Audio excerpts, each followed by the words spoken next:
Greetings. This is Scholar Saunders Singh. What's current? It's D-Day. It's time. Hold on. Just give me a second. Just give me a second. Give me a second. It's Diddy-Day. It's time. Verdict's gonna be ready. They already counted 2, 3, 4, and 5. They're just waiting on the number 1.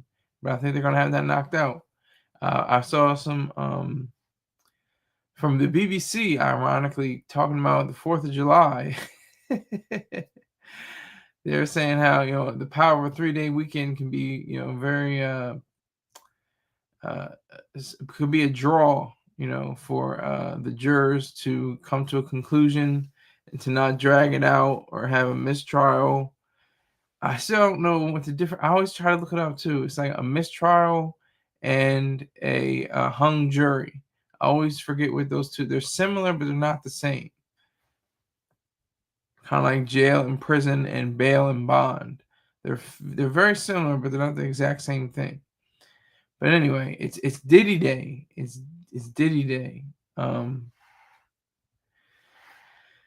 Very serious, very big news. This is going to determine the fate of the rest of Diddy's life, whether he's going to walk as a free man or spend some time in jail or spend the rest of his life behind bars. I doubt that's going to happen, but stranger things have occurred.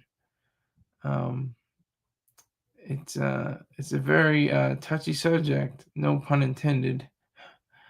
But yeah, so I'm up and early. This is an early broadcast because I don't know when. I think the jury's gonna come in at 9, and they're gonna have deliberations. Let's go to a.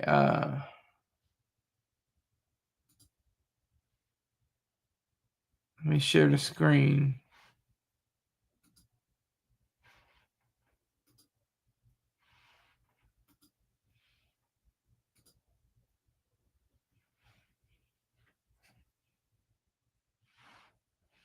Hold on, give me a second.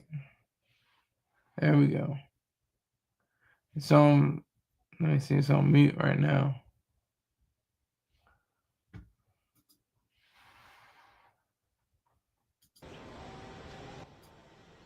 It's just two authorities, guy walking in. This is all live. This is all happening right now in New York City, New York's South District, I think, is the proper term for it. Um, uh, South District of Court. Um, it's just not much action, but I wonder if they're talking about the what the Yankees are going to do this year, or the Mets are going to do this year, or something like that. I'm not sure, but yeah.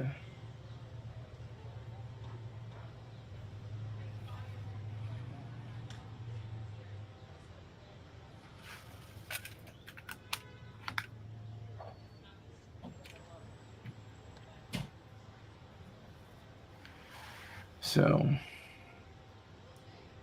we had to draw in all this momentum that has been building up ever since May 5th. It's going on 2 months almost. They've been deliberating for 34 days, I think it has been, or 33 days. There's been 34 witnesses that have been called to the stand. They didn't really talk about evidence. Like they said, there were pieces and this and that, but I don't really recall any strong bits of evidence or the prosecution or the defense. I don't really recall them saying a lot about that. It's very interesting. But one is office is authority figure is calling by saying, so, okay, so they're police. Okay, they're courthouse police. They got pistols. They're not just toy cops. They got pistols. So they're safeguarding the entrance one of the entrances to the courthouse. Um, they're shooting the ish, talking it up. They look like they're in their mid 50s and maybe their early 60s. Two white gentlemen, as you can see. Two people in here. Make sure you go into my live chat. Make sure you subscribe. Make sure you donate. Donate. I appreciate it. Donate to my Cash App, PayPal, or Venmo. Whatever you can. $5 and over. Anything under $5, I'm sending back to you. But whatever you can do over $5 or more, I appreciate it. Thank you for being up this early.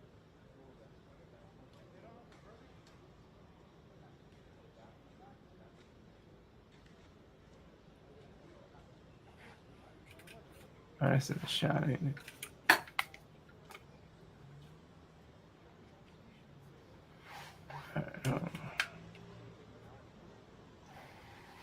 All right.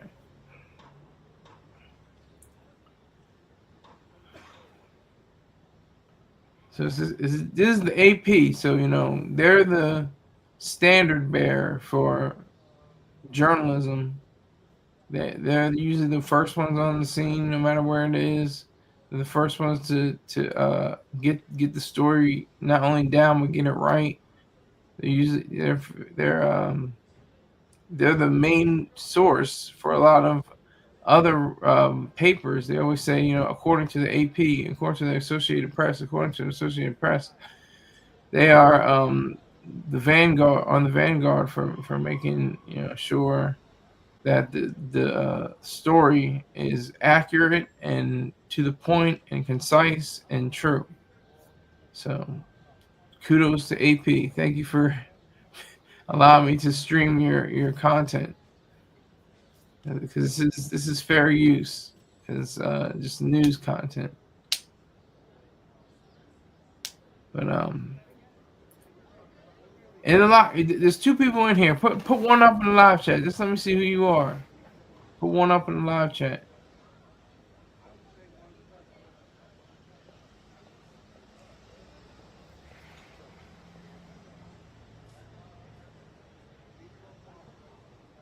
Some lady wearing all red. Another guy coming in with all black and a backpack. Who knows what that's about?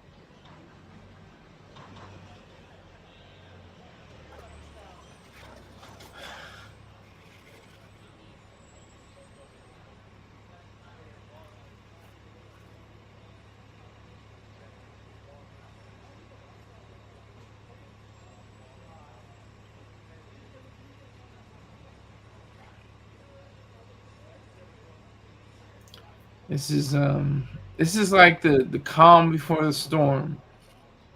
It's like very sedate, very low key, not much happening.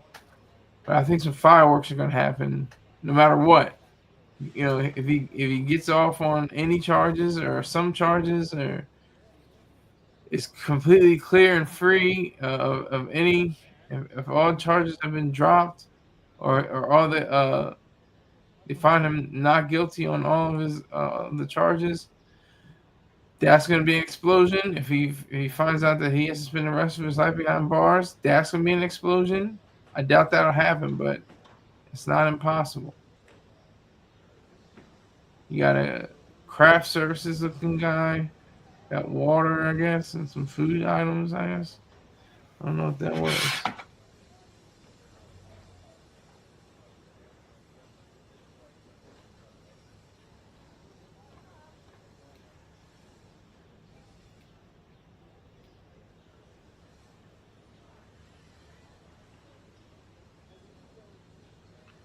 Diddy's mother, Mama Combs, coming in with the she had the some print outfit.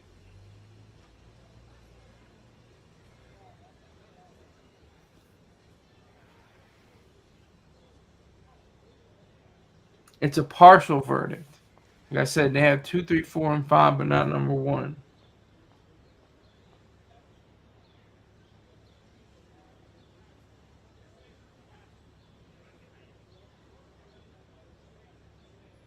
This is the world we live in. This is like Black Mirror. This is life. Everybody's got their phones out. Everybody's got, video phones and camera phones and snapping pictures. It's like you've seen in one of my favorite episodes of Black Mirror, White Bear. Just that,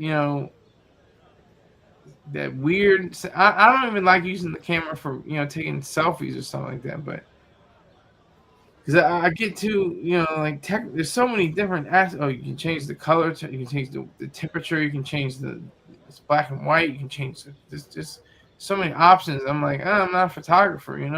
I know they made it so you don't have to be a photographer to make really great pictures, but it's still weird to me. I like to write and direct people to make pictures.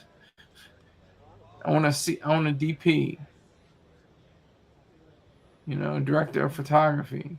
I want a cinematographer.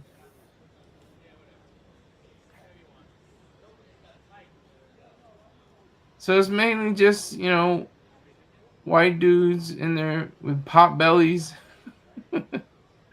Probably couldn't chase down a suspect if they could, and they wished on it. Zero people watching right now. Zero people watching. That's okay. I had 2 people in here already at one point. That was my highest point. So I think I'm going to use all the hours I can just on today. But there's probably going to be something tomorrow. I'm just imagining. Just imagining because tomorrow is the last day before the holiday. Hold on. Might be able to hear what they're saying.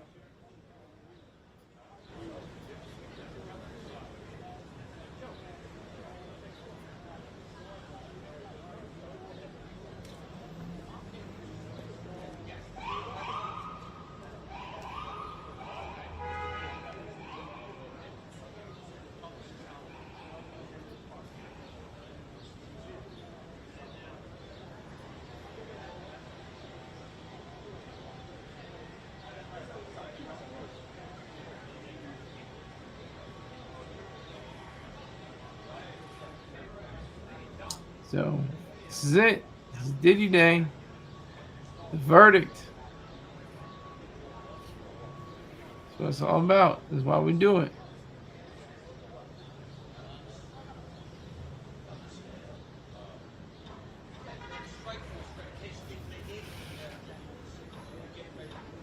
I think it's gonna be a pretty clear day. Maybe in the 90s. Let me see what's gonna be like in New York. See what's gonna be like. Should be like it's usually we have the same kind of weather in New York and Delaware. 74 degrees, cloudy. Okay, it's a little bit of rain. The rain's gonna be stopping in about 45 minutes. It's gonna be in the 70s and 80s, so it's not gonna be too hot. It's not gonna be stifling. The jurors don't have to worry about it. The people in the courtroom won't have to worry about it because, of course, air conditioning. But as they arrive, they'll be greeted to, pigeons chirping. That's a New York thing. Rats scurrying about.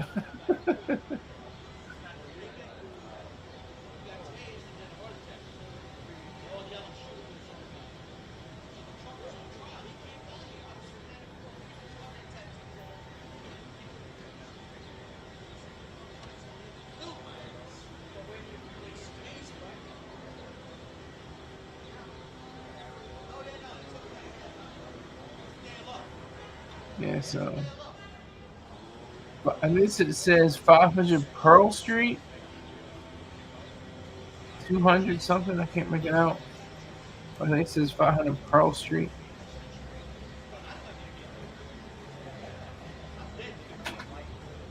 We'll look that up.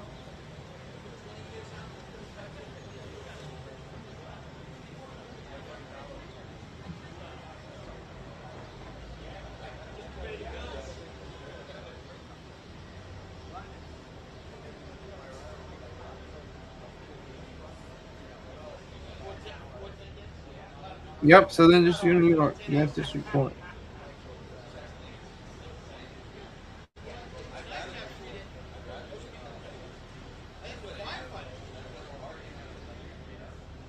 Yeah, they're just discussing like last night's game or when the All Star game is coming up. Have you ever noticed after the day after the All Star game is a blockout for all four? It's either the day after the All Star game or before the All Star game. I can't remember, but it's a blockout for all the major foreign sports leagues. The NFL, the NBA, and the NHL are all in the off season, and the MLB takes a break for the All Star game. So there's no four core sports that are played on that day. Professional, major league sports that are played on that day. People are starting to funnel in. I don't know who these people are. These are the legal teams, or I don't know, but it looks like a few more people are coming in.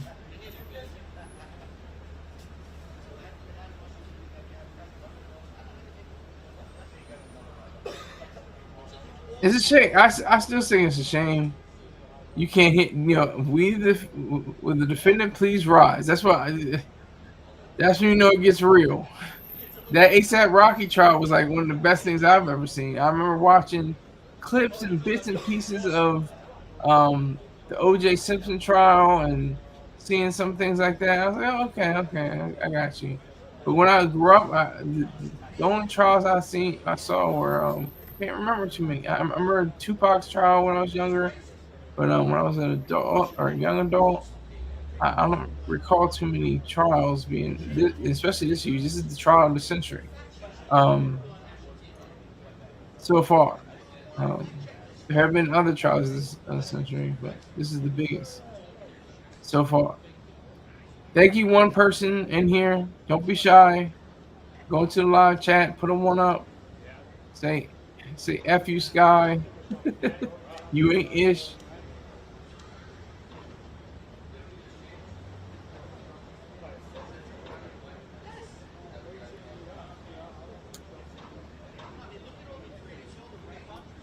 And yeah, so I just think it doesn't make any sense. So it's almost like a kind of like it's like an inference. It's like you're trying to say something without saying it. You know what I mean? Like the state courts, you're below the federal courts. You don't have as much power and wisdom and judgment as we do. We say you cannot have any cameras or recording devices or anything like that while you're in court. We're better than you, almost kind of. That's the connotation I get from it. That's the connotation I get. It's like saying how, well, this is federal. This is of a higher court. This is of a higher degree. This is a higher standard. We're not like you state courts that you allow cameras and TV shows and reporters and everybody in the courtroom. I just don't understand why the federal government doesn't just say, "Hey, it's not that different from a state court." I mean, state courts have serious, very serious. OJ, OJ has serious issues. He had a double homie. He had two deaths under him. His wife and her friend, and he got off. But that was broadcast across the world. Could you imagine what it'd be like now with all the social media sites and all the other outlets, the streaming services? Are you kidding me? It'd be a bonanza. People, people would be giving jobs. Everybody loves to say that. They give us jobs and they just give us.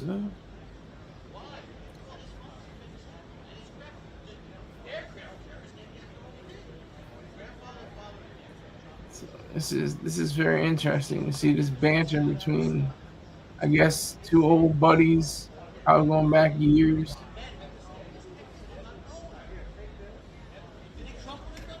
Like I said, they got pot bellies, pistols on the side though. Don't play with them. They'll shoot you in the back, allegedly. Another guy coming in.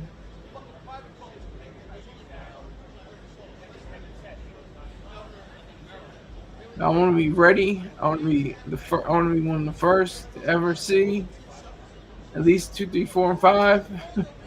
We'll get to number one. Looks like legal staff. I'm not sure. They got their power suits on. The women. Three, I think three or four women just walked in. They got their power suits on.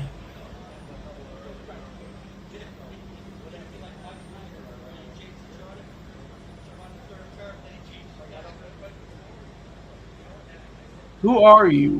One viewer. Who are you? Just say hi. Just say, "What's up, Sky? You ain't ish. Forget you. Whatever." And you got a chick with her sleeves out. No sleeves on. She just walked in. She didn't seem like a high-powered lawyer to me.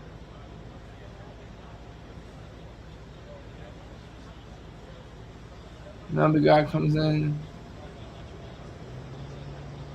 He takes the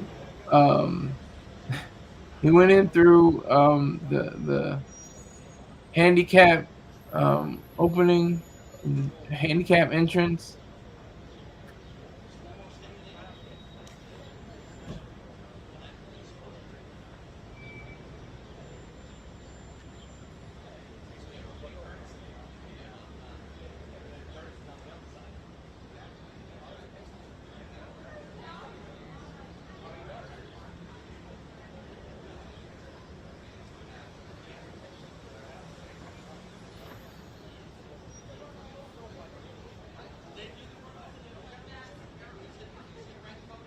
This is just very compelling images and sounds. This seems like very everyday pedestrian, not the fate of a man's life about to be handed down. It's not what this looks like. This looks like just every day talking, shooting the ish.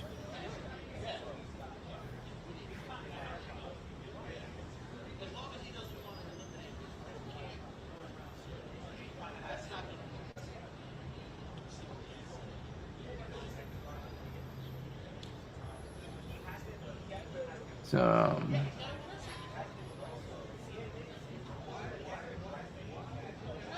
let me see something. I'm gonna see if I can take this away.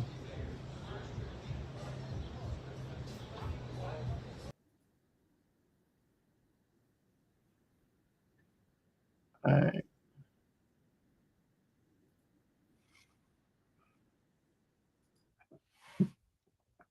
All right. I'm gonna just run my mouth a little bit. So what do we have here? What do we have here?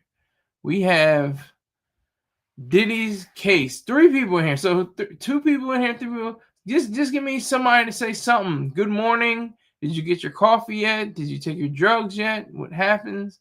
What did you do? Where are you in life? What are you doing? All right, so I just want to talk, my talk. This has been, months in the making. Mr. Choice Terrain just hit me over the head. He's like, look, why don't you do a broadcast saying Diddy is innocent? I was like, Diddy's innocent? What? I don't know if he's gonna be. And I was like, you know what? He's never been convicted of a crime ever in his life. He's innocent. It was that simple. Just like that. They call it the light bulb moment. The light bulb switches on. I hate when people say the light bulb turned off. Why? If the light bulb turned off, then that means it was not a good idea, or it fizzled out. But no, light bulb turned on. I was like, wait a minute. I set it up. Got me, put the first day, put out Diddy is innocent. And then the YouTube from my end went viral, went crazy. 9,000 views, okay? And the first show. Second show, it was like, they kind of rebounded. It was like, it went to 2,000. And then the third show was like 8,000. I was like, all right, I got something here. I just kept going. I mean, I have had, shows where it's like 20 maybe views, a few hundred views. Just fluctuated throughout the journey, throughout the process. Um, it just added up to something that was substantial, and it boosted my viewership. It boosted my membership, subscribers. Um, I'm thankful for Mr. Troy Star Terrain again, because he put a battery in my back. Sometimes I need a battery in my back. For writing, I don't need a battery in my back. I'm good. I can write. Nobody tells me what to. No, he doesn't tell me what to do for my videos or anything like that. But just the idea, it didn't strike me at any time. It struck me when he said it. I was like, whoa, wait. Diddy is innocent. He's innocent. He's an innocent man. I mean, that's the thing. They don't say that he's not guilty or guilty. He's in a detention center, the Metropolitan Detention Center in Brooklyn, United States of America. But yeah, so that's the reality about that.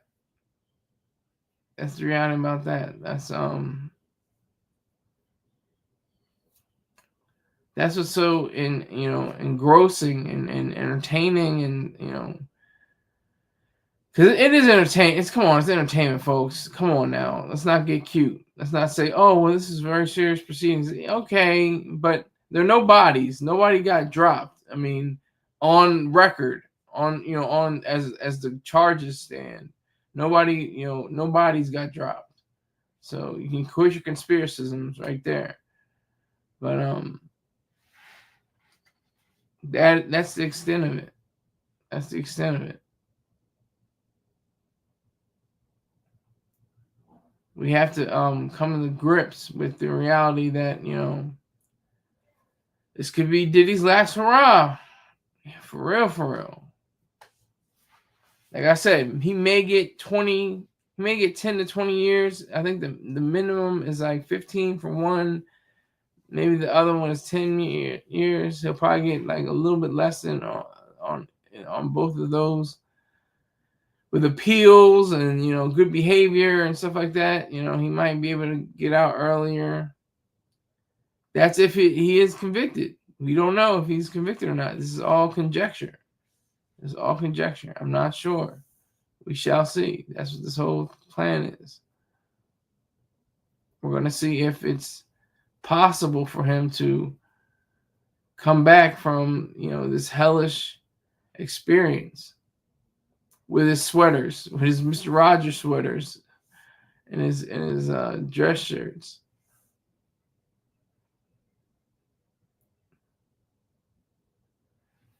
That's what really counts. That's what really matters. The fact that we have Diddy, man, Teflon. It looked like nothing could stick. He had the New York Club New York incident in 1999, around 2000. Beat that case.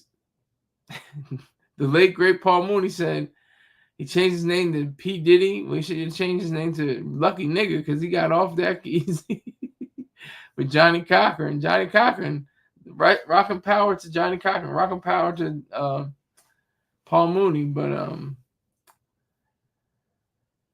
he ain't Cochran around to save your ass no more, did he? His Angafillo,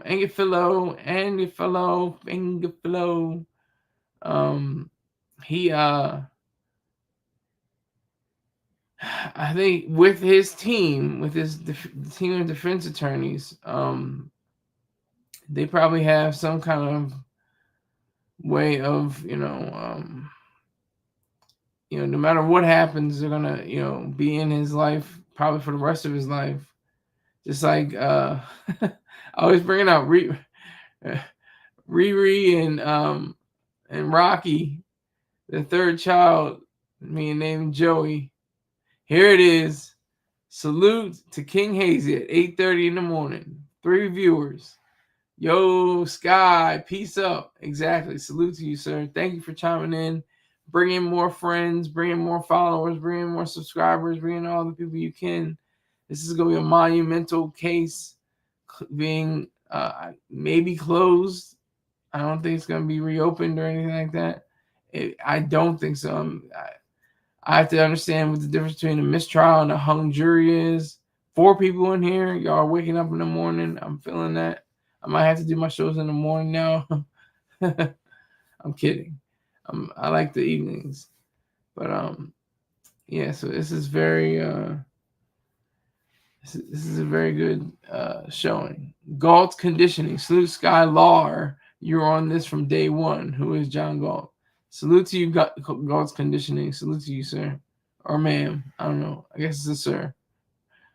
But yeah, make sure you put the SKYLER. But I appreciate you, though. Thank you very much, Galt's conditioning.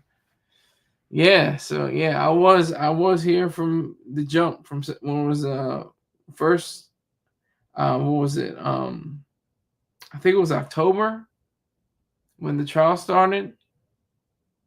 I think it was October. Because I remember talking about next month he'll be in, what will he be doing for Thanksgiving or something like that. And then kind of went on from there. But I salute you for being in the comment section. I appreciate that very much. Thank you. But Diddy, it's Diddy-Day. It's Diddy-Day. It's Diddy-Day. Hold on. Let me put just for effect.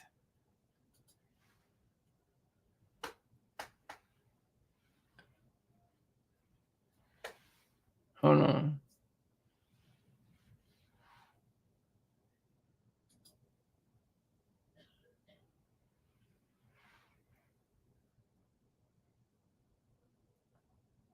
D-Day 2, yeah. Yeah. I didn't want to say D-Day 2 because it's like what was it, like 2,400 people died on the American side? It's probably 5,000, 8,000 were wounded. It's crazy. D-Day was wow. 2,400 in a day. In a day. Just to preserve their own freedom and to secure our freedom, maybe. They didn't do it for us, but thankfully they did it for themselves.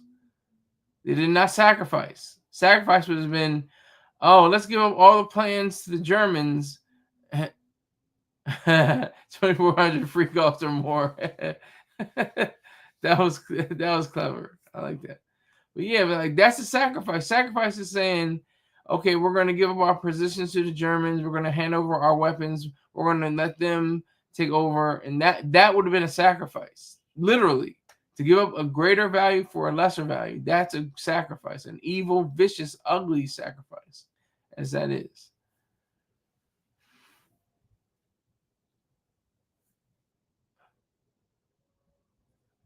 Yeah, the freak offs. But that's it. I mean, I'm really... I'm not gonna make any predictions, but I'm just saying it just got goofy. It got really goofy because it's like, where are you drawing your conclusions? All you're talking about is baby oil and clear heels. That's all you're talking about. Baby oil and clear heels, and freak offs in the Hamptons and stuff like that. And Cassie getting loaded off of coke and going on her sex campaigns. I don't know. It just galls me when I think about it.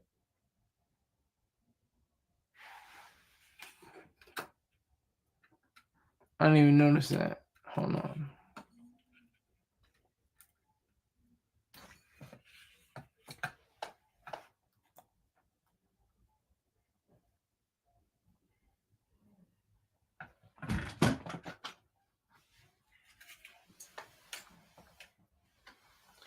Just give me a moment. It's just some technical difficulties.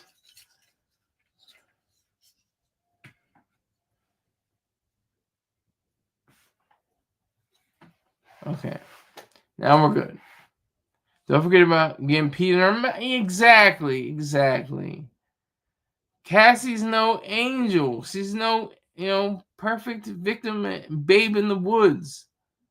She's not. Let's not forget that.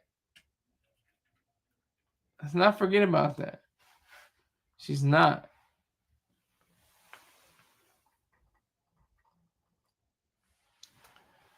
She let that happen. That was consensual. She was her text read, "I can't wait." No, I can't. I'm paraphrasing, but she's like, "I can't wait for the next one. Sign me up, or for another freak off." Really? And you're crying on the stand now? Oh my god! Come on now.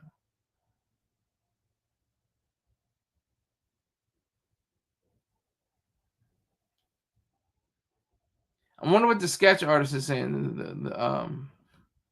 The courtroom. What are they called? Sketch artists? The courtroom sketch artist. Um, she or they or he, she or he, um, they did some kind of good jobs. Sometimes they did a pretty good job on Diddy. On Kid Cudi, he looked totally off. Like he was way off. Couldn't get it, and I still am trying to figure it out. Somebody, please send me a notice why the federal court system can't have cameras in there. Like I said, it's a connotation saying that, oh well, we're the federal government, we're above you states. And like I said before, a double homicide is a lot more serious than people getting freaked off and in the Hamptons. I mean, there are the worst. I didn't hear any circumstances about minors this whole time. I don't remember. Maybe there were. There were allegations and lawsuits, but no criminal ones. Too sensitive information. I see it as too sensitive information, but this is some information for OJ was there too, right? And that was broadcast all over the place. That was on every TV screen across the globe. Everywhere they were talking about OJ. OJ, OJ, OJ. That's all you knew. So I have to push back on the too sensitive information because like I said, a double homicide definitely carries a lot of sensitive information with it. Oh, it wasn't a federal court. Yeah. Yeah, OJ wasn't a federal. That's what I'm saying. OJ wasn't a federal court. It was a state court. It was state. Yeah. That's what I'm saying. Like it's an implication.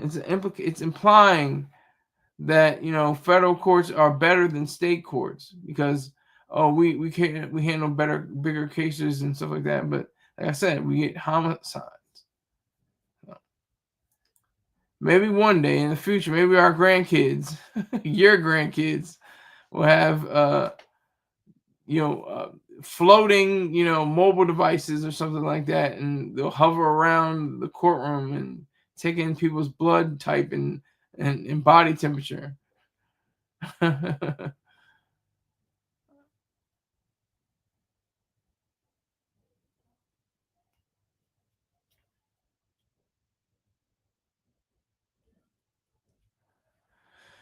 So I think there should be cameras. That was it's so much drama. It's so much. It's literal courtroom drama for real life, not like in a movie or a depiction of it.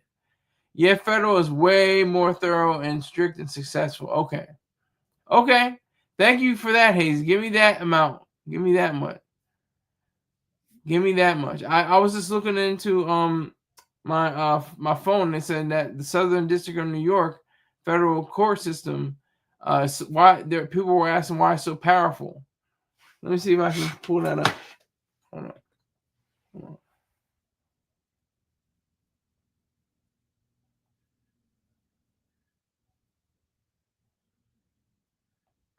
Looking it up now.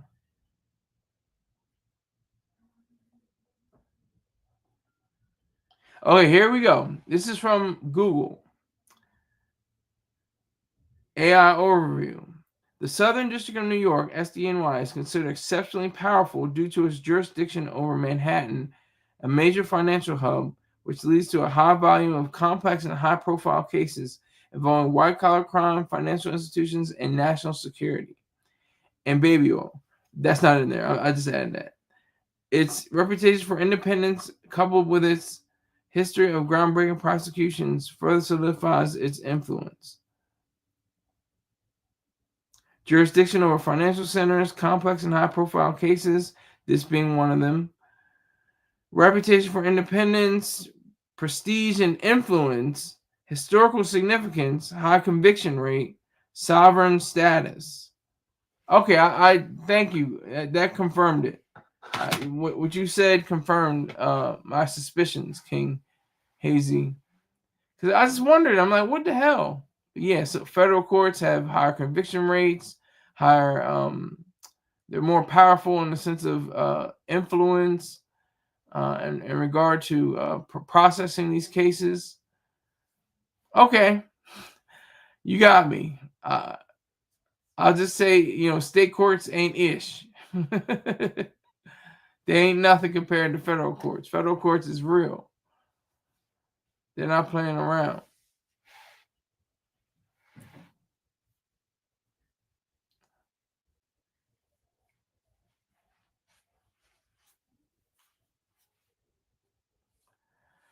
So Diddy, he definitely took it to another degree. And he said not guilty on all charges. That's some powerful. That's some. He didn't say, "Oh, well, I'm guilty on that." I didn't do that. He said not guilty on all. Not guilty, and I'm filthy. Come on, make this money. Take this money. Like, reputation is tatters no matter what happens. He can't. What can he do besides sit home and look at his millions that are dwindling every day? His businesses are shuttering, allegedly. He had to step down from Revolt. Bad Boy is a dustbin kind of organization. It was called for in a RICO trial. Now, who wants to be on Bad Boy? Desperate young people again. there are 10,000 rappers rating right now. See if Diddy's gonna come out on bail, and he'll be like humbled in a sense. I don't like the word. I don't like humility. I don't like false humility or humility. False humility is like even worse. But he will be humbled, and he'll say, "You know what? Here's the deal: $100,000 off top. Here you go, 360 or whatever." He's gonna be like, here it is. It's yours. It's yours. Keep it. Fine. I'll get my money back. I'll keep your publishing and your masters. You sell these, use these units. You get these streams, and you'll get money. But I gotta retain your publishing and your masters. I got to. Can't stop. Won't stop. um.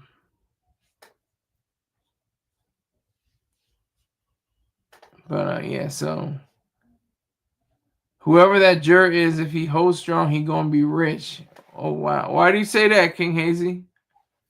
The one that said that he couldn't understand the instructions. Is that what you're talking about?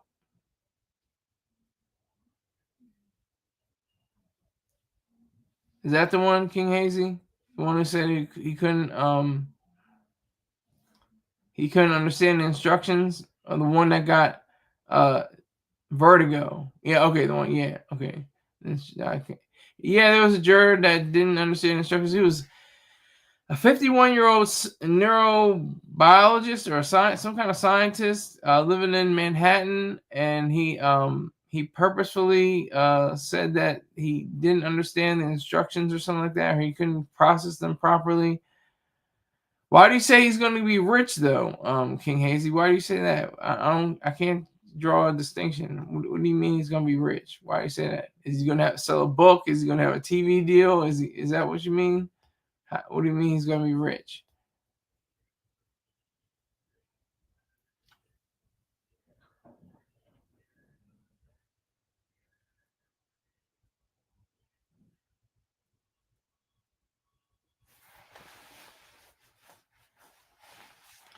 So yeah, so Diddy is definitely on the hook right now. He's on the hook. He's on the hook. We'll see if he can wriggle his way off of the hook.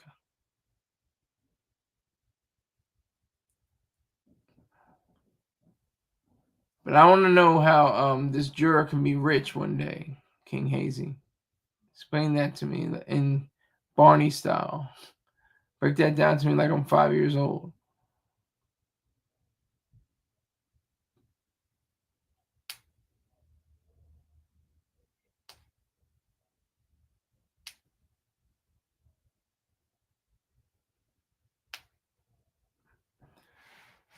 So very important, very, very important kind of steps being taken right now. As we see on this journey of discovery. Not no pun intended, for legal terms. Discovery is a legal term definition, but I'm saying spiritual and mental discovery for Diddy.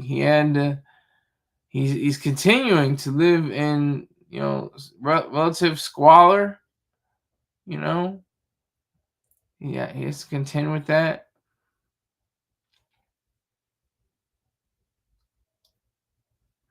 He's still dealing with whatever possible issues from his childhood. Not that that excuses any of his behavior. It just gives context. I'm not excusing his behavior because of the fact that he witnessed certain sex parties at his parents' house and had certain things happen allegedly. There's no excuse for this kind of behavior, none whatsoever. But or this alleged behavior. I don't know if this. I mean, the freak offs. Okay, whatever. As long as it's adults and consensual, it's not a problem. He knows something ain't right. Okay, so how does he get rich? I'm pulling at you, King Hazy. There's only two people in this live room. He knows something ain't right. So how does that translate into dollars? How does he become rich? Diddy is or was rich. I think his net worth went from 800 million to like 200 million in like a few months. The comment must saying go through. No, it didn't. I got you said whatever. You said whoever that juror is, if he holds strong, he going to be rich. Then it says yeah. You say yeah. He knows something ain't right. The comment must ain't go through. Yeah, it didn't, sir. That's all I got from you. But I appreciate you. Keep sending. I'm telling you, there's only two people in here, and I'm really anticipating this verdict.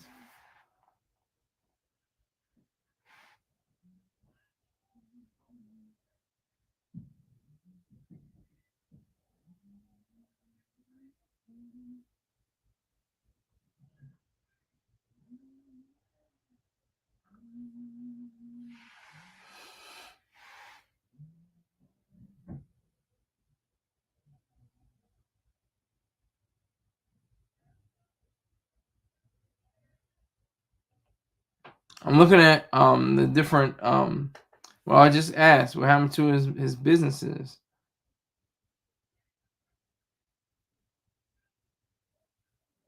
His music is roughly as in excuse me. Combs saw a roughly 20% boost in U.S. streaming between April and May 2025, the biggest monthly spike this year. Wow, that's crazy. Combs has been sued by multiple people who claim to have been victims of physical or sexual abuse. He has already paid $20 million to settle with one accuser, his former girlfriend Cassie. Most of those lawsuits, though, are still pending. It isn't clear how many, if any, will be successful or how much it will cost Combs to defend himself in court. Combs and his lawyers have denied all the misconduct allegations and dismissed his accusers as out for a big payday. Federal prosecutors have also informed the court that if Combs is convicted, they would seek to have him forfeit any assets, including property used to commit or facilitate his crimes, They won't detail exactly what property that might involve until after the trial is over. What happened to other businesses like Sean John? Sean John, founded in 1998, has gone largely dormant, with its presence disappearing from major retailers from like Macy's. There's no clear signs of a relaunch on the horizon. In 2023, Combs launched Empower Global, an online marketplace designed to uplift Black-owned businesses and strengthen the Black dollar, whatever that means. That's not in this story. I just added that. He positioned the platform as a modern-day Black Wall Street, backing it with a reported $20 million to his own investment. The platform debuted with 70 brands and plans to expand by onboarding new Black-owned businesses each month, aiming to feature more than 200 by year's end. However, as 2023 came to a close, several brands cut ties with Empire Global. It was reported that some cited disappointing performance and growing concern over the misconduct allegations surrounding Combs. Very interesting. That's the amazing power of the internet. You just have a thought. All you gotta do is put it in and see what happens. See if somebody says the same thing. Either your chat settings ain't on all messages, or they not letting me say it. They're not letting you say it. You're saying you might be saying something that's because I have no restrictions on because on StreamYard I have no restrictions right now. But I want you to be heard, King Hazy. I want you to make sure you're able to be heard. Your ideas are valid and wanted. So I appreciate you. It was if I was Puff. Okay. If I was Puff. Is that what you were trying to say? If I was Puff, I would find him. Okay. Oh. Okay. Yeah. Maybe that was. I would find him. Yeah, but the businesses they want him to. They're talking about if he's found guilty of those charges that he could possibly get forfeit all his properties. He was worth at least $800 million. It's probably dwindled down, to 200 or $100 million, which is a lot of money, but not to him, Yeah, yeah, yeah. One moment. I need you to come take your meds out. Okay.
If I beat the charge,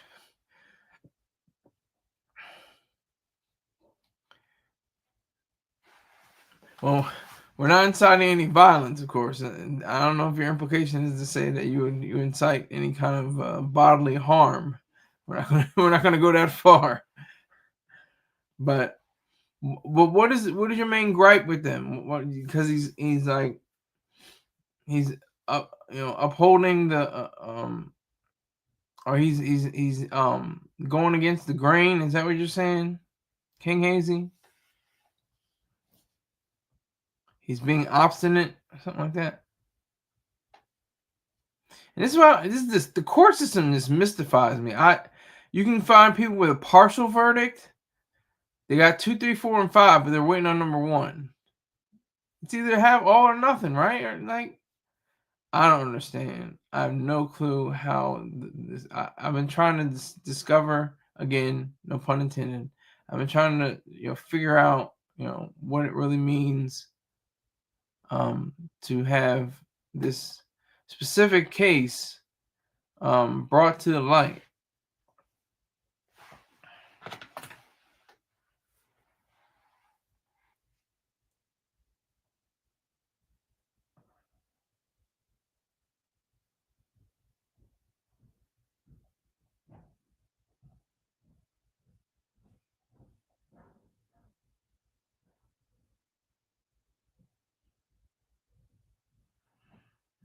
So, what does a Diddy do? What does a Diddy do?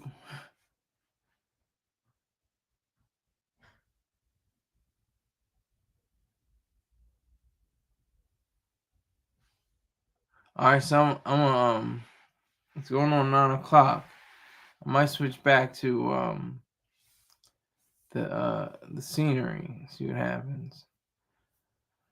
But I just want to get up early, make sure I got my time in. It's been a long. I mean, time flies so fast. Time just the cliches are true.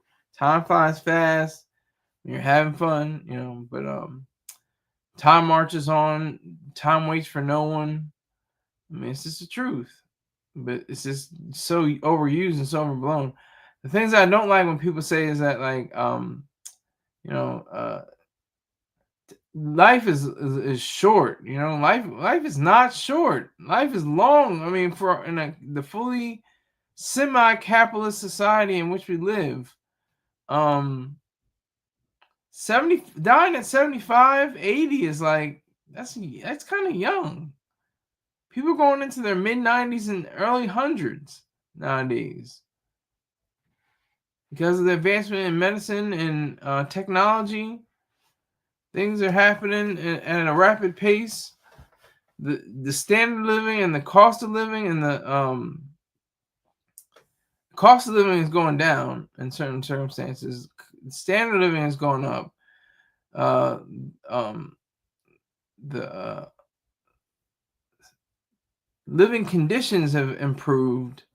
Certain things have happened, so we have to be very vigilant and watchful over that.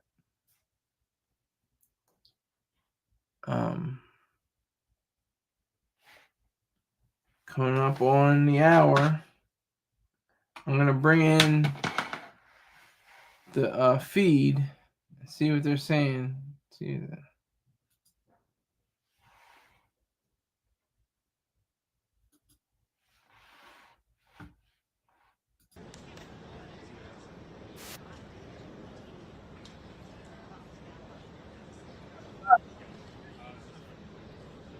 I don't know where they went. They either went inside or walked down the street.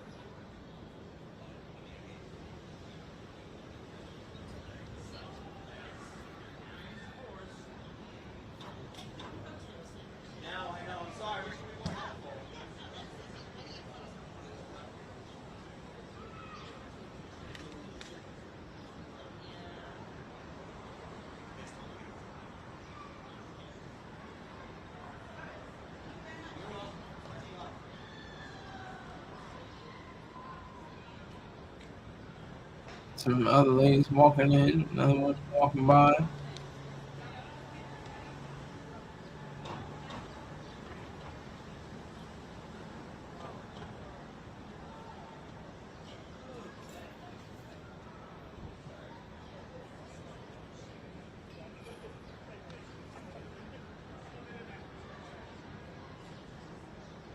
So this is like a day of reckoning for me. This is like a day of understanding something that I didn't understand before. Um, just this journey really comes down to this. I mean, there's gonna be future things just in case something happens. There's gonna be sentencing if that is the case. If he is ever you know found guilty of the charges.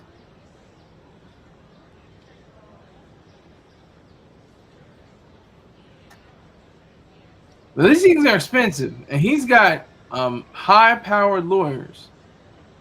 They're each probably getting at least $5 million a piece. And Angafillo is probably getting at least $20 million, maybe even more. It's not cheap. This stuff costs.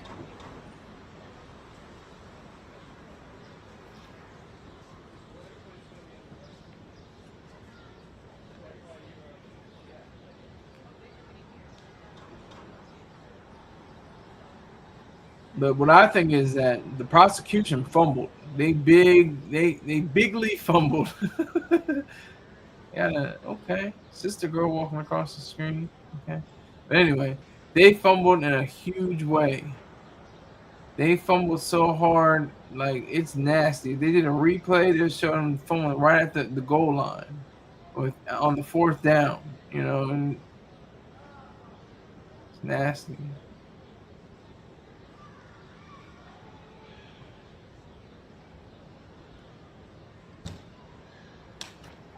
But yeah, they dropped some of the charges. Like really? I didn't even know you could do that. I didn't. Can you just say, what, we dismissed the whole case? And then, of course, there was the talk about Trump pardoning Diddy. Now, this is the weird thing. Like, President Ford pardoned Nixon, so he didn't even have to go to court or anything. So does President Trump have to wait until Diddy is found guilty in order to pardon him? He can't pardon him right now. He can't during this proceeding. He can't say, "Oh, hey, wait, hold on, pardon, you're pardoned. You can go." And 50 Cent is not allowed. Mr. Curtis Jackson is not allowing it. Mr. Troll, baby himself, he's not having it. He's making sure that Trump knows exactly what's on Diddy's mind in the words he said against him in 2016 and 2020 and other instances. He's having a field day. He's having a he's super trolling, making sure that Diddy is definitely stays behind bars. Because he's technically in the detention center. He's still behind bars, but it's not prison, not federal prison. Man, how your life go from sugar to ish with this quickness? Didn't mean to rhyme right there, but I did. How do you go so like just at the top of the mountain to just tumbling and falling and falling and falling and falling? Just awful, just in horrific, condition.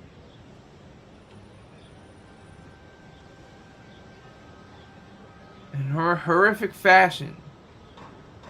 You just go from being completely, trying to get situated here so I can get the shot. How do you go from being completely, secure financially, socially, familially, everything's going well, but not really, because he's doing all the things he's accused of, maybe on the conscience of whoever is trying to do something.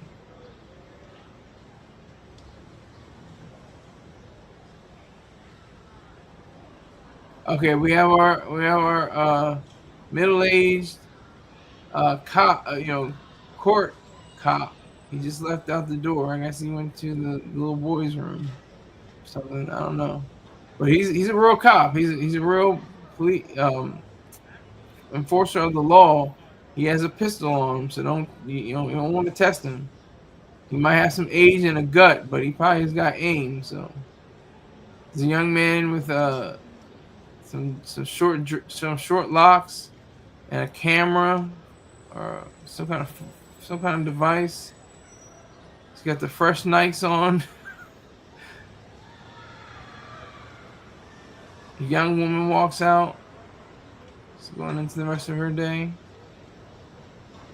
It's pretty bright out. It doesn't seem like it's too cloudy right now. It doesn't seem like it is. It's not raining.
I'm just checking something. There's people, discussing something or other. Going back. I don't know. Yeah, this has been quite a journey for me. Diddy has been just a subject that has been, played a huge role in my life. That just changed my whole trajectory. I mean, I know that's not a lot of views to a lot of people, but for somebody that has nothing, nobody, no directors, no makeup, no production assistants, no connections, just nothing really. I have nothing. I had 9,000 views. That was crazy for me.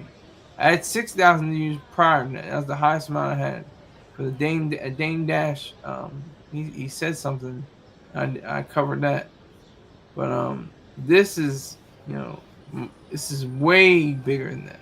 That's 3,000 more. But it was more, like I said, the next day was 2,000, next day was 8,000, and a few hundred here, a few hundred, like 600 to 900 here, sometimes 100, sometimes 20, 30, 40,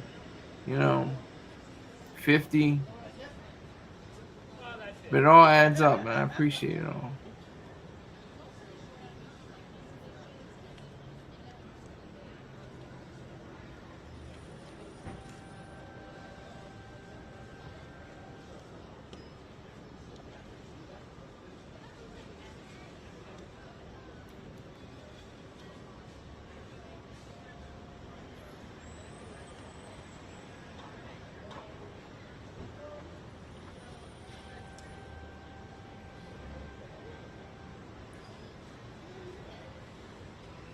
So there's two people in here. Is it you, King Hazy? Are you in here? Are you still in here, King Hazy? Just put a one up. That's all you gotta do. Let me see it, just because there's two people in the live. I want to see how many people in the live chat. Just put a one up, King Hazy, if you're still in here. Now there's three people in here.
So I thank three people that are in here.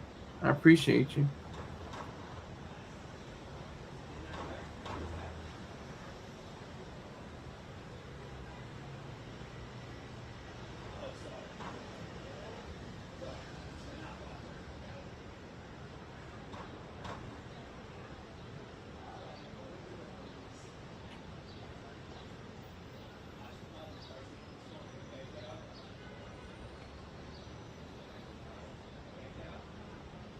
Jury is deliberating on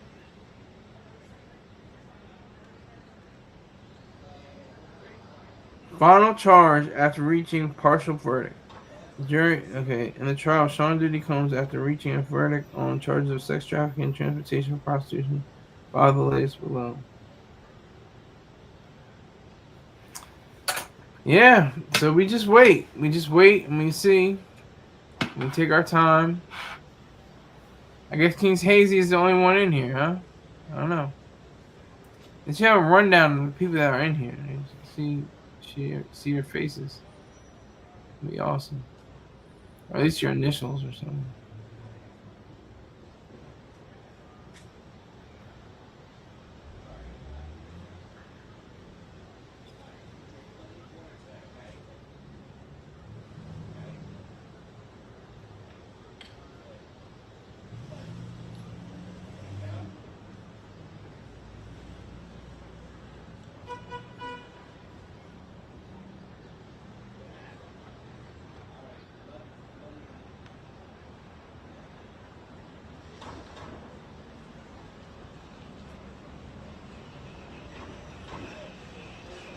So we have a little bit of time. I'm seeing if there's going to be any updates. If someone's going to say something. People are just going about their days in freedom. They didn't. They're not charged with anything. It's interesting.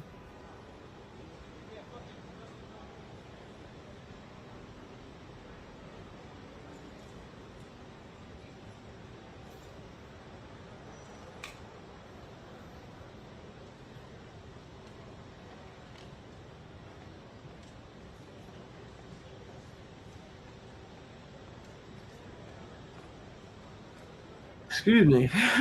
I'm yawning crazy.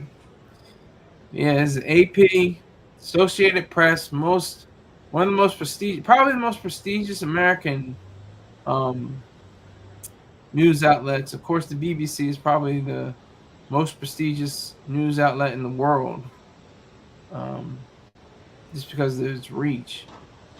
It has mainly all of Europe, all of Africa, probably some places in Asia. I'm sure AP has too, but just in terms of reach. And AP is weird. It's like I don't think it's a for-profit organization. It may be. I'm not sure. I gotta do my research. Look it up. Why don't I just look it up? Associated Press. Because they're usually the ones, according to Associated Press. According to Associated Press. Okay, it's a not-for-profit. Yep, it's a not-for-profit. 501c3. Headquartered in New York City.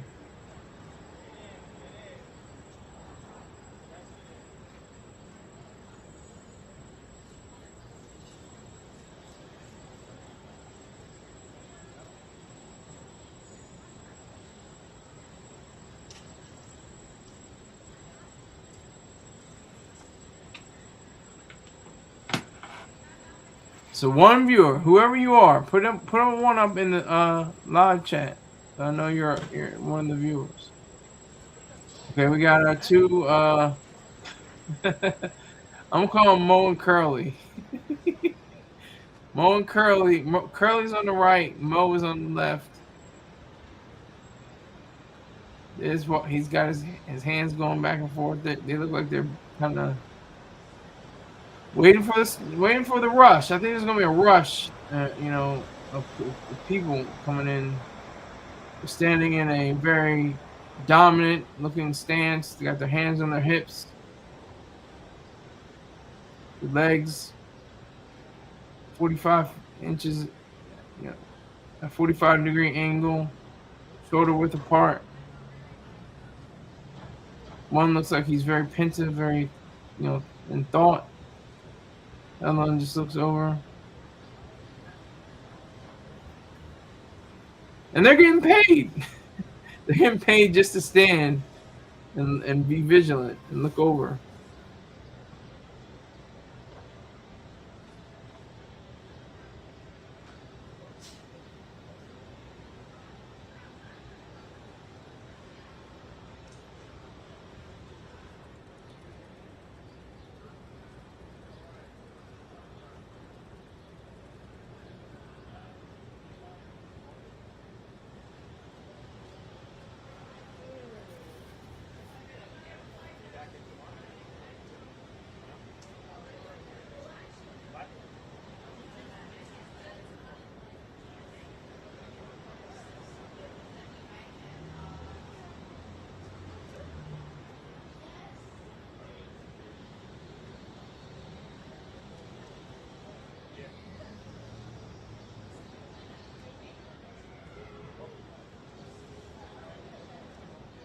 They're back to talking again.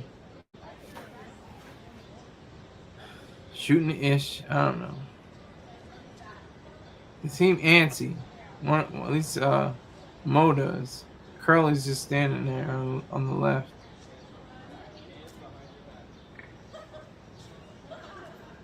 It looks like another official just left the courthouse.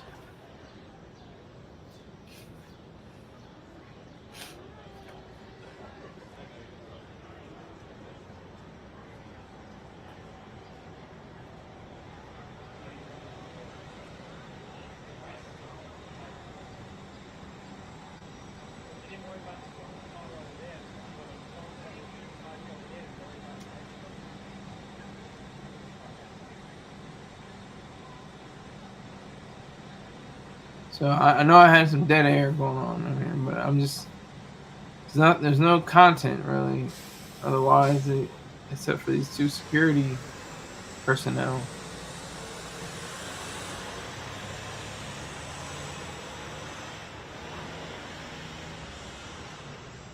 These guardsmen.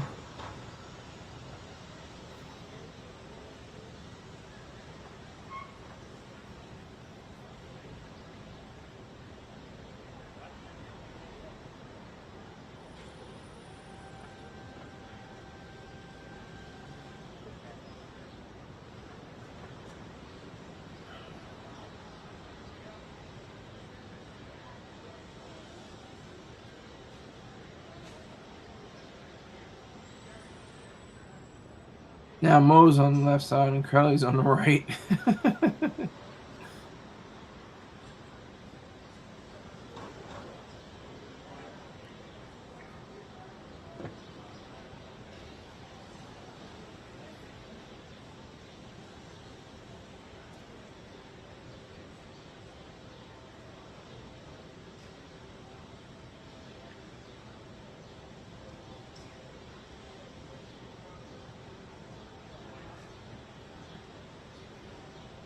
Bad Guys Podcast. Anything under a year is time served. He's free, right? I mean, I'm no legal scholar. Name is scholar, but I'm not a legal scholar.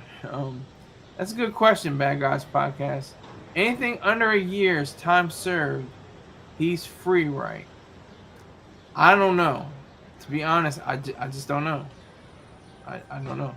That's a good question, though. I mean, if he's found guilty on anything, it's going to be some years. They may knock down years. They may, the judge might give him leniency or something like that. Time served.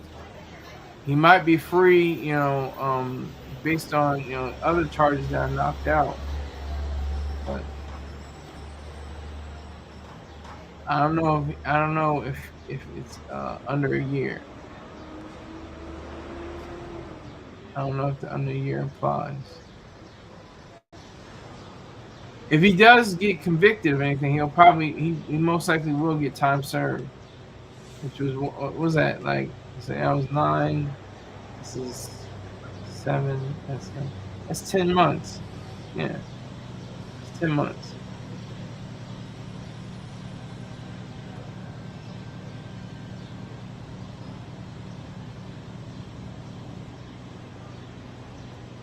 They'll be going on 10 months.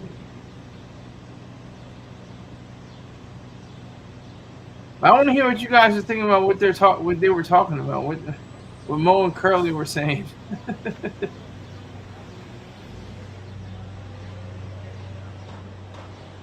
I can't even think of the other three. There's three stooges: Mo, Curly, and I always wonder why Shemp wasn't one of the three stooges. Why there were four stooges? Really, it's Mo, Curly, and is it Larry? I will have to look it up. Hold on. Three Stooges.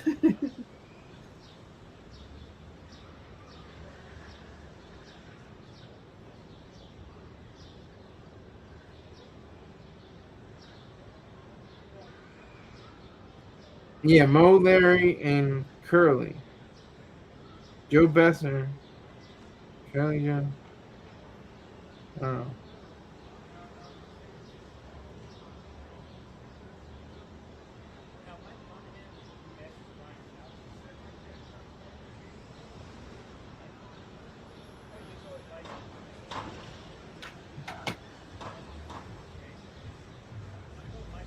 So Bad Guys podcast. How did you come up with my? How did I come across your radar screen? How did you find out about me? Did you just go on YouTube and say, "Oh, this nigga's talking about Diddy"? How did you find out about me, Bad Guys podcast?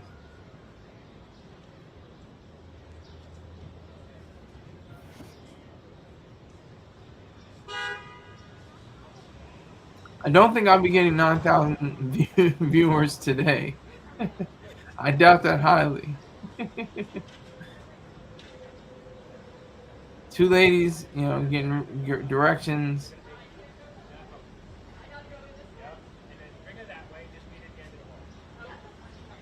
They're getting directions where to go. Star Report, I'm King Walker is calling from time to time. Okay, good to go. Good to go. I have to check out your podcast. I call them broadcasts. There's no such thing as podcast iPods anymore. But yeah, Star Report. Okay, good to go. Glad to hear that. Thank you for stopping by. I appreciate it. I need all the views I can get. I'm trying to get to 10,000, trying to get to 100,000, trying to get to 10 million, trying to get to 100 million, trying to get to a billion, trying to get to 10 billion. That's our culture.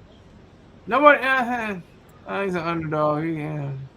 We want to know about the top dog. We want to know about the person that made a billion streams in a day. Like that's what we want to know about.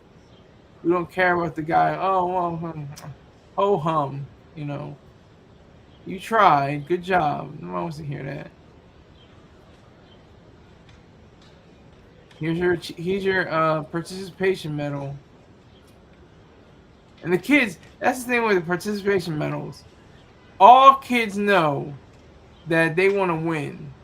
And they want to win, in a way that's fair and just and good. But they want to win. The participation medal is like a affront. It's like an insult.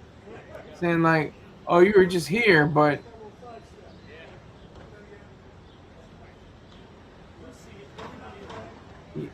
you still want to win.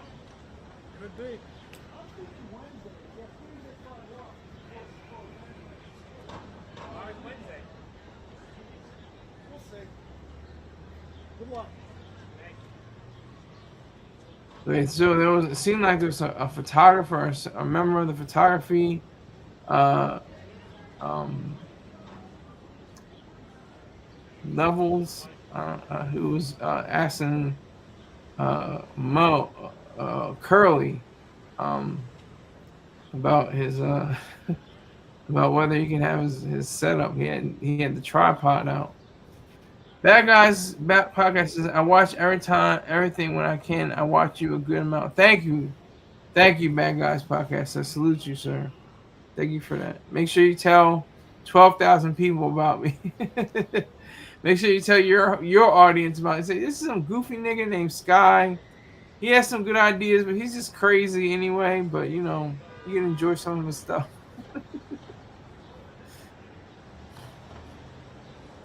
So this is some silly Skyler. I appreciate it, Bad Guys podcast. Bad man stand, some fall but never fold.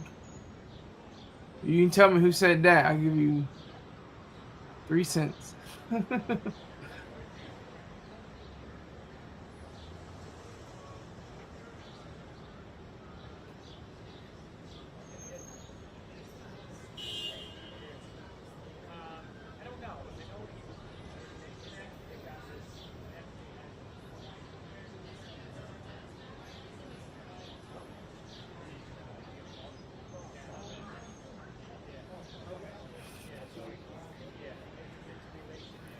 That's the ultimate stance. This is like the NFL players.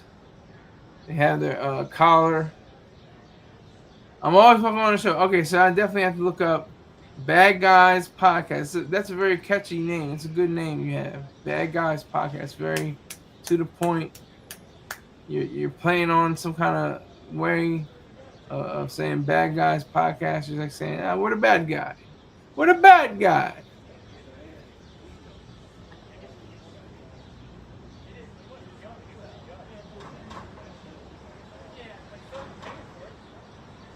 What a bad guy.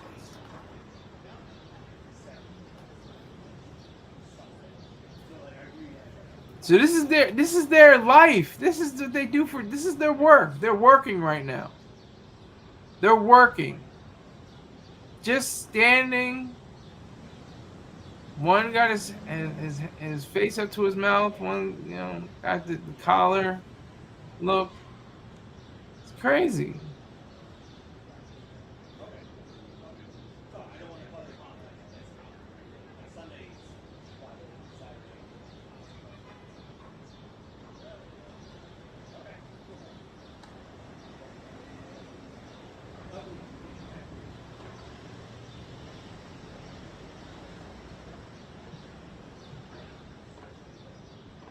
He's prepared. Curly's got the water going. He's hydrating. Very good. It's probably still kind of warm out. Probably in the 80s. Even when it's cold, you have to drink water. You have to, be hydrated. Another man walks through.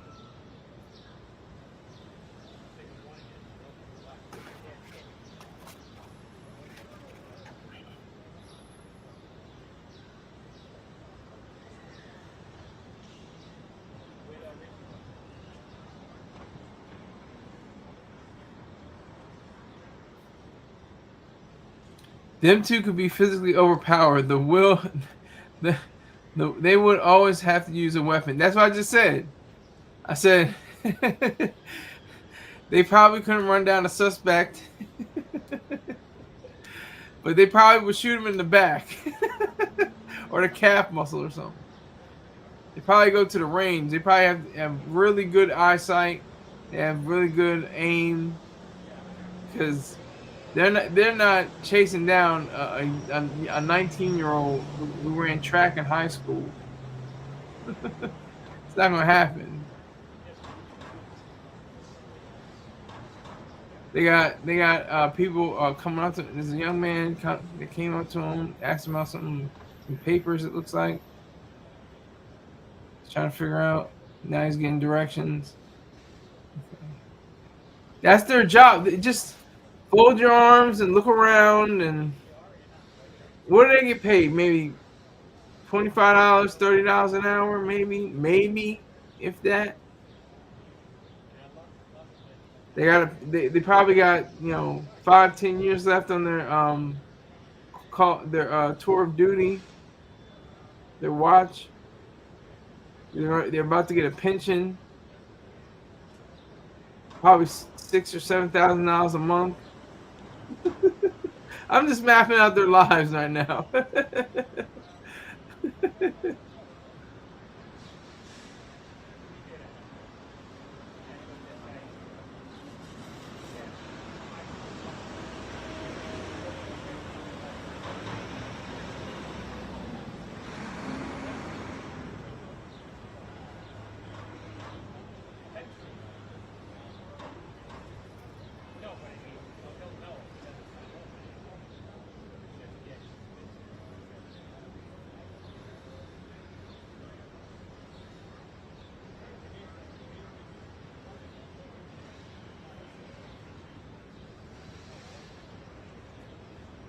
Wow.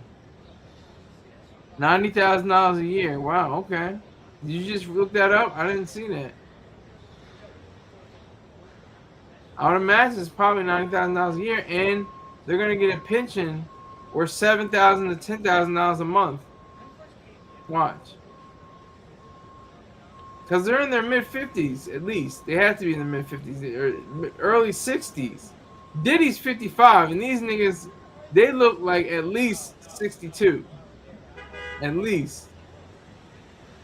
Now we got a young lady. She's standing right adjacent to them.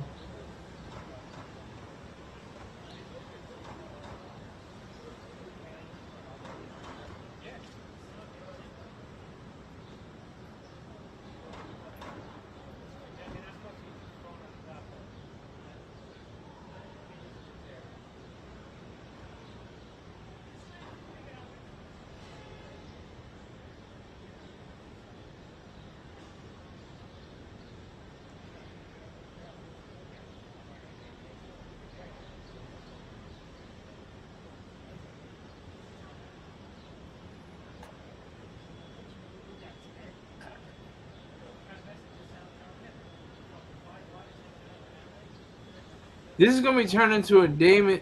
What's his name? The makers of The Wire. The makers of The Wire are probably gonna turn this case into a mini series at least.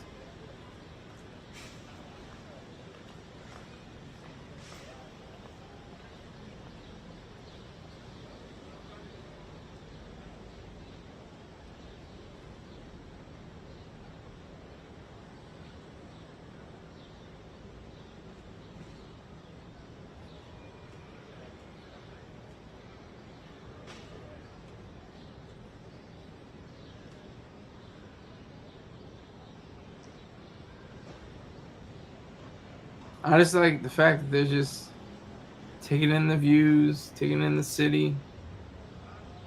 Probably live in New Jersey, I'd imagine. I don't know. I would just imagine. Richard James. Sir Richard James. Ladies and gentlemen, repay after me in Jambi No Diddy, Free Diddy, Skylar Sounder. Scene will be covering the verdict of the man who loomed large in his own legend. Will he succumb in jail next to R. Kelly? Sir, welcome, Rick James. Welcome, Bad Guys Podcast. Present each other, representing for each other, greet each other. Rick James is one of my biggest supporters. He brought the most people to this platform. He brought at least 5 people, I think, to this platform. Walk with me. There he is, Free Diddy. Now we got 4 people in here. We're cooking. We're cooking with gas. Free Diddy, exactly. I mean, if that's what you want, we'll see. We'll have to see. Now they're about to take a picture of this guy with a certificate outside of the courtroom. I have no idea what this is about.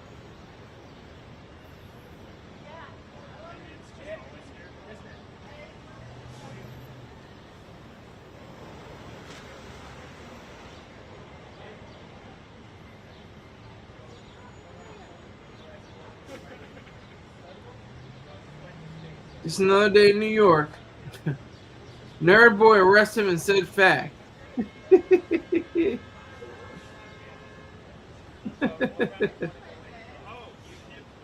Where's Diddy to whoop his ass? Where's Diddy to whoop his ass? Rick James ass. Mr. Rick James.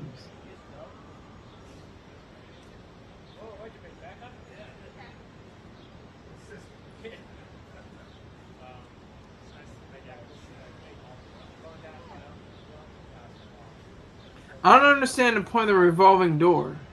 Why have a revolving door? I don't understand. It's for tradition, or they have one door which is both operated by handicap and you can walk through.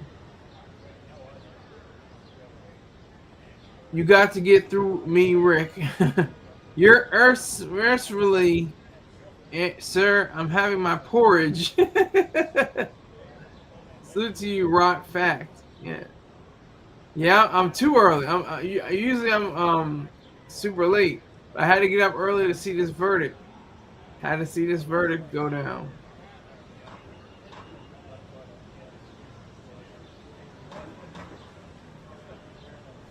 It's bad boy. For life. For life. Remember that. For life.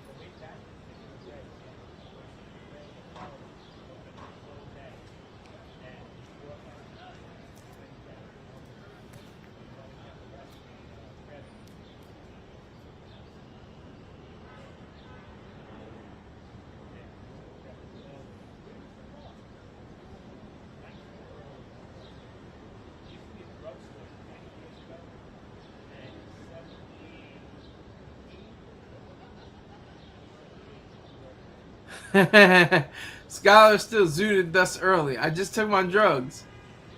These are my morning drugs, so they gave me a little boost.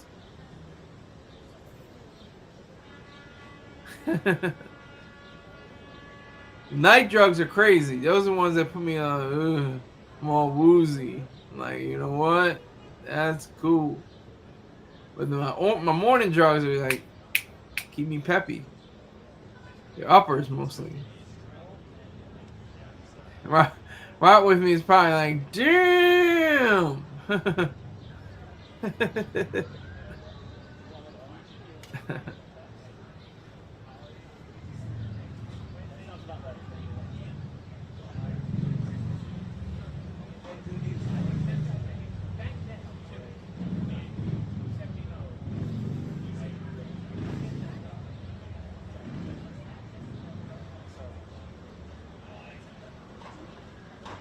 So, jurors are still deliberating.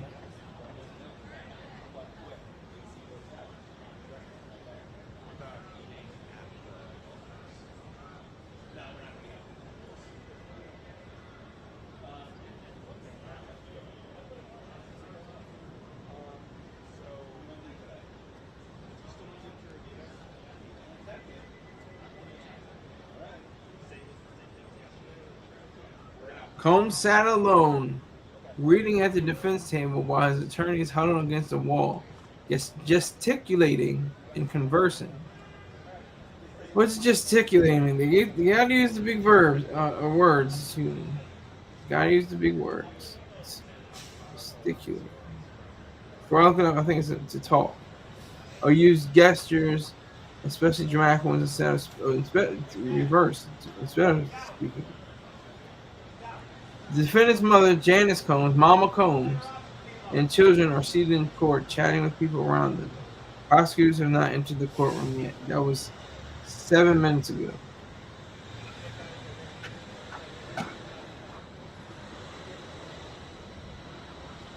Junkie gang, I'm with it. Salute. Yeah. You know how this junkie gang go. You know how that is go. You know how that is go. Walking through the Newark with my drugs. You don't have to go.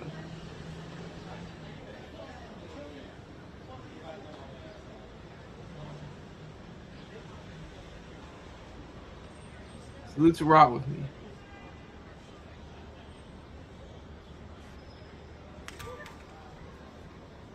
Rick James says, I woke up in the morning feel like P. Diddy today.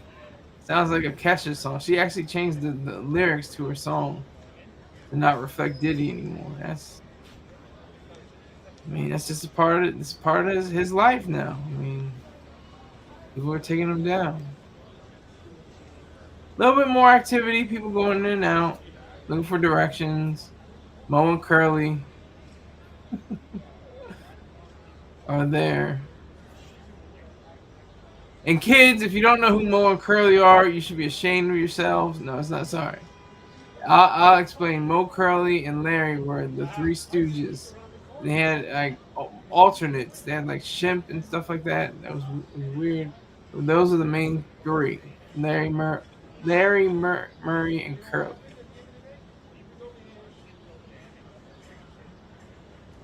I think. Make sure.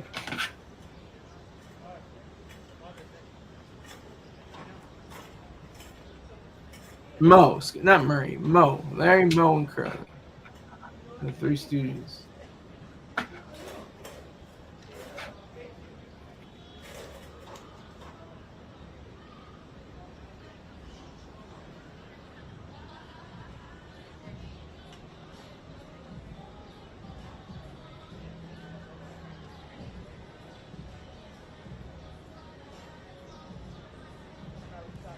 Hope this doesn't bleed. Somebody's playing some kind of radio.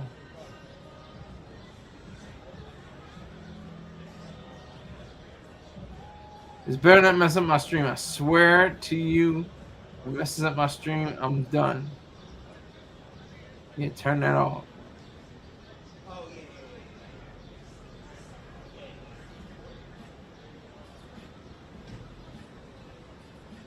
So I got 4 people in here. Rock with me. Rick James. I think Bad Guys Podcast is in here somewhere. Thank you all for holding me down. This is an anticipation for the truth. That's what verdict means. Vera is truth, and dict is statement or word. So it's a true statement. Verdict.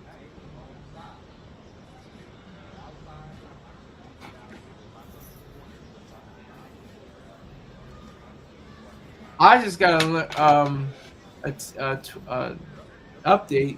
It says that medical marijuana will be sold in Delaware August 1st. That's a win. I'm not a pothead, but I know there are potheads, and I hope they enjoy themselves responsibly. Hold on.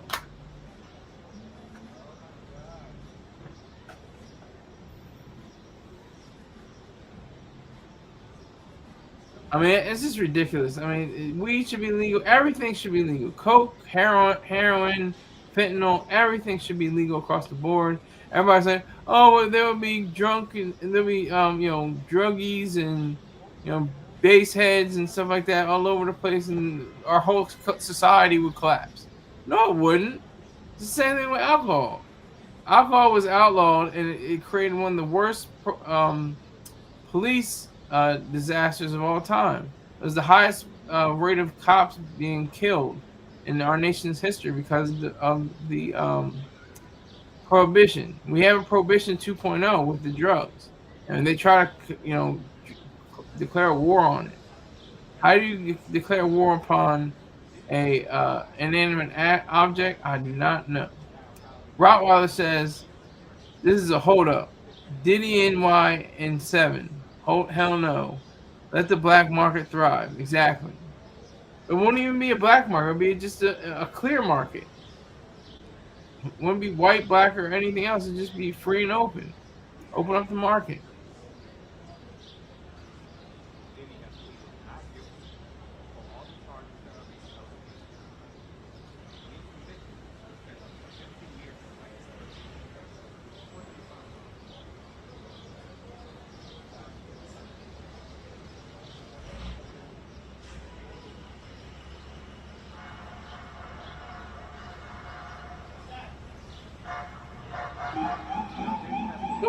Sounds like New York's finest.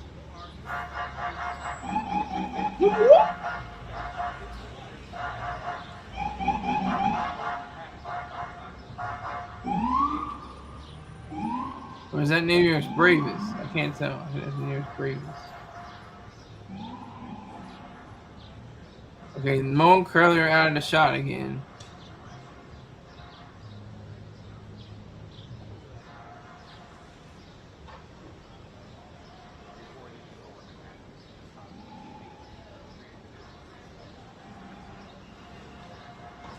No, no, no. What is the no, no, no's?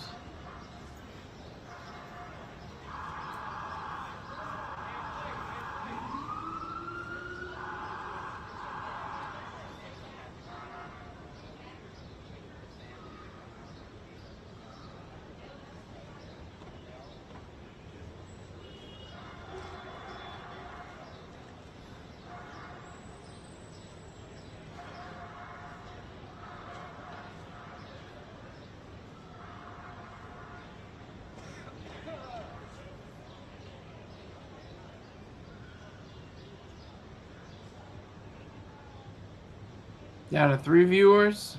All right. I'll take that. It was up to 5. We have a party with 7. Let's see if we can get a party going. All y'all need to do is tell one person.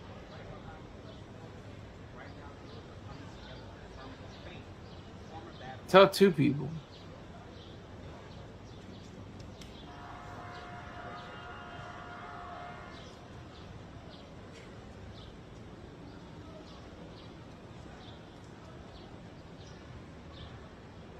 Take that, take that, take that. Right.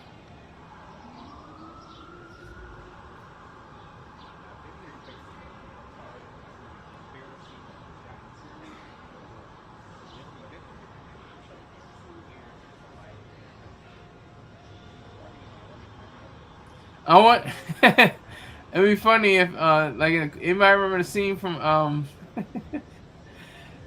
Dead Presidents when Lorenz Tate's character, he said, life. After all I gave for this country, life, man, after you. He took up the chair and threw it at the judge. Hopefully I'm not spoiling it for anybody.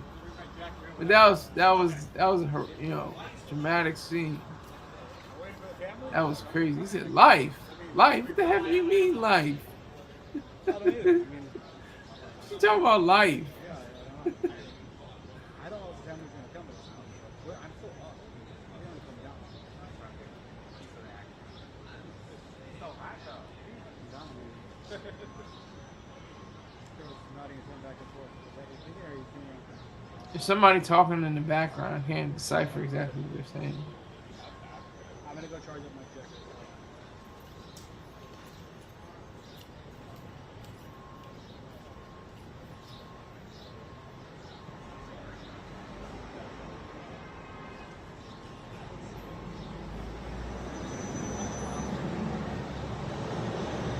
I miss New York. New York is a cool place.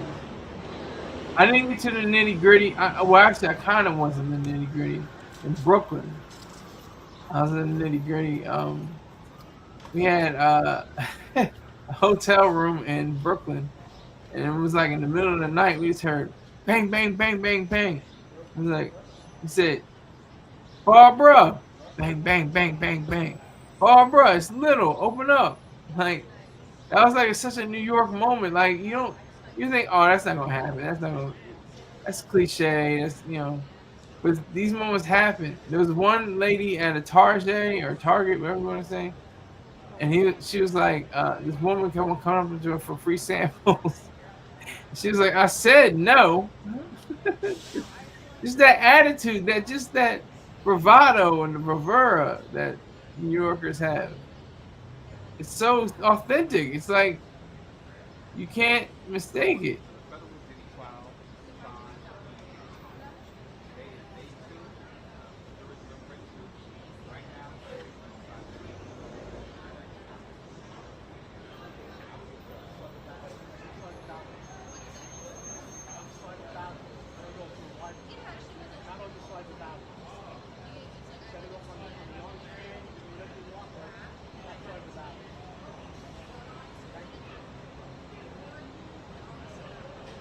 Two people in here. All right. Three people in here. All right.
Mo just took a sip of the water.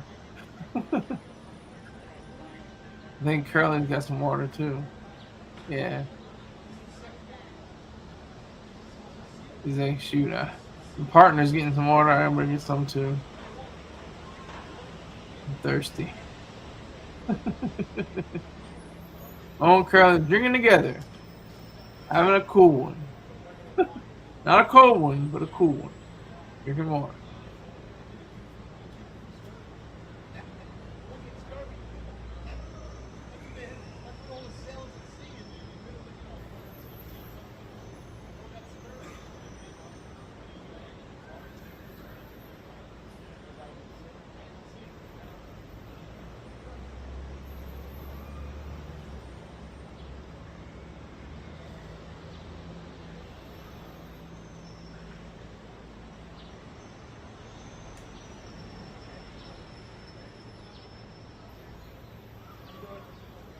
You'll miss them when they're gone.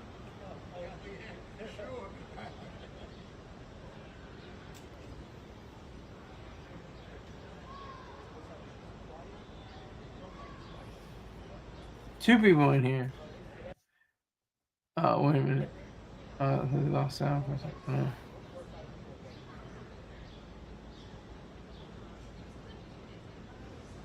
I'm just making dialogue from him. Hey, did you see the you see the game last night, right? I have no idea what the New York accent is. Yeah, I saw it. I saw it. I saw it. It was cool. It was great. It was wonderful. Best game I've seen in years. I don't know. I'm just trying to make a dialogue.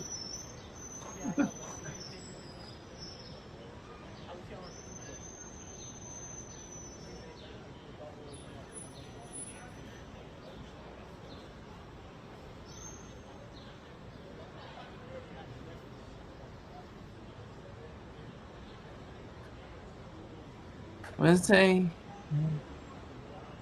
It says police USMS, United States, or is that a C? I can't say. MC? It can't be MC. USMS. I don't know what that stands for. Look it up.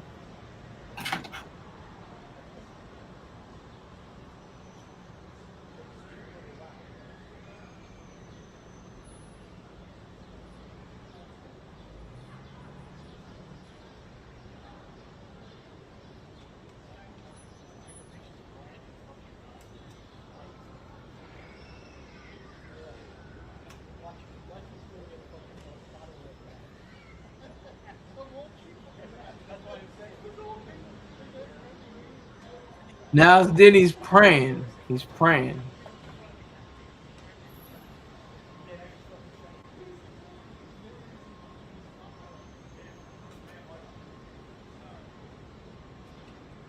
Oh, they're U.S. Marshals. Oh, they're serious. They're U.S. Marshals.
This is interesting. I just think it's interesting.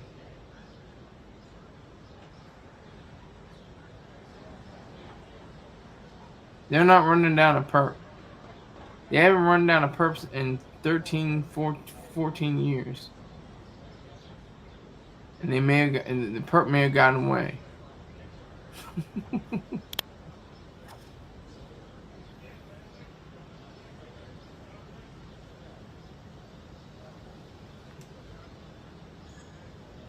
What's his name? David Simon?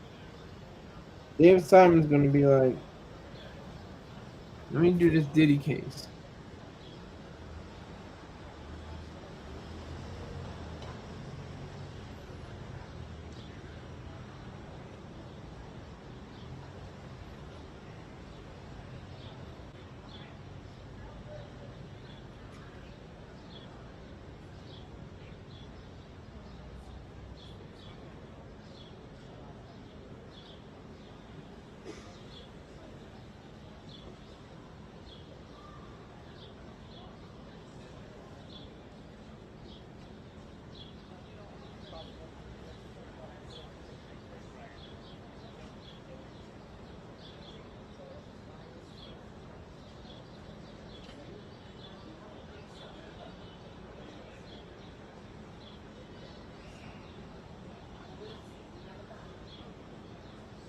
Mo's walking away. Curly's still standing in his post, leaning back, very casual.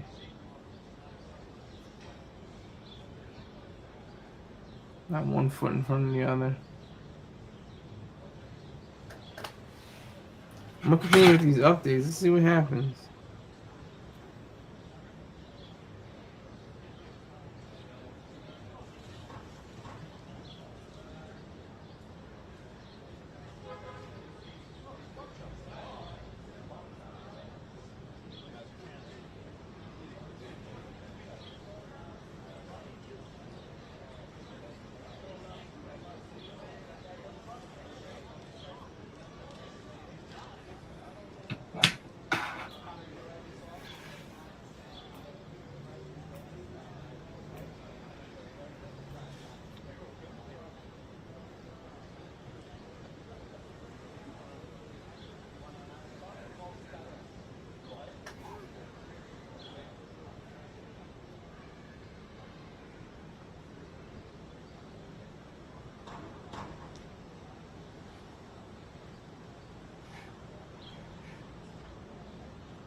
Now it's blank again. Nobody there. One person viewing. This is riveting television. It's just riveting stuff. Just really great action. Just,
gotta crack the hat to the side.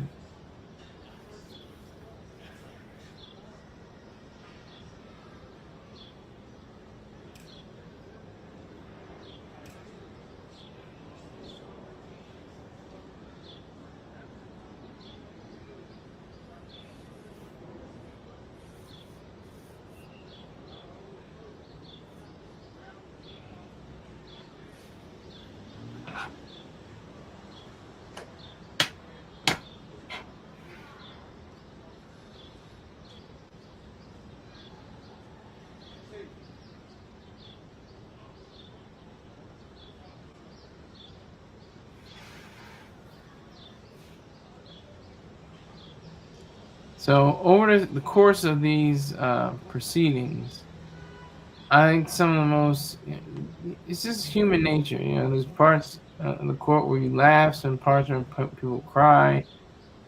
It's a roller coaster. It's a lot of things going on. It's someone's life.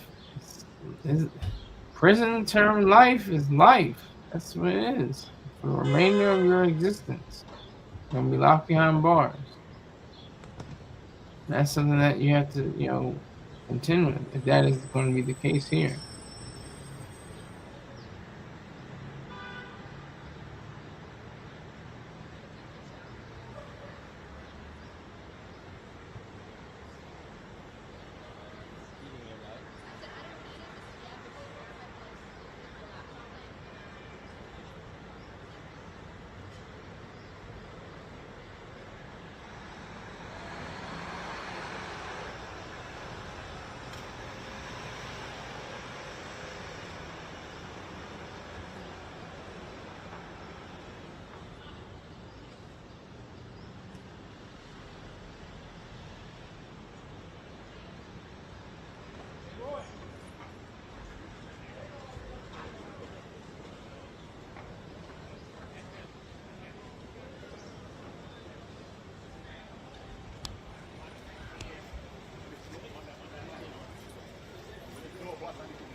Okay, there's some action. Something's happening. Uh-oh, cameras are gathering. Cameramen are scrambling. Waiting. So action's going on. Somebody picking up. Something's happening.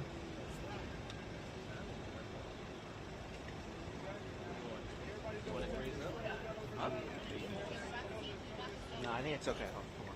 That's good.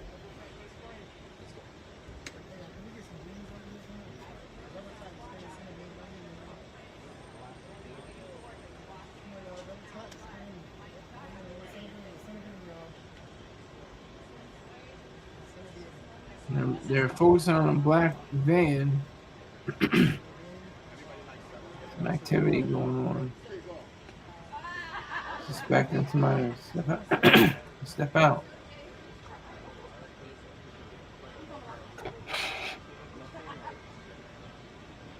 Big Mike. Thank you. Yes. Thank you. Let's go.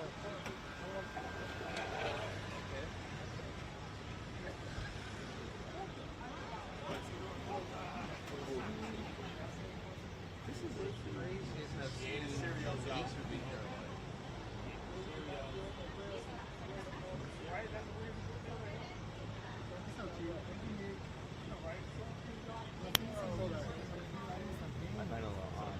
Huh? I find it a little odd how they run away. Oh, they what? Because the security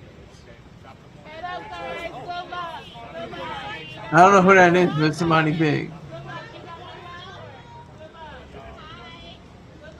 Oh, that's his son, I think. It's Diddy's son, I think.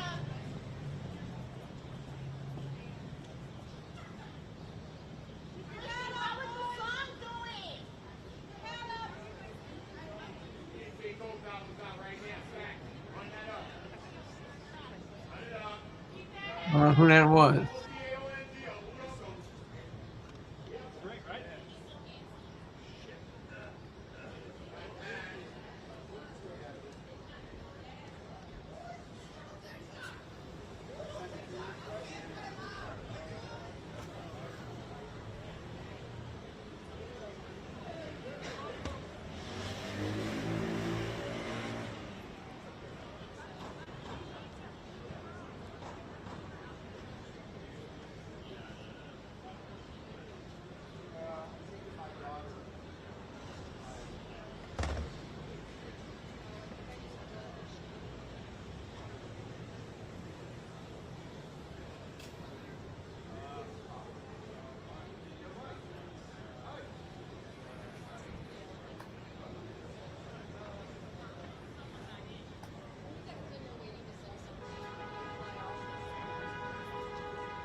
I don't know what the hell that was about.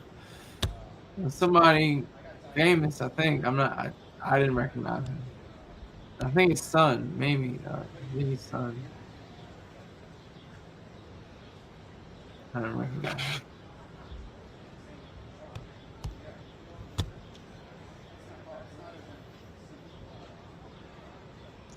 The verdict is in.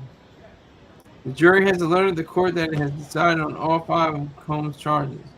Yesterday, the jury told the judge that it reached a verdict on 4 counts but could not reach its consensus on the racketeering charge. The judge told the jury to continue deliberating and they should not hesitate to change options.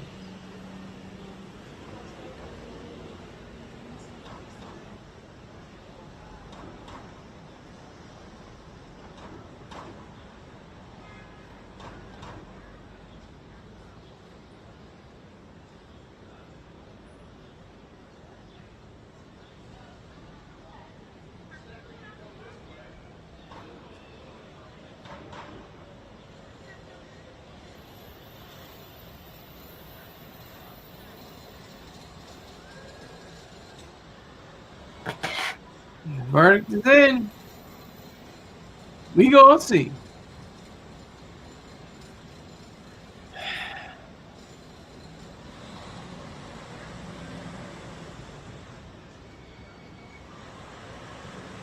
I have to say not guilty 5 times.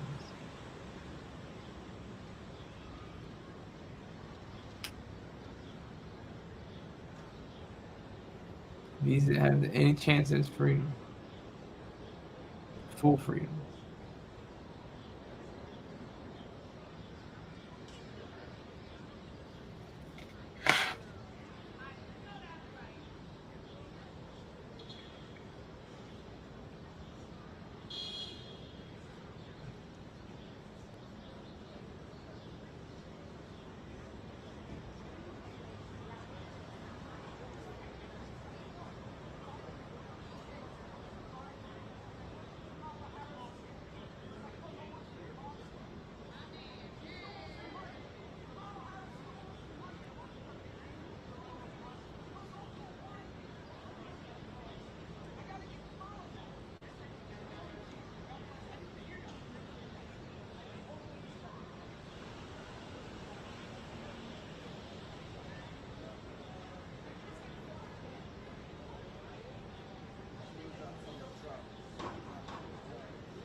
I'm gonna switch it up now.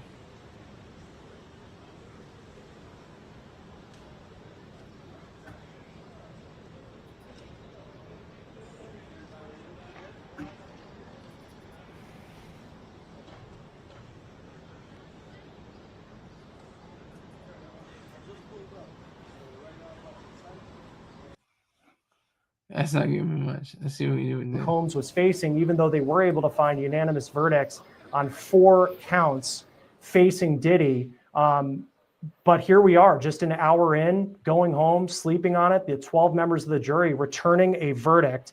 We're going to work on getting our guests up. But Sierra, walk us through, as you've covered this every day, of what makes this racketeering charge so complicated and why it seemed the jury, at least early on in these deliberations, they were having an issue.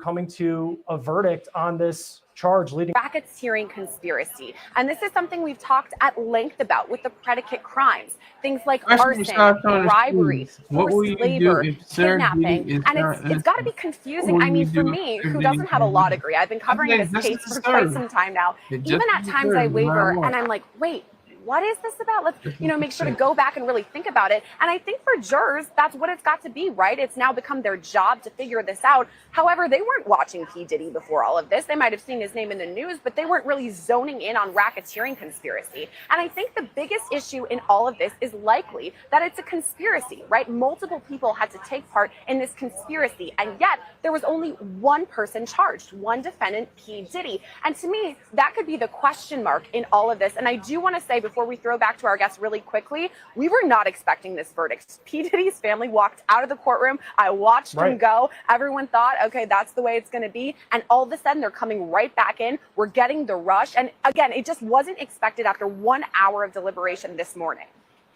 Court update again. Sean Combs has entered the courtroom. He looked at his family. Again, his mom and his sister are there right now. He looked at his family, nodded his head, and flashed a small smile.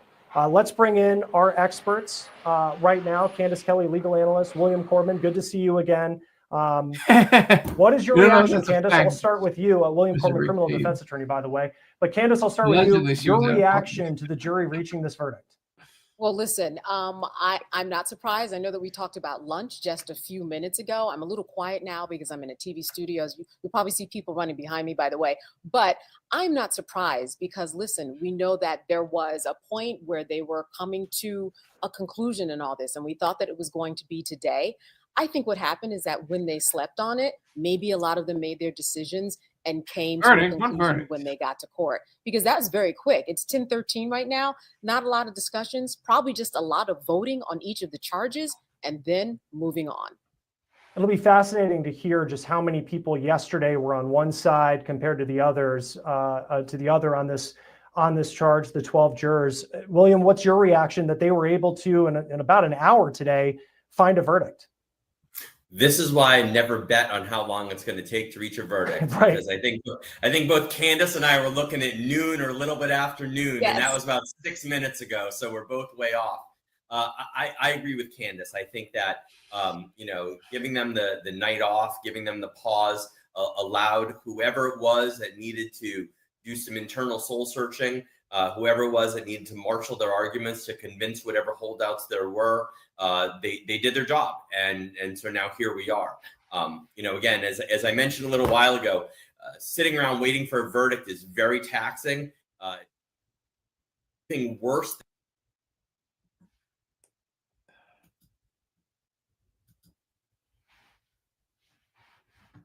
than sitting around waiting for a verdict is when you know there is a verdict and you're sitting around waiting for the verdict to be read. This is about as high drama and about as tense as it gets. I've been in this position many times. It is an uncomfortable feeling because you're trying to read tea leaves that simply don't exist. They are sitting in that courtroom right now, just staring at the walls, waiting for the jurors to come in, waiting for everyone to reassemble. And it's tense and it's tough and it's taxing. Let's get to this update. The judge says we received a note at 9:52 a.m. and it reads, "We have reached a verdict on all counts." Anything to address before we bring out the jury? Both sides say no. The judge says maintain order while the verdict is being read and until we have the jury out. Candace, walk us through. We don't have cameras in the courtroom, but what is going to happen next? Well, listen, this gives time for the family to reconvene. As we know, the family left. They perhaps thought like us that they had a little more time. It gives everybody a time to kind of shore up, be ready, be there as you would want somebody who's a defendant who may not be walking out of the jail. So with that in mind, everybody gets assembled. And then the foreperson is going to read the verdict once everybody is marshaled in. And as you mentioned, the judge is going to have to do a very good job to say, everybody, please be calm. Make sure that your reactions are in accordance with the rules and guidelines of the courtroom. As we know, though, Chris, that is very difficult to maintain. I am sure that regardless of what the verdict is, there is going to be a reaction because any combination of an outcome, guilty, not guilty, it's going to be a surprise because we just don't know and we just are not the jurors in there making the decision. Yeah, and what a decision that they've made. I'm getting another update here. The judge says, I will ask our deputy to bring back our jury. Sean Combs has remained seated. His 8 lawyers are standing up. The judge says, all rise. So here we go. The jury's going to be coming in. So I do apologize if I'm looking off screen as I typically do. I have a monitor here. So I'm kind of watching this like a hawk to make sure that I bring you the update as quickly as possible. And as I wait for the update, William, let's talk about count one, racketeering conspiracy. And just for those who are joining us, this is a complicated charge. What does the jury, as the jury, I'm just told the jurors are now entering. What is the jury going through? How do they reach a guilty or not guilty verdict? What do they consider when looking at count one, racketeering conspiracy? They have to find that Sean Combs was guilty beyond a reasonable doubt of the predicate offenses, at least two of the predicate offenses, such as arson, drug trafficking, sex trafficking, and so on. Then they also have to find beyond a reasonable doubt that he was part of an enterprise, and the enterprise was created for the purpose of committing criminal acts, that the enterprise itself was created for the purpose of continued criminal conduct. We know from the notes yesterday that this is what the jury was hung up on, and we know that after 52 minutes or so of deliberating today, whatever they were hung up on now has been resolved. And we have received your note, says the judge. Juror number 5, have you reached a verdict? He is the foreman. Juror number 5 says we have. The judge says, is it unanimous? Juror number 5 says it is. The judge says, please provide the verdict for the deputy.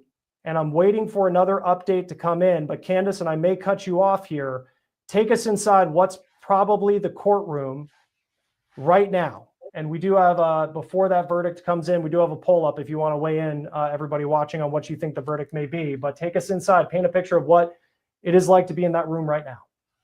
Listen, everyone's quiet as a mouse. They are waiting for the details. This is the moment that this 7 weeks has been built upon, not just for the jurors, but for the public, for the reporters, for his family, for Sean Combs. This is the time. So it is quiet. Everybody's being patient. All rules are being followed. No one is acting up. No one is doing anything. Everybody is waiting with bated breath. This is the moment.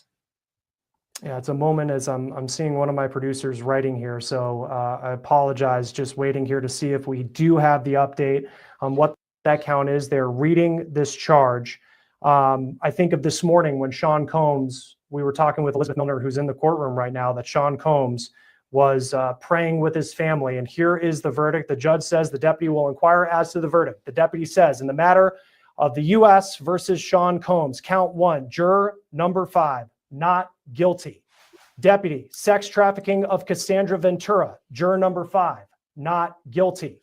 Deputy, transportation for prostitution, juror number 5, guilty. So we have 2 not guilties on count 1, racketeering conspiracy, sex trafficking of Cassandra Ventura, that is not guilty, and transportation for prostitution, guilty. What is your reaction, William, to what the jury has found in the case against Sean Combs? So far, I'm very surprised. I thought that the prosecution really did put forward a fantastic case involving Cassie Ventura. I'm surprised that they weren't able to prove beyond a reasonable doubt. I think that the defense counsel certainly did a great job in sort of showing the back and forth, the digital footprints that we talked about earlier, showing that, perhaps she was a willing participant in all this. Perhaps, she did know what was going on and that she was okay with it. That's my take on it. The final 2 counts for sex trafficking of the victim who went by the pseudonym Jane. Juror number 5 says not guilty, and transportation for prostitution of Jane, juror number 5 finds guilty. The jury finds it guilty, according to the foreman, juror number 5. Candace, what is your reaction? So listen, we're not surprised. We knew that lower act, we knew that the transportation, crossing straight lines, in order to engage in prostitution, we knew that was practically a given, that the defense was willing actually to give up, as we talked about before, that's up to 10 years. So that could really be across the spectrum. What we know it's not is RICO. We know it's not 20 years to life. And I think that that's something that defense definitely would say is a win. We are not surprised. I think that none of us are. William, what does this mean for Sean Combs now? These are the 2 the 2 weakest charges in terms of penalties, I guess you would say, in terms of seriousness of charges. Not guilty on racketeering, not guilty on sex trafficking of Cassandra Ventura, not guilty of sex trafficking of Jane. What does this verdict mean, getting those 2 guilty verdicts on the transportation for prostitution charges? Well, obviously, there's still serious charges. I mean, it's the full weight of the federal government has come down against Mr. Combs and has charged him with these crimes. Obviously, he is relieved to have not been found guilty of the more serious crimes, if you will, but these were serious nonetheless. And there is a possibility that he's going to be sentenced to federal prison as a result. Both these counts carry with him up to 10 years in federal prison. He does have, I want to say, 10 or 12 months in already. He would get credit for that. I do think that there's a reasonable likelihood that he'll still be sentenced to some period of state prison and obviously, federal prison. But again, it's still very, very serious. Does this mean that Sean Combs potentially could walk out of the courthouse today and then sentencing be pushed to a later date, Candace? He's not walking out today. He's got a lot to do in terms of actually going back to the courthouse. And what they want to make sure doesn't happen is that he doesn't, he's not out in order to do what they thought he might do, which was tamper with witnesses. If they choose to charge this any further, he's not going anywhere. He's going to be held, and then he's going to be sentenced, and then he's going to be placed somewhere. As you said, it could be Florida, it could be in the Midwest, it could be Pennsylvania with Bob Menendez. We never know, but he is not going anywhere today. And then, William, walk us through the sentencing part of this. We know what the verdict is now. What happens next? So what happens next is that there is a sentencing hearing that will take place probably 30 to 60 days from now. In the meantime, both sides will marshal their arguments. They will put forth sentencing memorandum. The defense counsel puts together a memorandum. The prosecution puts together a memorandum. And also the probation department, the pretrial services, they also put together a memo. They will interview Mr. Combs. They will, each of those three branches, if you will come up what they believe an appropriate sentence is. And then ultimately it's up to the judge to formulate whatever sentence he sees fit in this particular case. And we'll get some reaction. I'm still waiting to get the description of what the courtroom was like in this moment with Sean Combs being found guilty on the most serious charge of racketeering conspiracy. But Candace, as you look at the not guilty verdict, what could the prosecution look back on and think maybe we should have done that to build a stronger case to maybe get a conviction on this? Listen, the prosecution put on a very good case. Let's remember that there were no witnesses that the defense even chose to put on. They just said, you know what, you didn't make your case. The prosecution, I would think, if they were going to look back, I don't know, would they do something with Christina Coram? Maybe take that chance. Would they do something with this plethora of security guards that we know were within Sean's orbit that knew everything? Because we know Sean wasn't driving himself to places. Sean wasn't getting candles, and Sean wasn't picking up Astroglide. Are these the people that we should have heard from? Because certainly being in the gallery, these are the people that I wanted to hear from. Would they have provided some glue to any of this? I think that that's something to take into consideration. Who were the people that we have heard all throughout this trial, but we didn't bring? Could they have made a difference? I want to bring our Sierra Gillespie in right now, who's outside the courthouse. Sierra, what is the vibe there? I mean, I'm telling you, Chris, this came out of nowhere. No one was expecting that after 1 hour worth of deliberations, we would have a verdict. So much so, the P. Diddy's family left the courthouse. They thought they were probably going to go get some brunch or something, and all of a sudden they're turned around. So I'm telling you, the instant that people were able to show up, I'm shocked by it. There's a major crowd outside of the courthouse. I mean, I have no idea where all of these people came from just to surround and hear all of this. And I mean, I think the vibe is that this is a pretty big win for P. Diddy. I mean, not guilty on count one of racketeering. Huge win. I mean, that could potentially throw the life sentence out the window. And you can definitely tell in the crowd here, people who are pro Diddy are definitely happy about it. And I know we talked about when we signed off at the end of last hour, when Diddy's kids left, you saw his sons, his twin daughters, they got in that Sprinter van and they headed out after praying with their dad. And then he goes to wait out the jury deliberations. I know his mom and his sister were in the courtroom, but did you see them get back? Were they there for this verdict?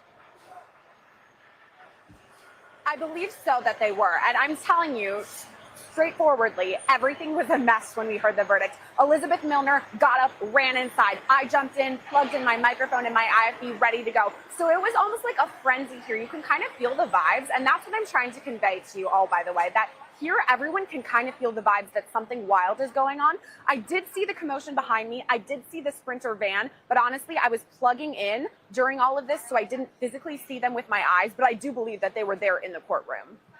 And if you're just joining us here on Law and Crime on the live stream, it's great to be with you. We have a verdict in the trial of Sean Diddy Combs, and I want to read through this verdict for you once again, just so we're all on the same page. The judge said, or the deputy, in the matter of the U.S. versus Combs, count 1, juror number 5, the foreman says not guilty. Sex trafficking of Cassandra Ventura, not guilty. Transportation for prostitution, guilty. Sex trafficking of the victim that went by the pseudonym Jane, not guilty. And then transportation for prostitution of Jane, guilty. Have another court update coming in. The judge asking the media not to question jurors about their deliberations. Jurors, you can contact our chambers. You gave up a lot these 10 weeks. It is inspiring. You worked together, rain or shine. You answered the call of public service. That should give us hope. The judge then says, I need to address a few matters with the lawyers. Then I will come back to meet with you, jurors. All rise to the jury. Then the jurors then exit the courtroom, and the judge says, I'll hear any application then about sentencing date. Combs' attorney, Mark Agnifilo, says he should be released. Combs Agnifilo says he is no longer charged with sex trafficking or racketeering. His plane has been chartered. It is in Maui. He does not have access to his plane. This is his first conviction, and it is a prostitution offense. He should be released. William Corman, criminal defense attorney, as someone in this line of work, how strong of an argument that is that Sean Combs should be released? The problem is this. Combs has a significant amount of assets, and if Sean Combs chose not to come back to court to be sentenced, he would be able to do that. So again, correct, he has no criminal record. Correct, he's been found guilty only of the lowest hanging fruit, as we've been calling it. I think it's an argument that can be made. Obviously, the prosecution is going to argue against it vociferously. I'd be surprised if the judge went along with it, but candidly, I think we've all been a little surprised by what's happened in the past few hours. But again, I don't anticipate the judge will allow it. Mark Agnifilo continuing on here saying his family is here and could sign a bond. He should be released today to go back and live at Two Star Island, which is in Miami. Judge says, this is just coming up right now. I will hear from the government in a moment. Are you proposing he just walk outside now? And the defense says yes. Candace, there's going to be a lot of conversation about Sean Combs and his legacy. You can't unsee the 2016 video from the Intercontinental Hotel, that is for sure. But how does this verdict impact how people may view Sean Combs going forward? You know, some people are going to view him as a hero. Some people are going to view him as a victim. They really will. Some people are going to say, what in the world? We were in there for 7 weeks and we heard all of this debauchery and all of these things that when we look at the cumulative effect of the evidence, I think he was guilty. So you're going to have people on both sides. But I think in terms of his legacy, personally, the legacy for him is going to still be his music. That's going to survive and live. But I think there's a legacy that's going to happen in terms of this case in particular. And when RICO is used, there's going to be a lot of conversation and information exchange online and on shows like yours about when do we really need to apply RICO, because out of this, I think that's what the largest conversation has been about. Yes, there was Astroglide and yes, there was baby oil, but what is this RICO and what does it mean? And is it being unfairly used by people who are in the music industry? Is it being unfairly used by people like him who happen to be rich and seemed like someone who we could make a big headline out of if we are the prosecutors? This is what the defense was saying in their closing argument, that this is just over prosecution of someone who, let's leave his legacy alone. There's nobody here who's coming after Sean Combs, but the government. Don't trust them. I think that's going to be the lasting legacy of this case in particular. And you think of the 2016 video once again, and it's the video of Sean Combs is in a towel. He's chasing after Cassie Ventura, and grabs her and beats her. It was video that Sean Combs then, according to testimony from a security guard, he paid off $100,000 to get rid of what he thought was the only copy. And yet, in the end, they find not guilty of sex trafficking of Cassandra Ventura. William, what about her testimony just didn't get the job done? Or maybe should I say, what is it about the defense's argument that did get the job done and got a not guilty verdict? I'm going to assume that it was the defense counsel's argument that was saying, look, this is a complicated relationship. This is a relationship that was fraught with domestic violence, but Sean Combs hasn't been charged with domestic violence. Sean Combs has been charged with this grand scheme, this RICO enterprise, if you will. And there's a big difference between being involved in the RICO scheme and being, unfortunately, a serial abuser. And if we were on trial for him being a serial abuser, there's no argument to be made. We've all watched the video. We're going to watch it 100 times during the course of this trial. But you can't make the connection between him being a serial abuser to him running this giant criminal enterprise, including the sex trafficking. Because again, there was a huge amount of digital footprints where she was involved in it and she was willing to go along with it and she was amenable to it and she indicated that she was into it and things along those lines. And those points obviously hit home with the jury. And also not guilty on sex trafficking of the victim who went by the pseudonym Jane, who also there were text messages that the defense used to argue that these were consensual relationships. There's been a lot of talk, Candace. I want to say hello to the 55,000 people joining us right now for this coverage of the verdicts in the trial of Sean Diddy Combs. There's been a lot of talk about just how good Sean Combs' defense team was, that this was the all-star dream team cast for a defense team. What did they do that is different than the typical defense attorney that you see in a courtroom? Present witnesses. It was kind of like they did, in that they were able to jab holes into the witnesses on cross-examination. So really they had witnesses speaking on their behalf. If you look on it that way, that you are my witnesses, and now I'm going to show inconsistencies. Now I'm going to show bias. Now I'm going to show that you are a money grabber in this particular one. Now I'm going to show that the government is after Sean Combs. So I think that there were a lot of opportunities, and they did do a very good job. On the other hand, so did the prosecution. So I think that that's really kind of the takeaway, and that is when we look at these attorneys that were great across the board. That was one of the things that was really spectacular about this. You saw fine attorneys on both sides doing very, very good work. Of course, Sean Combs is in that position to afford an attorney, and not everybody's legal journey is going to look this way. But the defense did do a very good job. During closing, Mark Agnifilo was very interactive, comedic, really kind of brought light to the fact that, you know what, maybe this is, not as big as you think. So we got Astroglide off the streets, right? That's what he said. Big deal. Oh, wow. Aren't they great? So he really kind of made light of what this really could translate as when you really break down what he said is just a modern day love story. Some people might laugh at that, but he did connect with the jury in that way. With the same token, so did the prosecution, but the jury made their choice. Another update from court, the judge asking the defense, are you proposing $1 million bond? Mark Agnifilo says, Diddy's defense attorney, yes, and travel to Florida, New York, and Los Angeles. Then Assistant U.S. Attorney Comey says the U.S. opposes his release. A person found guilty shall be detained until the judicial officer finds he is not likely to flee or be a danger. Comey continues on saying the defendant faces a maximum sentence of 20 years. Even while faced with this case, he assaulted Jane. Here in New York, preparing to surrender, he had drugs in his hotel room, was ready to commit the same offense. The judge then continues on saying, I am not going to resolve this second. I need to review the statutes. Ms. Comey, do you have a case in which bail was denied after a conviction under the Mann Act? You may confer and come back. We'd plan to be here the whole day. So this, we do have more business to attend to, even though this verdict has been read. Let's go back to Sierra Gillespie outside the courthouse in Lower Manhattan. Sierra, what more are you seeing outside the courthouse? And just as you're processing how all of this played out, as someone who covers celebrity for our Law and Crime YouTube channel Scandal, how will people, and time will tell, but how does this impact Diddy's legacy compared to if he came back as guilty for racketeering conspiracy? Wow, Chris, there's a lot to digest. Again, I am still shocked the fact that we have a verdict after 1 hour of deliberation this morning. And like I said, we're here live on our live stream, ready to go and bring you the latest, as Chris has been doing so eloquently, getting you guys all up to speed. So what's happening is I'm standing here facing the camera with the courthouse behind me. And I swear to you, every time I turn back to look and see, okay, what's going on? Am I going on air? Am I not? Every time I turn back around, there is more people. I'm going to guess 200 people. Could be more that are just surrounding the front of the courthouse there as these arguments about bail are going back and forth.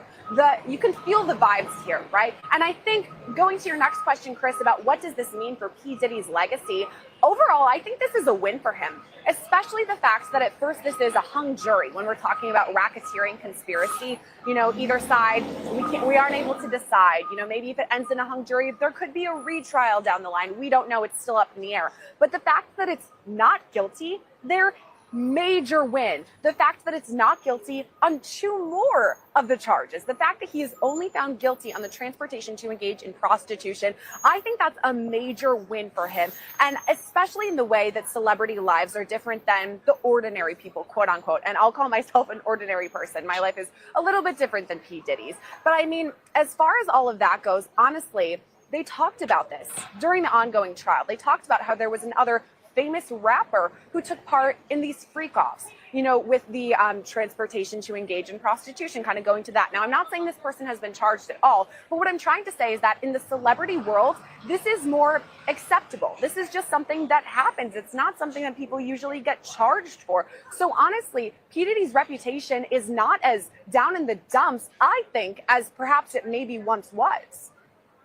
And you think of just how people consume media these days. You can listen to a Diddy song in your headphones on the subway on the way to work, and nobody knows what you're listening to. It's your business whether or not you want to still consume the content that he produces. Do have more updates coming in.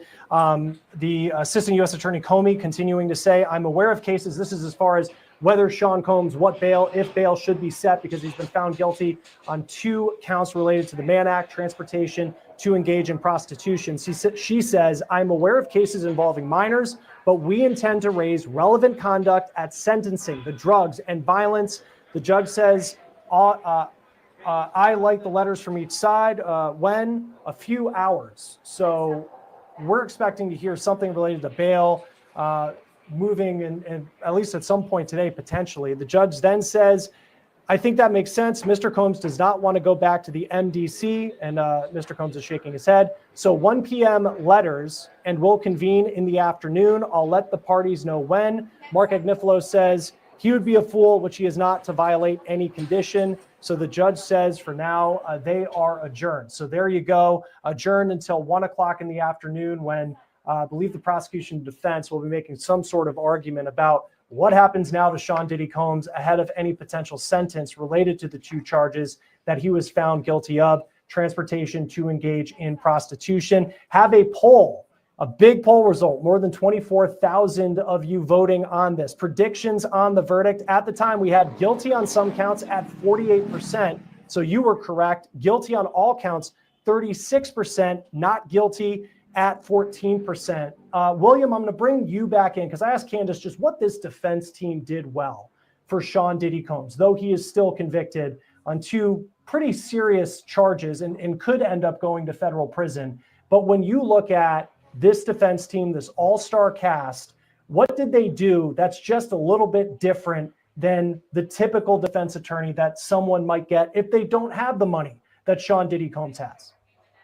Well, first of all, what you just said is probably the most important part of it here. I mean, they had next to limitless resources, which unfortunately is not true for the overwhelming majority of people who are charged either federally or on a state level. And so, you know, Sean Combs is in a position to be able to afford not only top-notch attorneys, but everything that comes along with it. Top-notch investigators, people who are willing to pour through and able to pour through hours and hours and hours of videos, to go through thousands upon thousands of text messages. The system doesn't allow for that in most circumstances. So Combs is very lucky and blessed to be able to afford that type of attorney with the resources that go with it.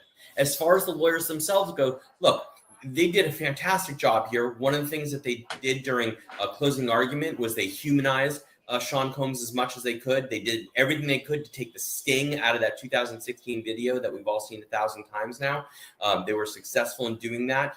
And in their cross-examination of the government's witnesses, they were able to sort of put on a shadow case. They called no witnesses, but instead they used the government's own witnesses against the government. And that's the key to cross-examination, is when you have these witnesses who are testifying against your client, if you're able to spin it in such a way that they become your witnesses or testify favorably for your client, that's exactly what you want them to do. And that's what they did here. They certainly did that with Cassie Ventura. They did it with Jane. They did it with Mia. And those were obviously the three most important witnesses that the government had. And yet they were able to turn that testimony around and use it to their own advantage. It was brilliant.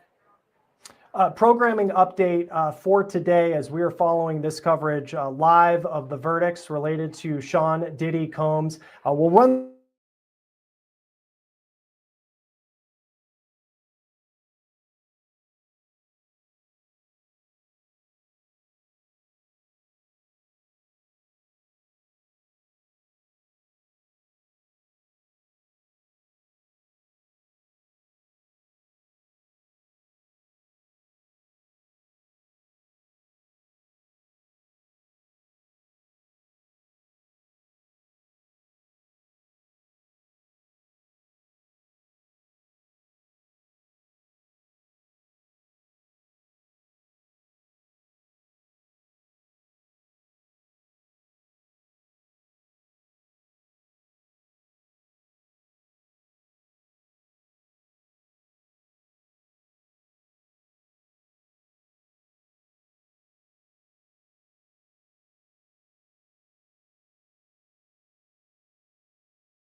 make their case as the defense did. They said, hey, I'm going to punch holes in these particular witnesses that you're bringing prosecution.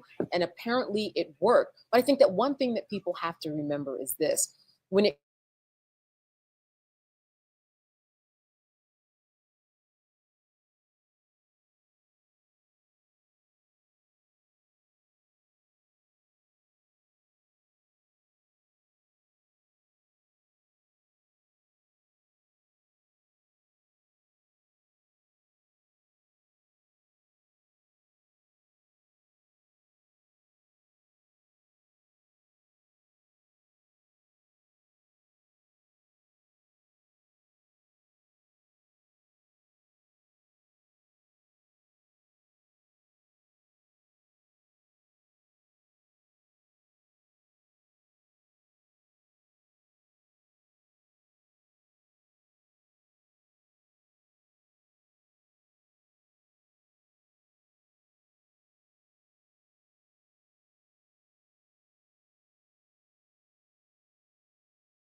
Okay, I'm back.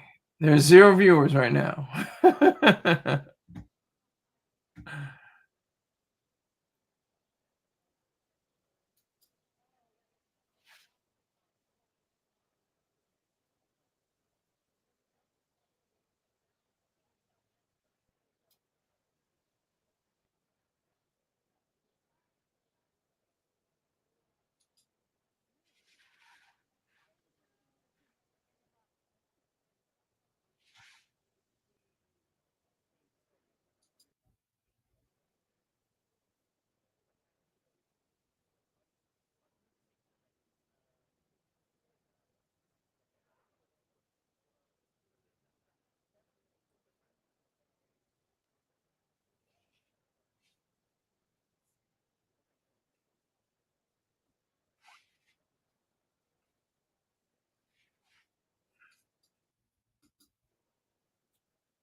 Yeah.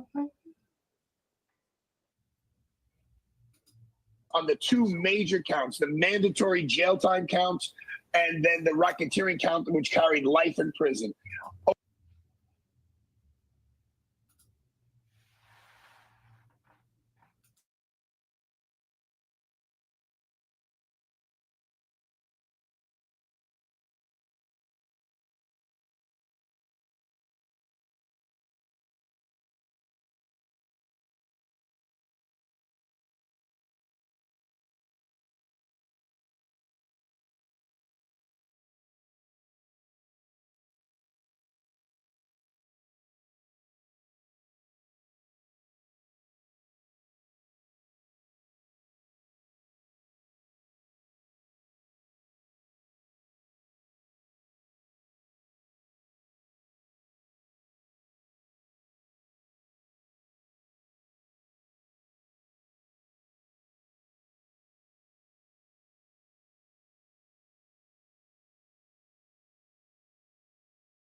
Okay, so I talked to the hater. The hater rushed me off. I was taking up too much of his time.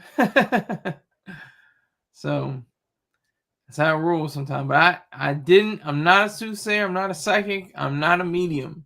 But I just saw him not doing full life. I just was like, that's not going to happen. And the other charges, they're not going to be in effect either. What really stuck were the prostitution charges. And what the thing is, I want him to go to prison for them because they are against the law. However, morally, he was right. He was okay morally. Prostitution should be legal across the land. Shouldn't just be in Nevada and other areas. Prostitution should be completely legalized. It's just like drugs. What is an earthly reason why prostitution or drugs shouldn't be legalized? Decriminalized and legalized. It's embarrassing. We should be able to have as many prostitution rings and everything like that are legal, that are regulated by private means. That should be in effect. That should be in effect. But I'm gonna go away real quick. I'm gonna be right back. I'm gonna make a smoothie. Hold on.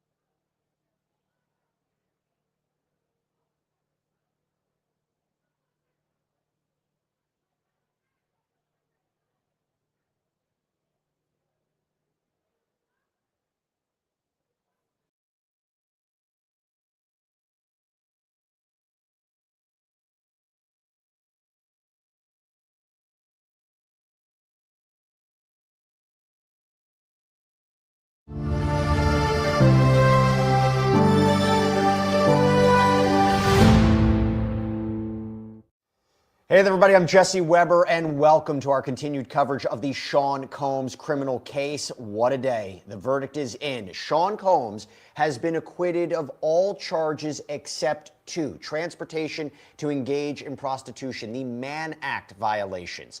This is a massive win for Sean Combs. There's no other way to say it. When he was facing racketeering conspiracy and up to life in prison, and now, oh, by the way, sex trafficking, a minimum of 15 years in prison, acquitted of those charges, both with respect to Cassie Ventura Fine and Jane, and now has been convicted of transportation to engage in prostitution. Yes, they are federal crimes. Yes, the prosecution may be even advocating for 20 years in prison. Each one has a maximum of 10 years in prison. They want it to run one after the other. That could be highly unlikely. There is no, our understanding, mandatory minimum for transportation to engage in prostitution. In other words, he is looking at a totally different reality than he was at the beginning of the day. And now we're trying to understand what happens next. There is a consideration today about whether he will be released. Will he be released pending sentencing, which might happen about 70 or 90 days from now? And that will come out today. We're going to get a little bit of logistics about what's happening. And we're also going to try to figure out what the possible sentence could mean and what this verdict means. You have to imagine this is a loss for the prosecution. This is a loss for the Southern District of New York, who compiled a case about him. The accusation was operating a criminal enterprise for years. The jury did not believe it. We have a statement right now that came in from the United States Attorney for the Southern District of New York, Jay Clayton, and Special Agent in charge of the New York Field Office of Homeland Security Investigations, Ricky J. Patel, on the verdict. This just came in, quote, "Sex crimes deeply scar victims, and the disturbing reality is that sex crimes are all too present in many aspects of our society. Victims endure gut-wrenching physical and mental abuse, leading to lasting trauma. New Yorkers and all Americans want this scourge stopped and perpetrators brought to justice. Prosecuting sex crimes requires brave victims to come forward and tell their harrowing stories. We and our law enforcement partners recognize the hardships victims endure and have prioritized a victim-centered approach to investigating and prosecuting these cases. Today, we recognize the important work of the SDNY's Civil Rights Unit, as well as the tireless efforts of the women and men at HSI who are devoted to combating human trafficking. We thank the special agents from the U.S. Attorney's Office of the Southern District of New York, Digital Forensic Unit, and the Complex Analytics and Social Media Enhancement Team at the New York, New Jersey High-Intensity Drug Trafficking Area. We would also like to thank our partners at the NYPD for their assistance in this matter and for sharing our victim-centered approach to combating sex crimes. Nothing necessarily on point about the verdict per se. Interesting. Let me bring in, by the way, so we're going to take your questions as they come in. We're going to try to do extended coverage as we figure out what the rest of the day will look like in terms of when sentencing might be scheduled, in terms of whether or not Sean Combs will be released today. Will we see him? That's a question. That's a consideration we have with us. long crimes, Elizabeth Milner, who was in court today, who was in court for all of the action for this trial, and SiriusXM host Mina Sawat-Lone. It's great to have you both here. Elizabeth, I'll start with you. Your reaction to this verdict, and number two, what can we expect for the rest of the day? And you know what? Let me add a number three in there. What was it like inside that courtroom when the verdict came down? Well, a lot of people were at the edge of their seats when that verdict was about to be read out loud. I was very anxious, I don't know even if we're sitting having in my seat in the issue, if we can hear Elizabeth, but I can't hear her on my end. There we go. Now we got Elizabeth. Hey, Elizabeth, you're back with us. Oh, okay. I was like, is my mic on? My mic is on, I promise. So I will say this, Jesse, that there was a lot of anticipation while that verdict was about to be read out loud. I think a lot of us who are on the press side of the courtroom were at the edge of our seats waiting to see the jury's reaction whenever they came into the courtroom, but also what their verdicts would be rendered. And obviously we know that to be that he was only found guilty on count 3 and 5, that being transportation to engage in prostitution in relation to Cassie, in relation to Jane, but not guilty on count 1 RICO conspiracy, and not guilty on count 2 and 4, that being sex trafficking, Cassie and Jane. So I think from the family's perspective, from the defense's perspective, and even some people inside that courtroom, I think they were pretty pleased by the outcome of the jury's decision. I did note that there was an audible applause. A lot of people were kind of either doing prayer hands, up to the sky, that type of thing. And that was coming from the family's kind of point of view. And it seemed like they were pretty pleased. And I don't know if you heard, Jesse, when I was talking with Chris earlier, he being Sean Combs, turned around in his defense chair and told his family that he's coming home. So it seems like from his perspective that maybe his defense attorneys told him it's a possibility the judge may let you go today. I didn't think that was at all a possibility, given that he has been found guilty on 2 of the charges. But it seems like from the defense's perspective, they were so pleased with the verdict. Obviously, they would have loved for an acquittal on all counts, but in terms of the guilty counts that were rendered, I think that they were just pretty happy. And according to Mark Agnifilo, now Sean Combs has his life back. In terms of just other people who were inside that courtroom, it seemed like, again, people not even just from the Combs family, but other people on the public side were applauding the defense team after the verdict was rendered. There were a lot of hugs inside that courtroom. It was either the family, it was the defense attorneys. I saw even when the verdict was read out loud, Tenny Garagos and Sean Combs really having kind of a tight squeeze on their hands. There was tears flowing from Brian Steele, from Tenny Garagos, from Ana Maria Esteval, from Mark Agnifilo. And so it seems like the defense and they did a good job. They didn't put up any witnesses, but they did an excellent job with the cross-examinations, and they were pretty pleased given the jury's decision. We're getting a lot of questions in about this, Elizabeth. Before we get to them, just real quick, what can we expect for the rest of the day? I understand we might have a development at 1 p.m., or at least we believe those are when papers are going to be submitted in terms of bail, right? In terms of whether or not Sean Combs can be released today. Which, by the way, we are in a very different scenario. When he applied for bail during the course of this trial, during the course of this criminal case, the sex trafficking and the racketeering allegations were hanging over him. So when you talked about, was he a danger to the community? What was he charged with? The seriousness of the offenses, likelihood of fleeing, those considerations were coupled with the charges that he was facing. He no longer faces those charges. These transportation charges, sure, they're federal crimes, but he is in a much better position to argue for release today than he has ever been. What do we expect the schedule is going to be for the rest of the day? Well, I knew I missed one of your questions, Jesse. So sorry about that. Nah, but no yeah, worries. It seems like so it seems like both parties are working right now to kind of draft up an email or a letter to the judge as far as their arguments as to why Sean Combs should or should not be released on some type of bail condition pending his sentencing. Now, Mark Agnifilo, he stood up and he says that Sean Combs should be released. He should be able to walk out of that courthouse today. Now, right now, he's not at MDC Brooklyn. From my understanding, he's still being held at kind of a holding cell up inside the courthouse. But Mark Agnifilo was pretty adamant. He wants his client to be released on some type of bail condition. He should be able to return to Two Star Island over in Florida. He should have travel limits only to Florida, Los Angeles, where he has another home, and to New York City. If there was any type of questions in regards to him being a very wealthy person and him having access to a private plane, according to Mark Agnifilo, his plane is currently over in Maui. He doesn't even have access to his plane.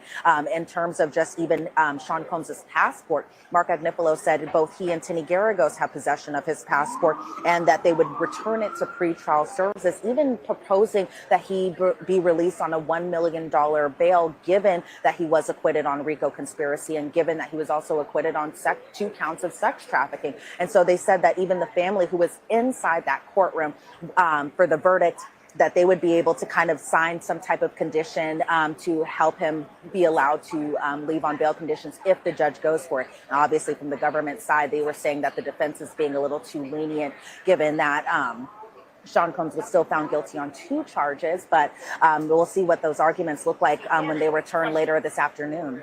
We're also talking about the reaction to this verdict. I mentioned the statement from the government. Per CNN, Cassie Ventura's lawyer, Douglas Wigdor, told CNN, following, again, the Sean Combs being acquitted of sex trafficking and racketeering, found guilty of the Mann Act, transportation to engage in prostitution charges.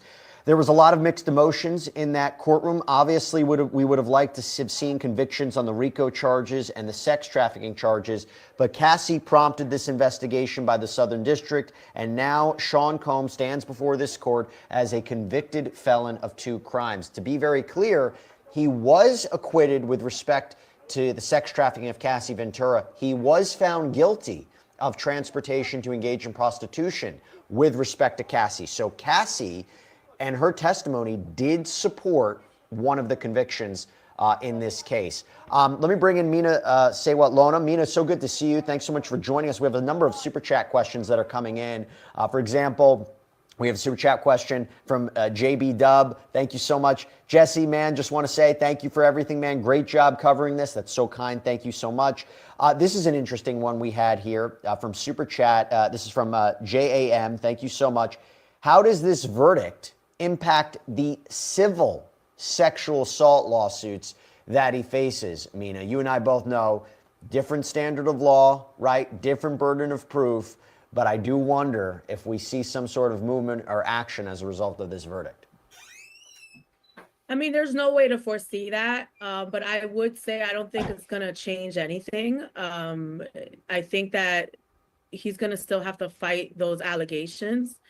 And they're lengthy, there's over 80. And in fact, while we were waiting on the deliberations, there was another lawsuit that came in.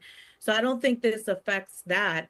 And a lot of people sometimes ask, why do people, file civil suits as opposed to something with the government? And this is why sometimes, according to the law, people don't get the justice that they are looking for when it comes to some of these government cases. So then they resort to civil cases as a way to get some kind of payback for what they feel like has happened to them. So I don't think it's going to affect the civil cases. Yeah, I think that's a different animal. They'll be attacked in a different way. But look, I mean, if you look at OJ, right? There was a criminal case, there was a civil case, different results. But also he's facing allegations in the civil context that have nothing to do with the criminal case. And that's something that's completely different. I want to bring back in Elizabeth on this because, Elizabeth, I know we have to sign you off in a minute. We got this Super Chat question from Shiri B. Thank you so much for this. Love Long Crime. Thank you so much. Jesse and Queen Elizabeth. Did the defense ever bring up a conspiracy theory of the timing of the allegations due to Diddy's lawsuit against Diageo? There was nothing about that in the criminal case, right? I mean, surprisingly, Jesse, it was brought up just a little bit in relation to one particular witness, and that being Derek Ferguson, this chief financial officer over at Bad Boy, when they kind of mentioned during his cross-examination whether or not Diageo might have played a role in kind of, they were talking about the expansion of Ciroc and how they were only isolated to certain urban areas, and that Derek Ferguson was kind of talking about how the Combs enterprise, not to be confused with the one that the government was alleging, but the Combs enterprise wanted more of an expansion outside of just to be marketed at urban areas. So surprisingly, it was brought up in that particular context. And in that, when I remember reading, or not reading, because obviously I was there, I remember hearing it, and I was like, oh, might be in relation to the Diageo and kind of the civil matter with that. And so it was brought up in court, yes, but as far as just the overall conversation about it, it was really just kind of limited to that. Yeah, and not the timing of it. There was some insidious reason. Before we let you go, I know I have to wrap up. There's a lot of commotion going on outside, right? What's happening around Yeah, there you? is. Yeah, honestly, Jesse, if you guys saw me kind of looking around, looking back and forth, it's because literally right behind our tent, somebody was yelling, getting into a very heated debate about, again, the emotions are running pretty high after this verdict came out. A lot of people, especially those who were very much free Diddy, free Sean Combs, those who are kind of in his support system, kind of yelling a little bit at us. I even see some of the comments from you guys. Some of y'all are saying that we're biased, all of those things. And so in terms of just the emotions running kind of high after this verdict is read, it's definitely spilling out over into the courtroom. The yelling kind of stopped for a moment. Not sure if it went kind of over to the other side, but it seems like there is still a lot kind of going on. I'm glad that it kind of calmed down a little bit before you went back to me, but it was kind of a little bit of a commotion going on. I was just kind of nervous for a moment that he might interrupt our live shot, but it doesn't seem like that's happening. It seems like, you know, for the most part, I was taken over to the side a little bit over there. Well, you stay safe. We will talk to you a little bit later, and we'll find out what today is going to have in store for us and whether or not we might actually see Sean Combs exit that courthouse. That would be something. We, the public, have not been able to lay eyes on him for quite some time. Elizabeth Milner, thanks so much. Really appreciate it. Want to bring on Tyler Bailey into the conversation. Tyler, thanks so much for coming on. It's good to see you. I mean, I'm made of questions, but we also have a ton of questions coming on. We have a lot of questions about this. So JAM has a super chat question. Thank you so much. Must Diddy register as a sex offender? And Martina McGowan, again, has a super chat question. Thank you so much. Is he classified now as a sex offender? So is he classified as a sex offender right now after being convicted? And will he have to be under federal law? Yeah, that depends on the statute. I don't believe with these charges that he's going to have to register as a sex offender. He'll probably have some terms of any supervised release that he gets that may require sex addiction counseling or things of that nature. But I don't see with the charges that Mr. Combs has been accused of and the remaining ones that are left of him having to register as a sex offender. This isn't a case involving minors. I'll need to double check the statute, but I don't believe that's going to be a part of his penalty. Tyler, got a super chat question from Robin Donnellan. Robin, thank you so much. Will Diddy get back all the tapes and other items that the feds took in the raid? It's an interesting question because I wonder if he could put in a request for whatever was taken for property that was seized, but at the same time, he was convicted. And the argument could be that evidence was used to convict him. I mean, what are the chances he could get any of that material actually back? It's unlikely that he would get that material back. And also unlikely that he would even ask for the material back. And still, he was convicted of 2 charges. He may appeal those 2 convictions that he has left here. So it's still relevant for purpose of the appeal on the record. So I don't see him trying to get it back. And also sometimes, when you win, you get a win, you don't need to overplay your hand like the government did in this case. We have a super chat question from LC. Thank you so much. I'll throw this to you, Mina. Elizabeth's a star. Did this boil down to closings? She threw paint on a wall and left it for the jury to paint the picture on their own. I'm assuming they're talking about the prosecution. Could have said charge, crime after crime, line by line. Jurors are not painters. Thoughts? Did the prosecution, I guess the question, were they too broad?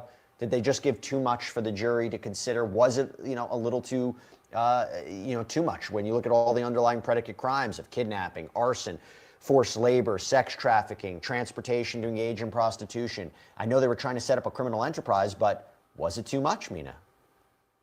Well, I think there's a lot of nuances in the law. I mean, even me just being on air, having to explain to my audience, what are predicate acts and what do they need in order to get the guilty on the RICO. I think it was very law heavy and it might have been confusing for the jury. I also think the defense did an awesome job of discrediting some of the witnesses. They presented extensive text messages that were loving from Jane Doe and Cassie and even Mia, after she claims that she was raped and all these horrible things happened to her. Mia continued to praise him on social media. And as and in the case of Cassie and Jane Doe, they continued those relationships despite them testifying that they had been victimized in some way. So I think the defense did an awesome job of of disproving and discrediting some of the witnesses here. And I think that's what we're seeing. All you need is a little modicum of reasonable doubt. And clearly that was there because we see how the jury decided this case. Look, I came on air yesterday and I gave my prediction. I said, based on the juror notes, it seemed to me you couldn't have jurors who were voting in favor of racketeering, there was a split there, and them not have already convicted him of something else. There's no way they could say we're thinking about convicting him of racketeering and he's completely acquitted across the board and everything else. The easiest, I've said this from the beginning, the easiest convictions for the prosecution were transportation to engage in prostitution based on the phone records, text messages, travel receipts, testimony. It was there. It was there. What was more up in the air was sex trafficking. And I thought because the jurors did not even ask for a readback of testimony with respect to Jane, and because of already some of the grayer parts of her testimony, it was likely that they were going to find him not guilty with respect to sex trafficking of Jane. Where the one that was a toss-up was sex trafficking of Cassie. I thought because of the readouts of the testimony yesterday of the key alleged moments of alleged sex trafficking, right? When they talk about 2016, the attack, when they talk about the plane incident, when they talk about Daniel Phillips' testimony, I thought that was the jury reading that back, coming back with a verdict shortly thereafter that they might convict him on sex trafficking. They did not. Maybe there was a debate about, let's just look at this one final time, and they were not convinced. Racketeering was up in the air always and did become a question even after a modified Allen charge from the judge. Would they come back and say, we still can't come to a decision? Would they say, nope, actually find him guilty? Here they found him not guilty. I want to bring in Sierra Gillespie, law and crimes reporter who's been on the ground, who's been doing excellent coverage, the host of Scandal. Hope everybody can check it out on YouTube as well. It's a great show. Couple of things that we have coming in here, super chat questions. So first of all, Maria Jimenez says, no question, this person is just showing support. Thank you so much, Maria. That's so kind of you. But this is an important question we have coming in, and I want you to answer it, Sierra. Pizza asks, and thank you for the super chat question, Pizza. This is a spit in the faces of victims everywhere. This is why victims don't come forward. What's your reaction to that? I think it's an emotional reaction for a lot of people, right? And we've talked about this throughout the case, the fact that this witness testimony was so intimate, so personal, going through some of their own trauma that they had to do, number one, in front of a crowd, number two, in front of their alleged abuser is hard, right? Okay, so we have that really intense stuff they're talking about. And yet, unfortunately, most of us know someone who's been affected by sexual abuse in some way, separating it from the case altogether, you know? And so I think that's really why this case has struck a chord with so many people. If we're setting aside P. Diddy and his celebrity status, which is interesting, yes, but if we focus on the sex trafficking allegations, almost everyone unfortunately knows someone who was the victim of sexual assault, if not themselves. And so, of course, it's going to be emotional to have a result like this, not guilty in regards to Jane and Cassie and the sex trafficking.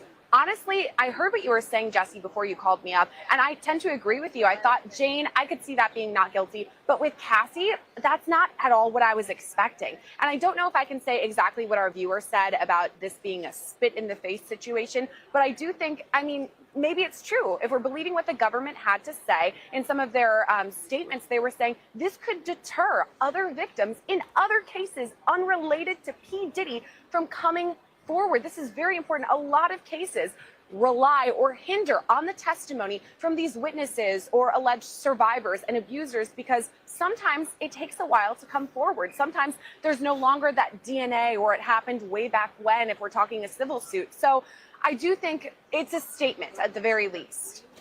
Sierra, what is going on around you? I understand people are quite tense.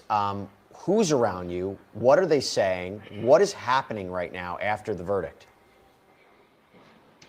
It is tense here, Jesse. It very much so is. I mean, just seconds ago, before I came on air, there were people live streaming, literally screaming at each other. So much so that I was like, okay, am I safe here? Which is what we're all evaluating all the time, making sure that we're okay and safe. Because people are legitimately screaming, yelling at each other about differing opinions. Some people are so pro Diddy. How could you have in the past said something so bad about P. Diddy? You reported that. How could you? Other people who are literally smoking cigars and saying this is a victory because he'll at least spend some time behind bars, according to these people. And behind me, I don't know if you can see it as much now, there were so many people here, I'm going to guess around 200, it could have been growing, that the crowd was kind of falling into the streets. I went across the street and kind of wanted to see what the vibe was over there. Again, very tense. And New York police officers were there saying, get back, because this is an active street, by the way. You've seen the sirens and heard the horns, like people are driving up and down this road, and it's unsafe to be walking in the middle of the street. So just probably 5 minutes ago, an NYPD giant van with barricades came, and they were going and putting them farther across the courthouse there so that people can't spill out over into the road for their safety, and also honestly, possibly because the crowd has gotten so wily and so rowdy, and we just don't know what's going to happen. So there is a pretty decent sized police presence here too. We have reporting from NBC to couple this that say men outside the courtroom screaming over their opposing views on Combs' verdict, as Sierra was saying. Apparently there is one man who's been reported to be wearing a denim jacket, sunglasses, questioning another man in a red shirt and a bucket hat over whether Combs is going to prison. The man in the denim had yelled, he beat her. The other man said it doesn't matter. The other man says he beat her, he kicked her. The other one says, and she liked it. How about that? This is a verdict, Sierra, because essentially, let's be entirely clear. The jury was not convinced that Cassie or Jane were victims of sex trafficking, that they were not, that Sean Combs did not use force, fraud, or coercion to induce them into commercial sex acts. They believe that they were transported across state lines for the purposes of prostitution. That is a very different legal conclusion than sex trafficking. And you wonder, you respect the jury's verdict, you understand the jury's verdict. I have no reason to question the jury's verdict. This seemed to be a very methodical jury, took their position, their role very seriously. But you can see how people are now going to interpret this in different ways. Oh, yeah. And that description that you just made, the man who was wearing the red bucket hat and then the denim jacket, that was literally right behind me. Where the camera is, right behind the camera is where that was happening. And it was tense. And you do see this, Jesse. I mean, it's opposing views. Some people who say that they are advocates for people who are sexual assault survivors, who are saying one thing, and other people who are saying they are advocates for P. Diddy. He's wrongly accused, saying another thing. So there's a lot happening. Yeah. Tyler, I want to go to you real quick. We got a super chat question that came in. Keon Roper, I'm so sorry. Pronunciation's not my strong suit. But thank you for the super chat question. Could Diddy have a civil suit? Could he sue the government misconduct for Breonna Bogolin's perjured testimony, overcharging with RICO? Because RICO seems like a clear overcharge. Can he sue the government now? He could sue the government. He would likely be unsuccessful in suing the government. I think the government had probable cause for the charges that they accused Mr. Combs of committing, but they were not able to prove some of those charges beyond a reasonable doubt. Generally, there could be, malicious prosecution or the false arrest or false imprisonment case when somebody is arrested without probable cause. But here, based off the evidence that we've seen over 7 weeks of trial, there was clearly enough probable cause for the arrest. But the jury felt differently, that he was not guilty of mainly the RICO charge and along with the sex trafficking charges. Okay, so here at almost noon, we are getting a report that Sean Combs' family is entering that courthouse once again. This day is not over. We are going to see whether or not Sean Combs will be released. Will we see him on the outside? Will he walk out of that federal courthouse? It's going to be up to the judge. Both sides are petitioning one way or another. The prosecution wants him locked up. The defense wants him freed. There is an advantage in the defense's camp right now after him being acquitted of racketeering and racketeering conspiracy and sex trafficking. We're going to take a break. We will continue with more live coverage here on Law and Crime. Okay, so This is a long show. This is taking a few moments of our time. This is serious. Like I said though, hey, prostitution charges, they're nothing. They're nothing. 10 years, it's gonna be knocked down on each charge. They're gonna say 20 years, they're gonna say, oh, let's give him 15, maybe 10, 5 with good behavior, a few appeals, and he'll be out in 2 years or something like that. That's what it's gonna be knocked down to. I don't understand the law. I'm not saying I'm a soothsayer or a seer, but I did say that he was going to get 20 years in prison. I did say that. I mean, if he was sentenced today, he would probably get 20 years. But like I said, with appeals and different ways of manipulating the system legally, they will be able to free him within a 5-hour time frame, or 5 year or 2 year, or even less, a few months time frame. Because it's prostitution, should be legal. Like, that's it. Legalize prostitution right now. Why is it even a thing? Why is it even close to being something of anything? It's prostitution. There's payment involved or exchange for sexual favors or some kind of acts. As long as both parties are adults and consenting, there should be, whose business is it? It's not it shouldn't be the government's business. That's for sure. This is like, it's a sigh rather than a giggle. He'll be giggling if he was, it's a short sigh. It's like real short, because he still has the 2 charges to his name and forever will be. But that's much like someone else in a higher office than he. 34 counts of felony convictions. And he's currently the leader of the free world, or the semi-free world anyway. He may appeal to the president. If the president looks at him as much of his board, his administration they talked about him, talked against him years ago. Now they're like, oh well, Trump is the best. He's the greatest. He's wonderful. I see Diddy doing the same thing. Diddy flipping and saying, you know what, Trump's not so bad. I was mistaken. My fault. My bad. I'm a bad boy. What do you want? But now I can't say Diddy is innocent anymore. I can say he's partially guilty. He's somewhat guilty. That's why I changed the name to this day to Diddy-Day, the verdict. Because I knew it would be an interesting set of events. I did not think he was going to get away scot-free, but I did not think he would get the RICO charge. That was like outlandish. That was like pushing it. And the sex trafficking charges, I would have said he would have, but they knew better. They knew better. They knew Cassie and Jane. They weren't coerced, forced, or defrauded in any way. So the jury knew that actually in advance. They knew that based off of the witnesses and the testimonies and those who took the stand. It's just, I'm waiting for the day. Drugs, prostitution, those are just, I can't remember what kind of crimes those are, but those are, they're not, major. They're not even like murder or rape or, anything like that. They're nothing like that. They're not those kind of charges. It's not those kind of crimes. So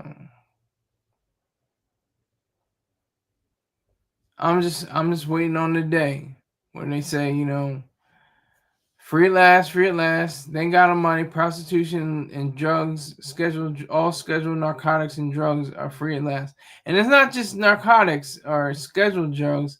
It's FDA drugs that are denied, which cost millions of people their lives, just because they have some feeling, emotion, saying that these drugs they're going to destroy your body or destroy your mind or something like that. No evidence, no trials, no proof. Yeah, prostitution. I mean, he got off light. Let's say that he got off light. That RICO charge, they kept on saying, well, life in prison. Oh, it carries a life in prison. I was like, please, he's not gonna get life in prison. He might do 20 years, and that will probably be it. And that's gonna get knocked down off of appeals and everything like that. I'm repeating myself, but I'm just saying, it's just the truth. The truth bears repeating.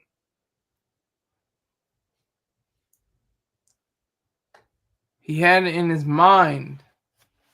Diddy did. He had it in his mind to be, someone whose reputation is forever besmirched, forever tarnished. And he has, these 2 charges against him for life. I think they're felonies. Pretty sure they're felonies. Not 34 counts of felonies, but felonies nonetheless. Convictions. Convicted by a jury of his peers. I don't even know what the hell that means. What is a peer to Diddy? Jay, Jay Prince, Master P. Those are his peers. Or some of them. I just would just like to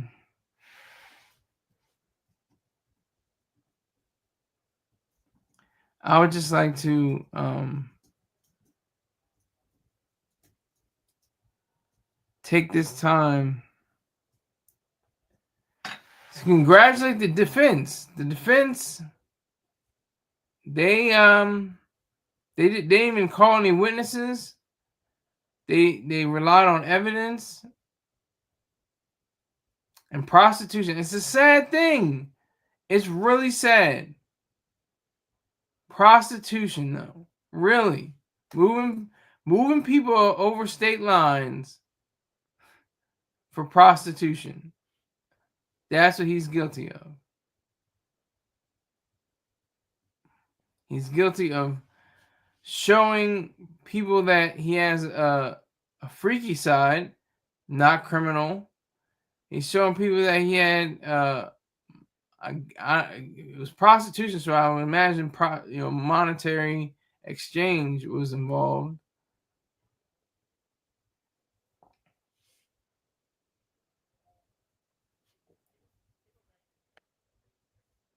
So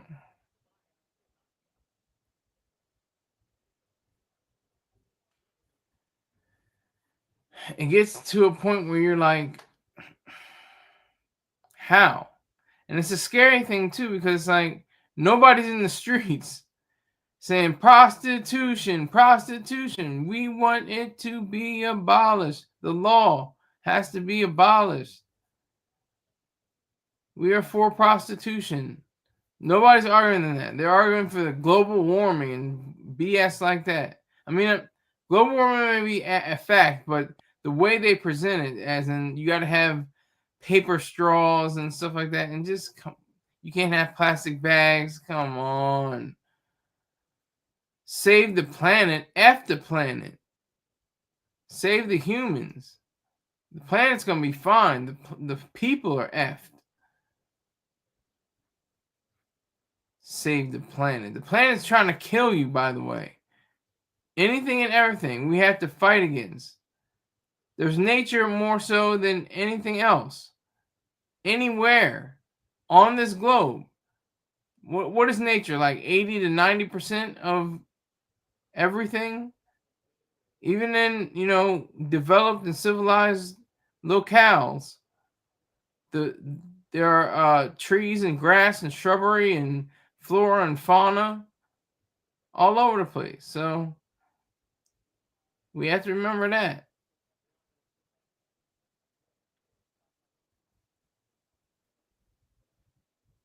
But I digress. This Diddy ruling, I'm like, okay. He got 2 out of 5, and the 2 were the least. It was like the juror said, you know what? We got to get him on something, but we can't get him on the biggies. We can't get him on the big allegations. Got to convict him of 2. Give him 2, and both of them about prostitution. And Diddy had in his mind to take in these prostitutes, these slurs, sluts and whores, or just whores, and have a good time. I'm sure they had the time of their lives. Cassie, I know, had a time of her life. She was plucked out of nowhere, put on a single, which everybody understands is her only single that she ever had, Me and You. She might have a few other songs, but nobody cares. It's Me and You. That's what she'll forever be remembered for, no matter what. And Diddy said, look, you're gonna be my girl forever. For as long as I'm breathing. He said that in his thoughts, I'm sure. We're gonna be together. And what did Engafilo say? He said, this is a love story. I said that too. Not trying to be like I'm a psychic, but I'm just saying, I just said these things. I said this is Sid Vicious and Nancy. There's Kurt Cobain and Courtney Love. There's Blueface and Krishan Rock. There's just people that have these tumultuous, beautiful, ugly, disgusting, gorgeous relationships. And they can't get enough of it.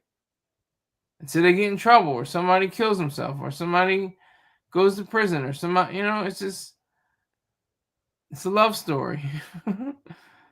This could be dramatized. We'll see if this is dramatized. Maybe Lifetime, like low budget Lifetime, or big budget, by Studio Lionsgate or something like that. Or is Lionsgate still around? I can't remember. If you're live on this show, put a 1 up in the comment section. I need to see who I'm working with, please. And remember to subscribe. Subscribe. Only need 20 more subscribers to get to 1,000. So subscribe. And tell other people to subscribe.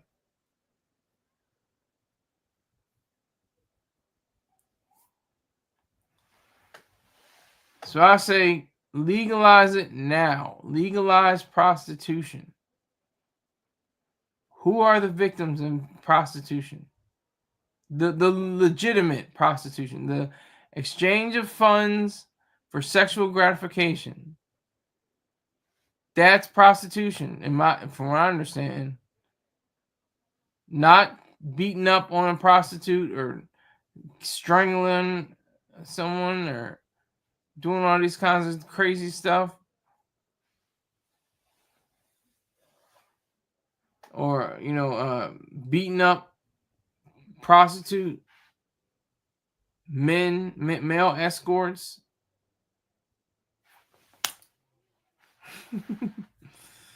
That's what it's like.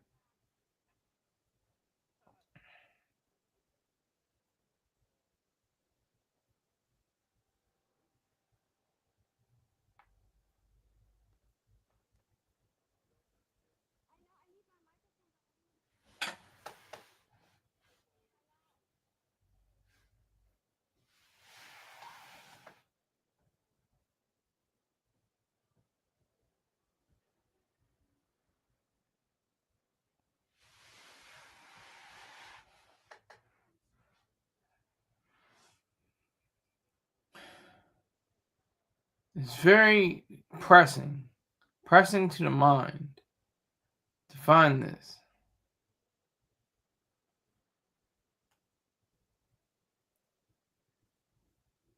I could have said Diddy is innocent. I could still yell it. Diddy's innocent. Wouldn't be true. He's not innocent. Those charges will follow him for the rest of his life. No matter what. No matter what he does. He can become $600 billion rich. And still will not take away the fact that he did these crimes.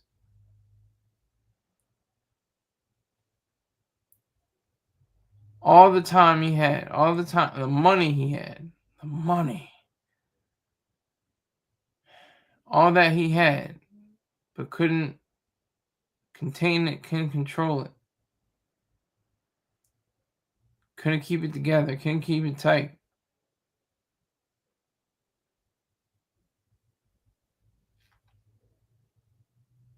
Prostitution, though. Oh my God. Pimp C, Sweet Jones, Chad Butler, Rockin' Power. He said, ain't gotta give no hoe no money. Ain't got. Hold on. Let me get it. What he said. Hold up. I don't want to mess up his words. He said something. It was profound.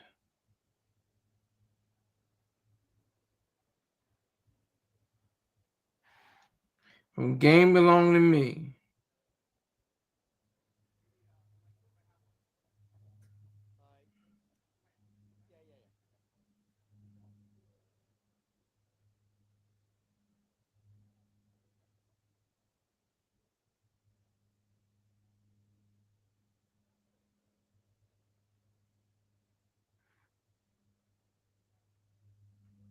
Well, I'll be.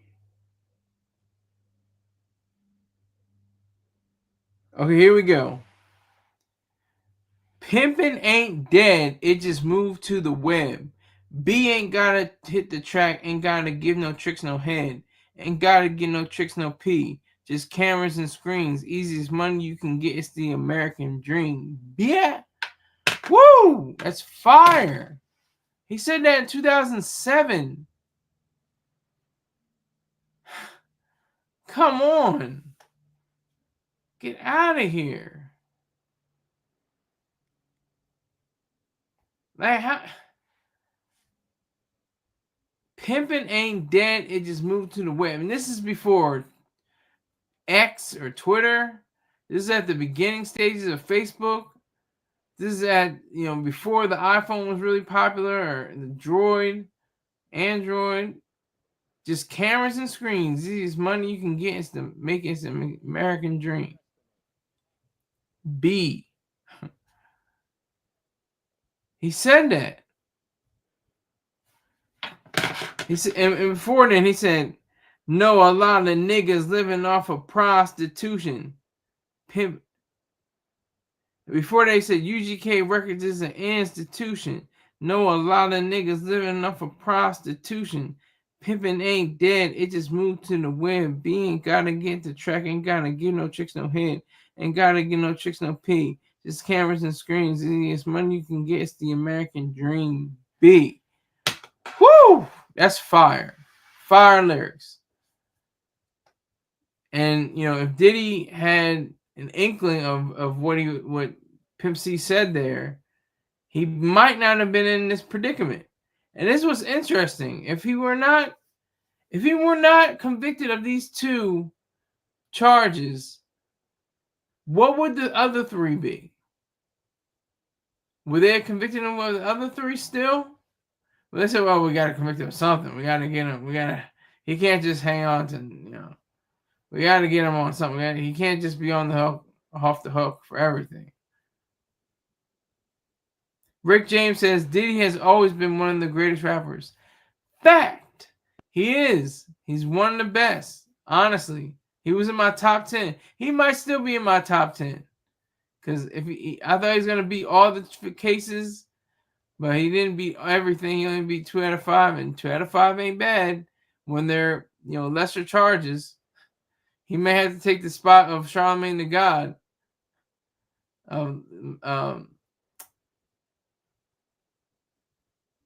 What's his goddamn name? Oh my god. I gotta look it up.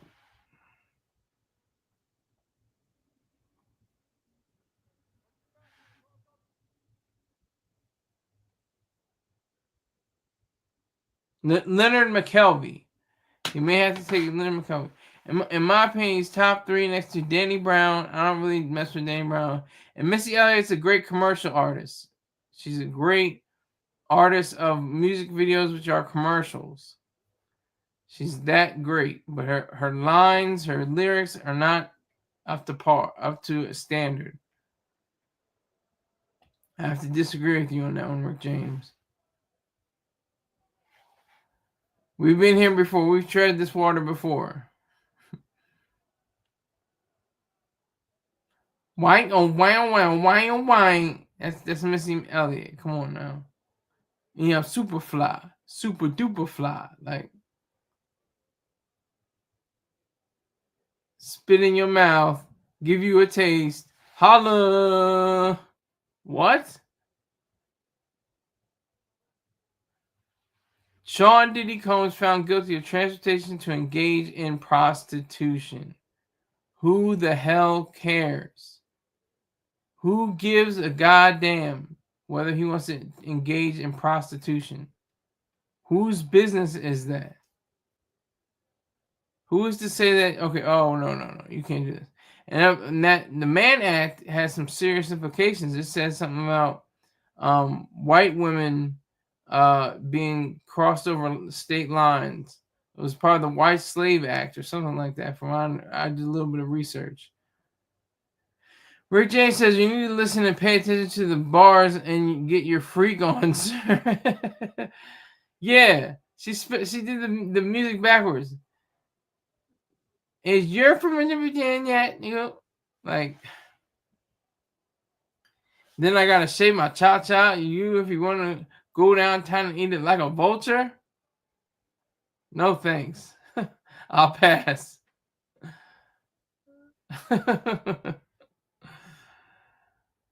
that I'll pass on. Thanks. Thank you, Missy Elliott. Thank you. I will pass on that. But did he had hits. He had hits. You can't deny. And he rapped by himself. You would have thought he was a rapper. He's not really a rapper. He's a gangster. And this is proving it today. 2 counts against him for life. He's forever in the gangster's kind of lifestyle. Going to prison, But this will hopefully clean up his act.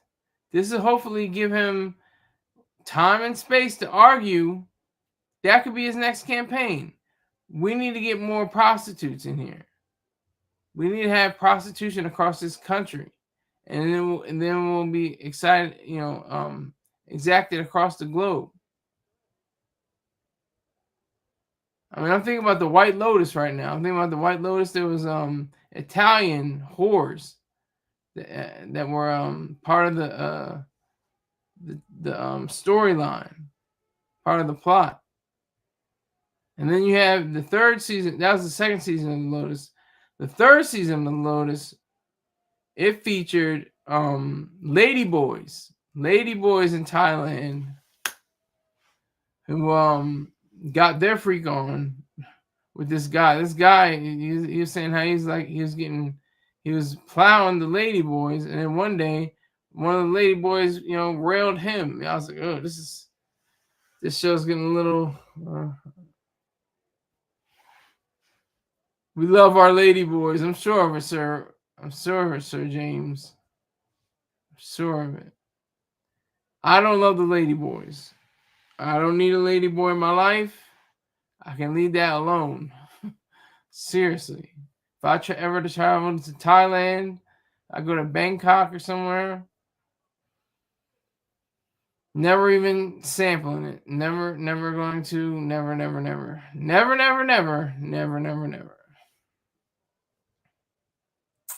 Rick James, we need more people in here. Bring like 12 of your friends. Come on. We need to have this thing into a party. All you need is bring 8 people in here. We'll have a party. Don't knock it till you try it. See, some things, that's like saying, don't knock cyanide till you try it. Don't knock, arsenic till you try it. All I need is one time, and I'm dead. I'll be dead spiritually. I'll be dead in my soul and my mind for violating my own principles. But yeah, Rick James, I see you with your lady boys won't kill you, sir. Fact. Yeah, but I said in my mind and my soul. In my mind, I would have committed suicide. Because that my brain makeup, my mind makeup is for straight man of color, heterosexual only. Now I will grant you, if you want to get with your lady boys, so be it. Have a ball. But I want no parts of it. None. No parts.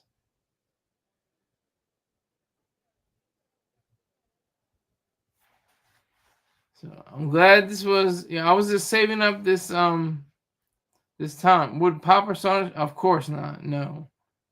He's super heterosexual. But I do have let's see, he's my stepbrother. My stepbrother Mike. He's a homosexual. He's gay. He's a part of the queer community. He's part of the Q community. So he probably would like to sample a lady boy, but maybe not. He's married. He's got a husband. They seem happy. Really smart really funny guys. Or whip smart, funny guys. They're awesome. They just happen to be gay.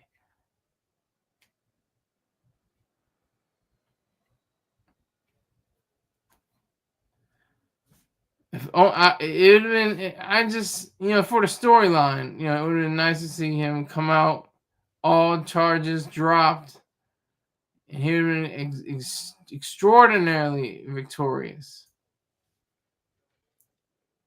But I was just confused by the whole trial as it gets. Don't get it mixed up. I'm not gay, sir. I have loads of real ladies. Okay. But if you partake in homosexual acts, are you not gay? Is that it, Rick James? If you have sexual partners who are men and you're a man, that makes you gay. Stimulation of the genitals.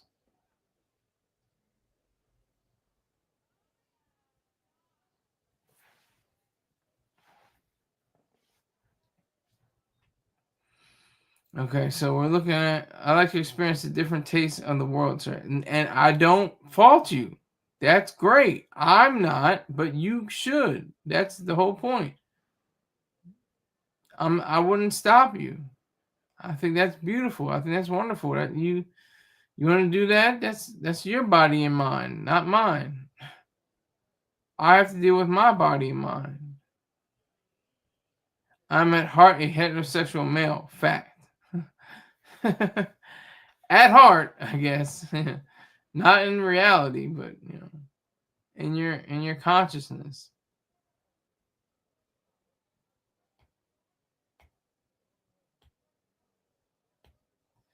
But prostitution, oh my God, that he really skated. That RICO charge would have been like he better be glad they fumbled. It's kind of like, he didn't. It's like he lost by a little bit of points. He didn't get blown out. He didn't get charged on all counts. He didn't get charged on the major counts. Or he didn't get found guilty on the major counts. It was just prostitution. Just prostitution. That's nothing. It's nothing. Shouldn't even be a law. Shouldn't even be illegal. It's prostitution. Should be completely legal. Without regard. We should be yelling from the mountaintops. Free prostitution. Free prostitution. Legalize it. Legalize it. I bet there'll be a lot less, murders. There'll probably be a lot less rape. There'll probably be a lot less, suicides. People can't get a date. I got some money. I can go out there and get a female right now. Just like Uber and, Grubhub and, just Thumbtack, all those services. Angie, just have an escort service. You just pick up, use your phone, boop, and then you bring her to her house or bring him to her house, whatever the case may be. You just have a good time. You do your business. Do what you gotta do. Give her the business. There'll be a lot more aid, sir. Will there be aid, sir? Not with screenings, not with various health checks like they do with Las Vegas, Nevada. The guy died, but he was a white guy that owned a brothel. It was on HBO, Cat House, and so he had screenings, he had health checkups. He did the gamut, and I think that was really because of the government. The government probably required it, but it should be based on private organizations. Pump and chunk. What are you talking about? Pump and chunk. Pump what and chunk what?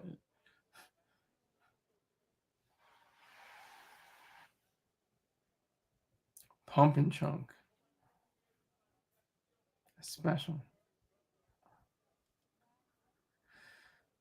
But that is the grim reality we live in right now.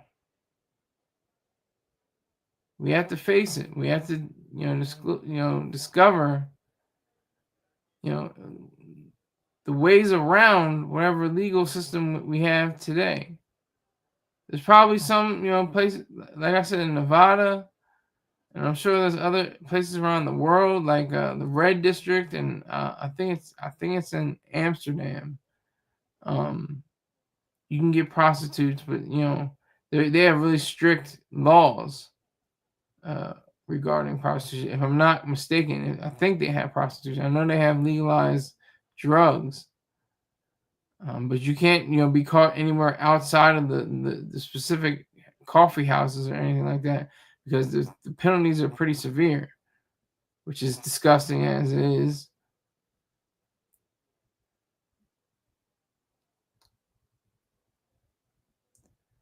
But Diddy just he got to breathe fresh air. I want to see if he's going to open up the door. Maybe Justin Subramanian, I pronounced his name right, Aaron Subramanian. If he has, any, I don't know if it's compassion or just you know what, you've been here for almost 10 months.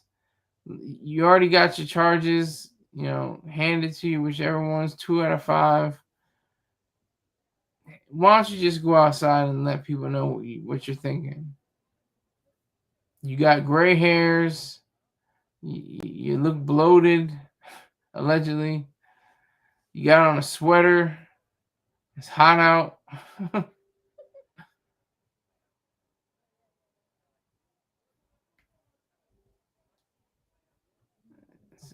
It's weird. It's funny.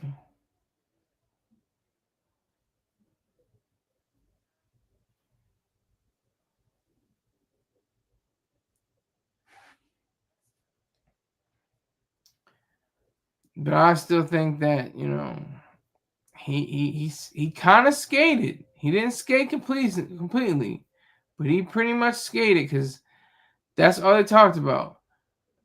The RICO case carries a life sentence. Carries a life sentence. Carries a life sentence. That's all they said. I was like, he ain't getting life. I was like, he ain't gonna get no life sentence. That man's not gonna be there. He's gonna represent something that's completely outside of whatever framework people were gonna erect for him. Pause.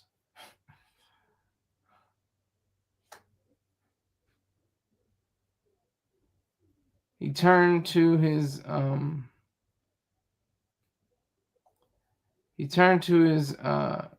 legal defense team. Defense and defense. He turned to them and said, "You know what? I'm just paraphrasing. or just not even saying what he said legal, officially or anything. But it's like, we can knock these out, can't we? I'm sure we can." Angafillo, that man's good. He's got money. He's set straight like a perm. Diddy's make sure he's gonna be well fed. He's gonna feed him well.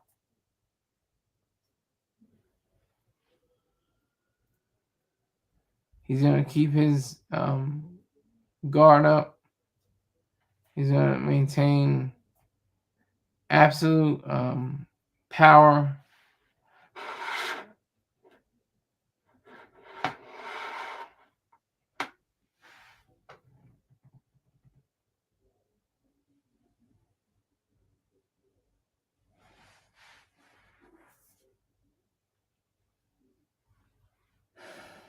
So I really think that just this may launch him higher to a stratosphere. This could surprise everybody. This could mean that Diddy's gonna go back in the studio. He's gonna create another album. He's gonna make more artists.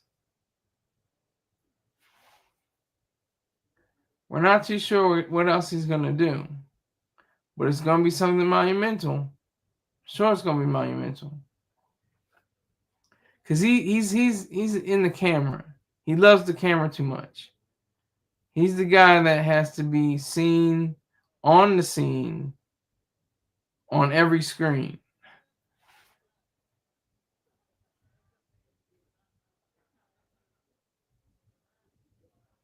And I just realized, the people that guard the federal buildings and especially the courthouse are all U.S. Marshals. I was looking at that when I was looking at Mo and Curly, and I was like, okay, so they're U.S. Marshals.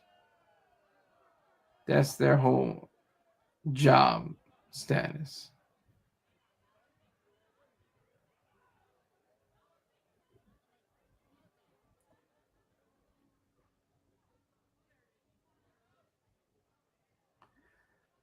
I'll be right back.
I'm back. Okay. So we're not quite there yet. Everybody's looking at their phones, looking down. People have, sophisticated cameras, probably cost $1,200 to $1,500, maybe more.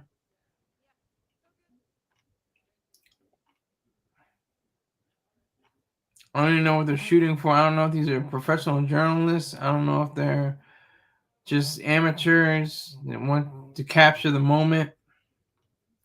I don't know.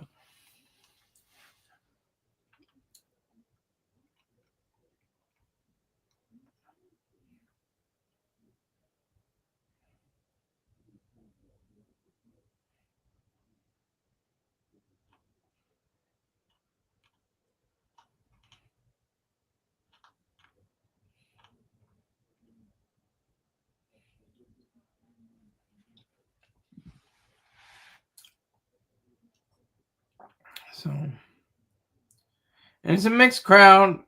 I see mostly white people, actually. White folks. I don't know what that means, but I think it matters. But it's just a fact of reality.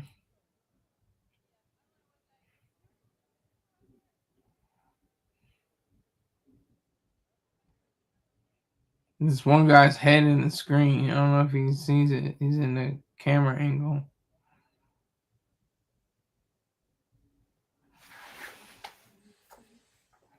So it's by a little. It's gonna be probably around 1:45, 2 o'clock when, and if anything, Ingafillo and the defense team will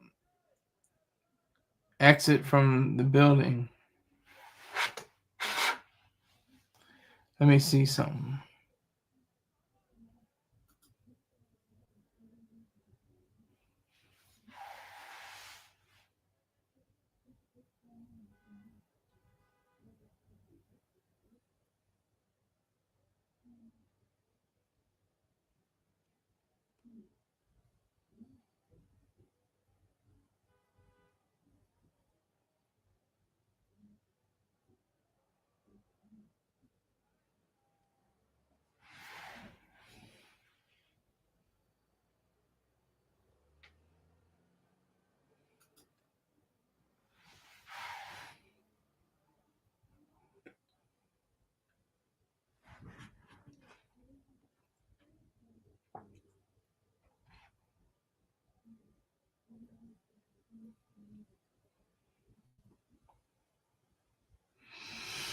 A lot of people are just milling about, spilling their feelings in the air.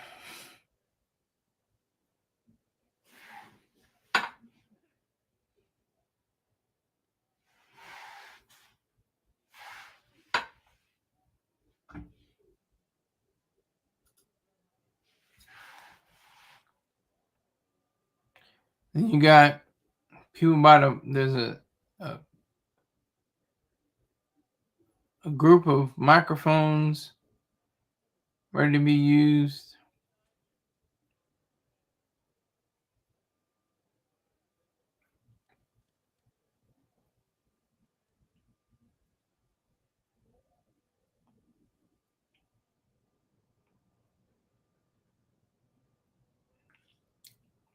I see these are cops that look like they could probably chase down a suspect, a perp. I don't think they'll be shooting anybody in the back. They can probably take somebody down, put them in a chokehold or something like that.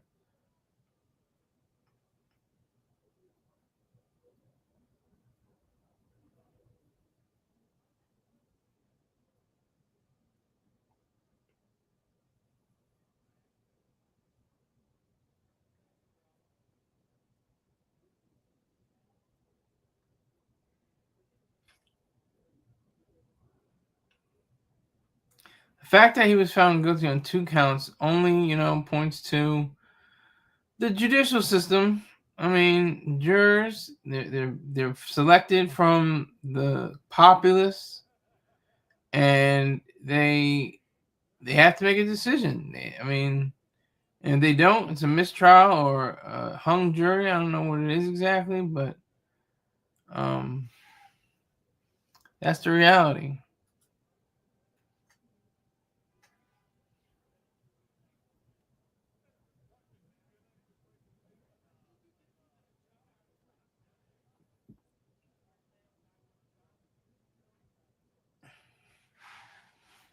These cops are smoking and joking.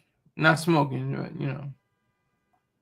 I don't know if they're joking either, but they seem like it. They seem like they have a rapport together.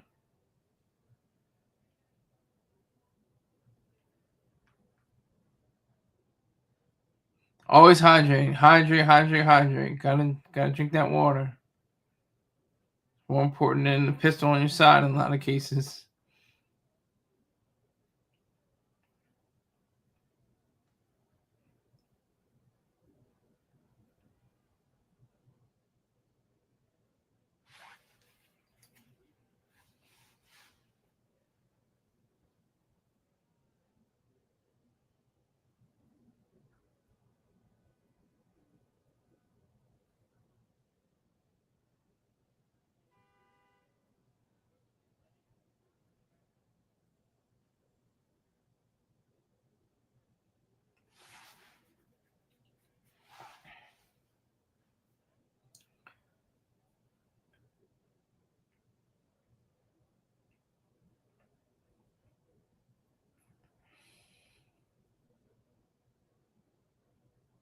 Those doors are going to swing open, or are going to revolve, I should say. Some, but everybody that comes out is like, oh, is that? Oh. It's like, oh, yeah. Oh. Excuse me.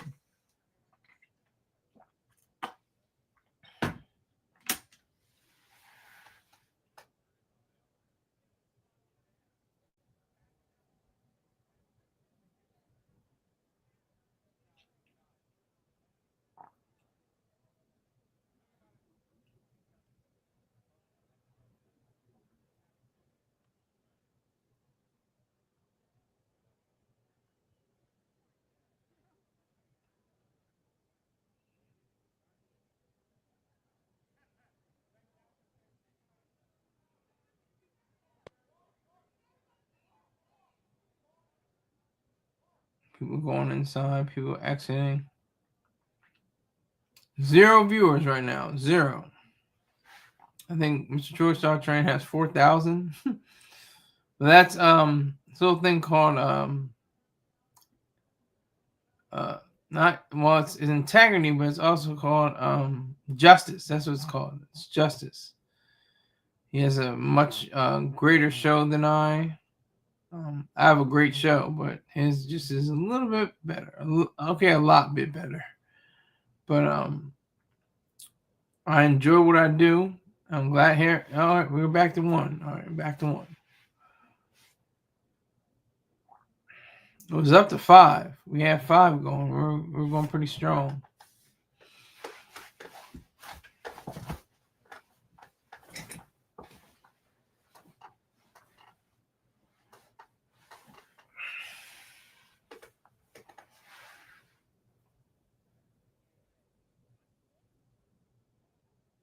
Switch it up, my boy. Get you a call-in number, my boy. Send me $200 worth of donations, my boy. Salute to Wizard. Thank you for checking in, sir. Salute to you. Appreciate it. So we're just waiting. It's probably not going to be 1 o'clock. It's probably going to be like 1:45, 1:50 when somebody shows up. Or maybe after. Maybe 2 o'clock. I would love to do call-in. That would be the closest thing I do to a interview is do a call-in show. Invest in your platform. They will come. I see your channel being bigger. Well, I see it being bigger too. And I plan on investing in my platform, but like I really don't want call-ins right now. I have to get to a way bigger spot to draw call-ins. if I'm doing that. I like the fact that I've never had an interview. I never had a call in. I only had the live chat. That's it. It's pretty cool for me. Now, Mr. George Terrain said, it's not about the interviews. He always said that. He said, it's not about the interviews. I always remembered that. It isn't. I remember, they had different sketches. They had different. He had different topics. He had different thoughts on his personal life and stuff like that. Like, it was cool. Who needs an interview? Why? I need an interview to boost my sales, to get my views up. Forget that. Okay, I get it. I get it. I got you, sir. Okay. But yeah, what do you think about prostitution, Wizard? Do you think it should be legalized or decriminalized or what?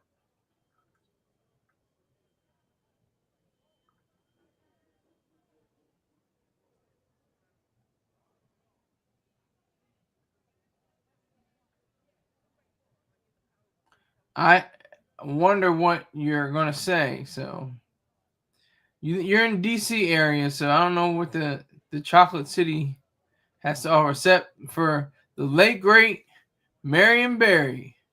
B set me up. He was in the hotel room with some Skittle broads, blowing boulders. He said the B set me up. Live show begins at 1 p.m. Okay. 8 minutes. Yeah, so I don't know what the district says it legalize and why. Why legalize it? I'm with you, sir. I'm with you. I just need to know why. I just need to have a reason. Why? Because everybody's gonna be like, okay, legalize it. Why? What reason? Fat bottom girls, they make the rockin' world go round. That was the greatest mayor. Well, y'all elected him twice. He must have been kind of I guess he was a great mayor. Only in America can a crack smoking mayor be elected twice. Now, I think there was a crack smoking mayor in Canada. Can't remember his name right now. But there's a documentary on him. And I don't know if he was elected twice, though. But Marion Barry definitely was elected twice after the scandal, even after the scandal.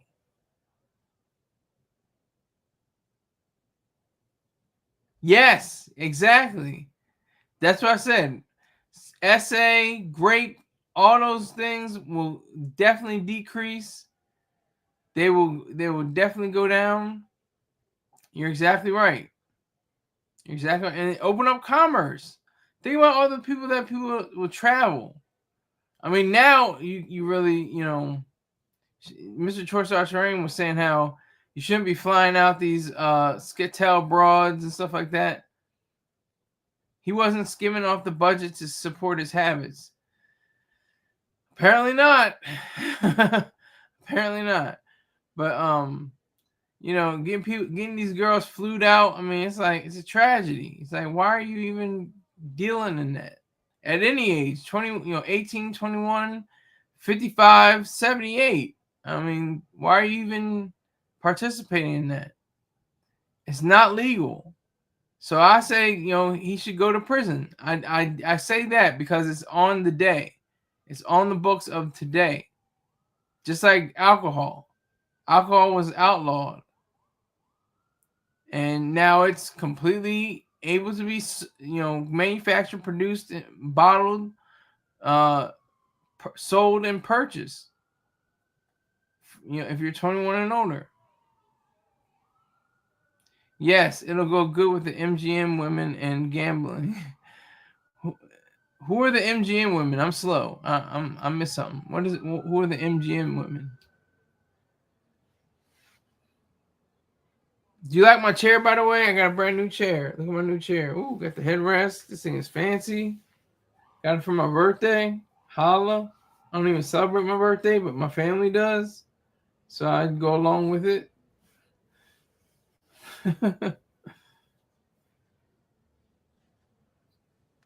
But what's the MGM women? I'm missing something. Oh, MAGA. You meant MAGA?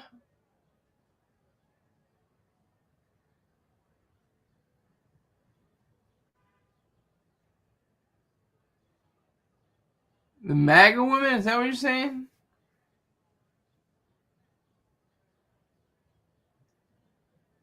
But anyway, it's getting kind of close. It's getting kind of close. Women working for the MGM as escorts. Oh, okay, got you. Yeah, that's in Vegas. That's in Nevada. Nevada's got plenty of escort services. And it's weird too, because if you were savvy enough, I guess, or just curious, you can. I mean, they got.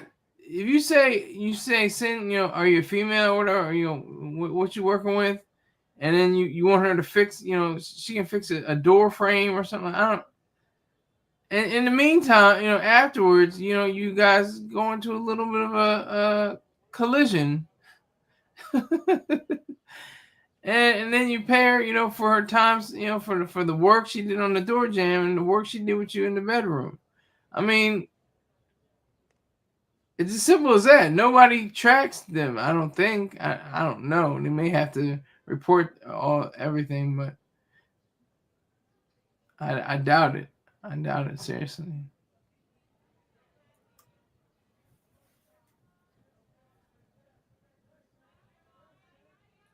Okay, the family's coming. Hold on.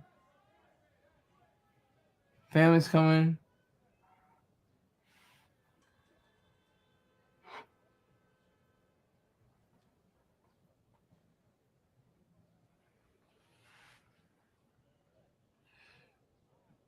I don't know what happened to the family. They went somewhere else.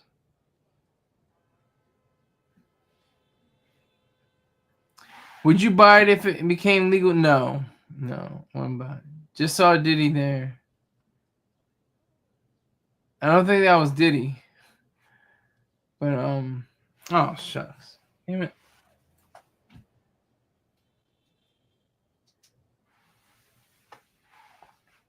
I don't think that was Diddy. But no, I would not buy it if it became legalized. No.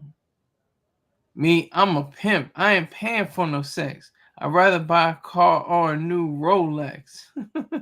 Who said that?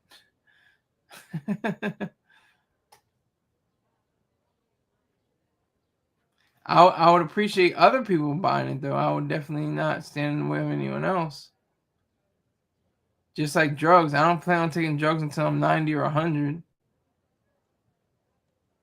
Snoop Dogg. Oh, Snoop Dogg. Lil Flip. Exactly. Lil Flip. I don't know if you had to research that. You might have to do a little research on that. But yeah, that's exactly right. Lil Flip. Like a pimp. And I'm not a pimp. But still. It's 1 o'clock now.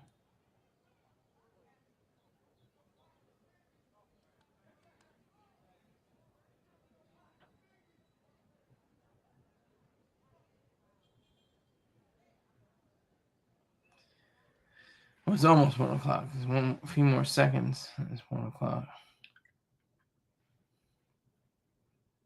Is he getting released? I don't know. I don't know if he's going to talk. I think Ingafillo's going to talk.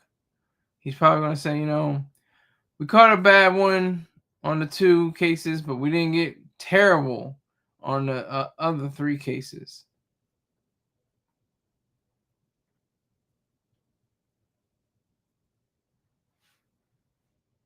That RICO would have done him in. The sex trafficking problem.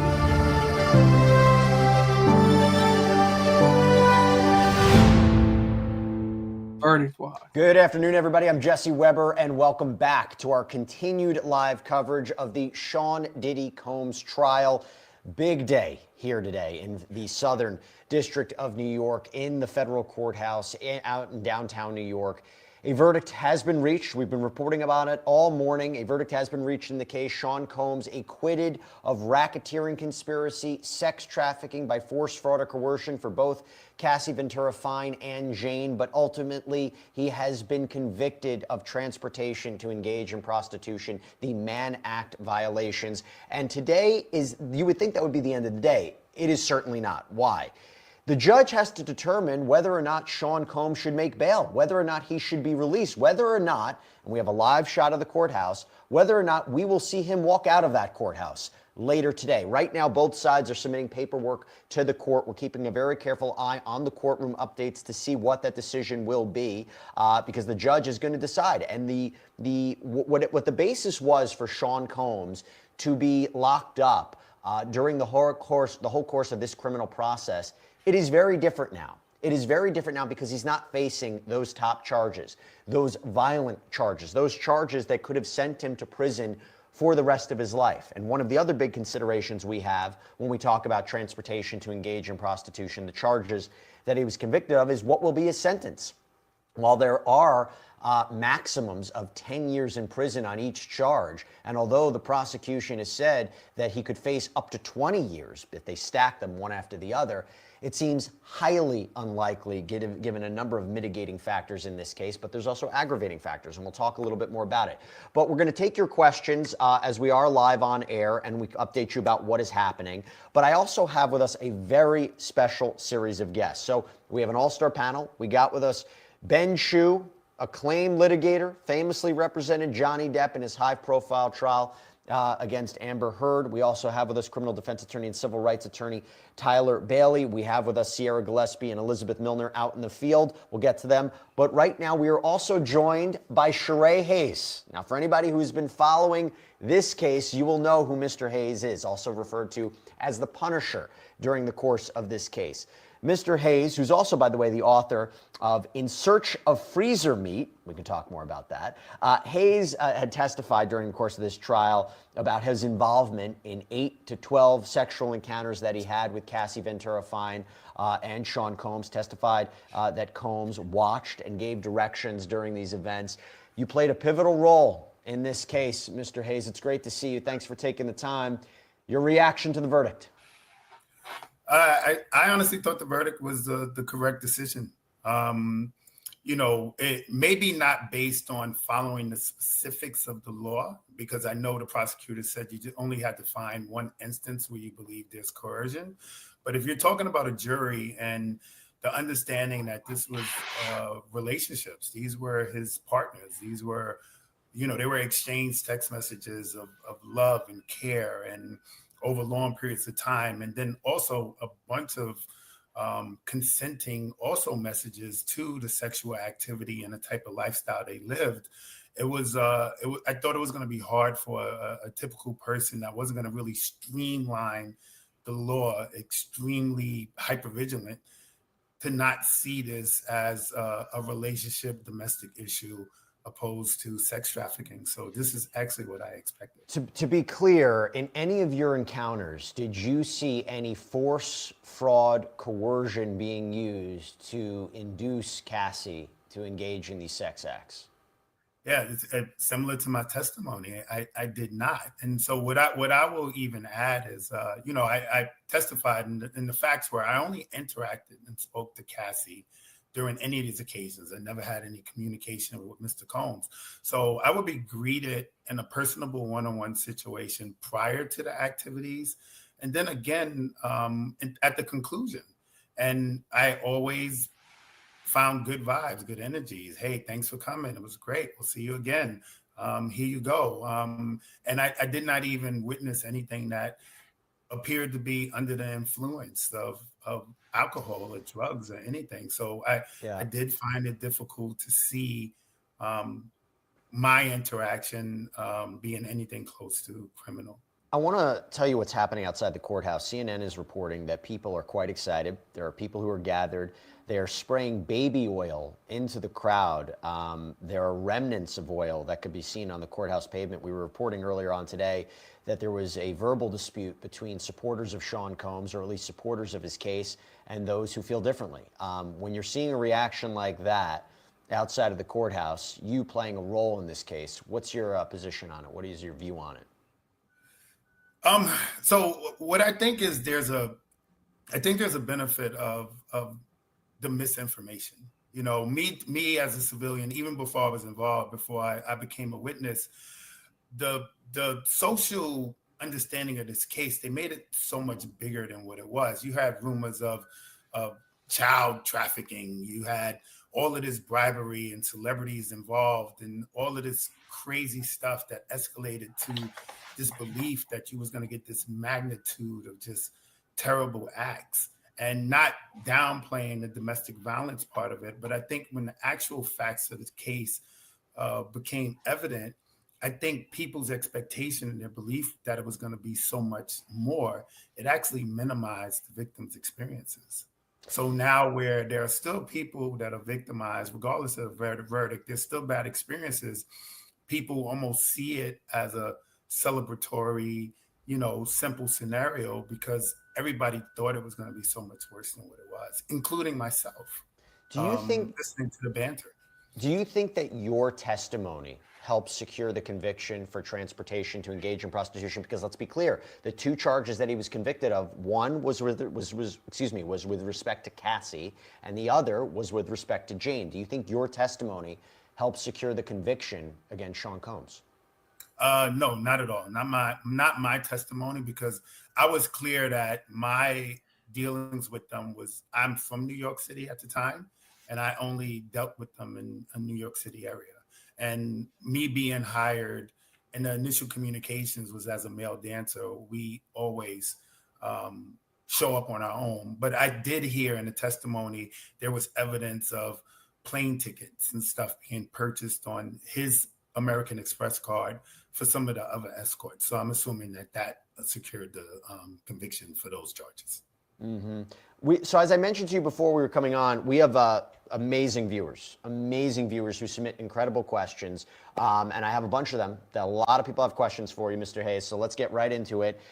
All right, first question. We got a question from Jackie Reed. Did you have any direct dealings with Christina Coram or any other person other than Diddy that helped set up his freak-offs? Actually, no. And actually, I didn't have any direct dealings with Diddy. All of my communications were specifically with Miss Ventura and Miss Ventura only. There was no conversation, no communication, no anything with Mr. Combs. And I said this before, the first time I actually even had eye contact him, for the first time, eye contact was leaving the stand after my testimony. I had zero interactions with Mr. Combs. And by the way, I'm just going to let you know, I'm not like tweaking these questions. These are the ones that are coming in, so I'm just going to read them to you. This is from an account, Smarty Pants. Thank you so much for the super chat question. Do you think Diddy was cheap with you? Well, listen, if I'm being honest, when I hear some of the other guys getting $5,000, $6,000, obviously that would be the first thing you think. But then I don't know the scenario. I was never there more than, 4 hours at a time on the average. And one thing that I will say is I came multiple days in a row. So I don't know what the criteria was to determine what my fee would be, but I was fine with it. I don't have any reservations as if I was not fairly compensated, We've got a question. Where is this? Okay. Show and Tell Knitting asks, how will the results of this trial affect your interactions with clients like Diddy? Will you do anything differently in the future? As far as I'm concerned, I would not do anything differently. That was a nuanced situation for me. Obviously, I'm a male dancer. My trade on a regular basis is not sex work to that degree. That was a proposition I indulged in. So I don't really see much changing. This was a very nuanced situation. I don't think anybody predicted these scenarios escalating to what it actually became. So I don't have any full regrets of my interactions, or if I'm being honest, even my decision. It was something I was a part of. It were some of our decisions, and I'm comfortable with the way I everything transpired, even the negatives. Chris Bono asks, how has this experience changed you, if at all? Well, it put me in a scenario where I have to do damage control, right? We live in a society where you meet a person, everybody Googles you, right? So I know for the rest of my life, I'm associated with this crime and or trial, I should say, with this trial and these accusations, and I'm instrumental in it too. So all I'm doing now is I have to have a much conscious effort in how I'm perceived in my interactions with people going forward.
Is going to be granted release.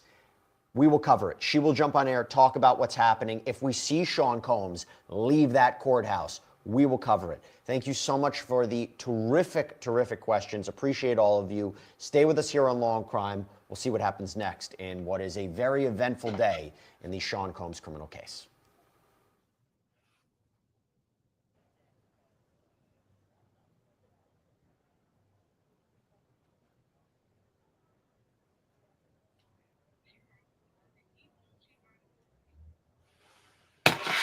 All right, there's the sound. I think you just missed the whole thing. My dumb ass didn't turn on the sound. But he didn't say too much. It was just questions from the various viewers. They're just asking what would happen if this happened or if that happened. And they're asking about history from one of the panelists. So it wasn't too impactful that you missed anything. But those are the doors. Those are the gold doors or bronze doors or brass doors. I don't know, somewhere in that family that will see or not see Diddy. One of the legal professionals, Tyler Bailey, said that he should be able to walk through the doors and be on bond. It's like it's a new game, it's a new day. It's different from being in the MDC, Metropolitan Detention Center, Brooklyn, New York, USA. So they got the dogs out. I don't know. I don't really know what the dogs are for. What are you having dogs for? I don't understand. But like what? Why are there dogs? Are they bomb sniffing dogs or what kind of dogs are they? Anyway, so Diddy's been on this almost 10-month tear behind jail walls. He'll probably see prison walls, but probably not for too long.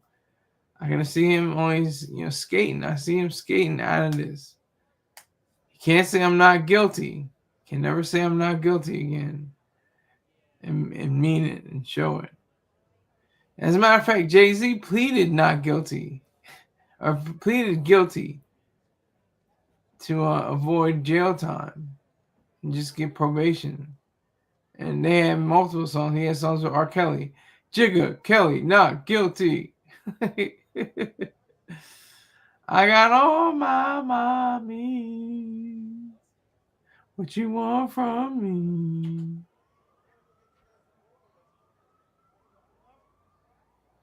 So we have a Negro Marshall coming out.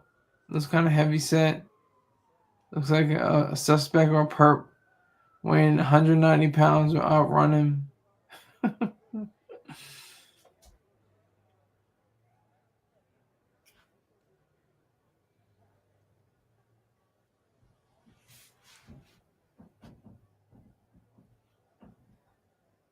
This is weird. This is so. It's very surreal.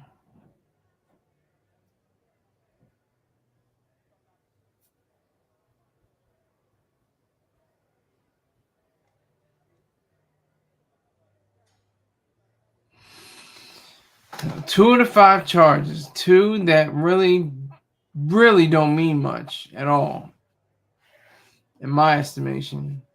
Yes, he should go to prison for them. Yes, he should be punished for them, only because they're on the books now. Once prostitution is finally lifted, and it's across the board that it's legal and clean and upright and streamlined, that's the way we should go. Like Wizard was saying, there'll be less grape and essay charges and incidents that'll go down. The people that would love to have intercourse but never have or don't have too much and can't take it, they would be able to go ahead and enjoy that experience for a price.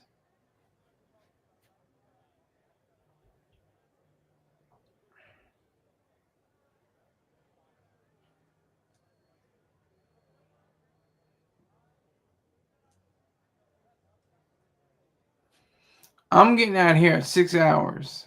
I don't care if he comes out or not. I'm getting out of here at 6 hours. It's been a long day. But I saved up the time I'll be on air to be with you fine folks. Appreciate it.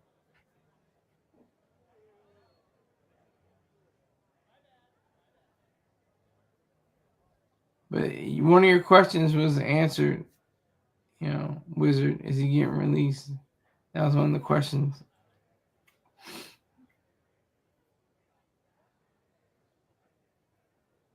Oh, here we go. Salute, Scholar. Your channel has grown. Yes, it has, but my watch hours have dipped. Seriously.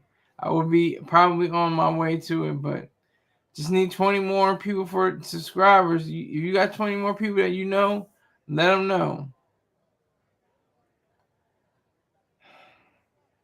Salute to you, sir.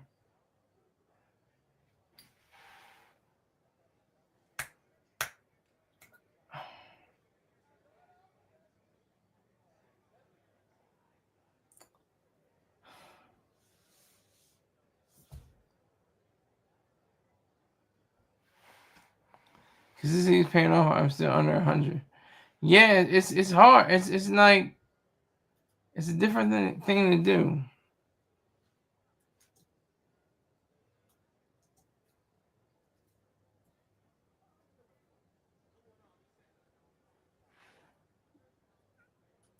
So how's it going on the other side, Malik?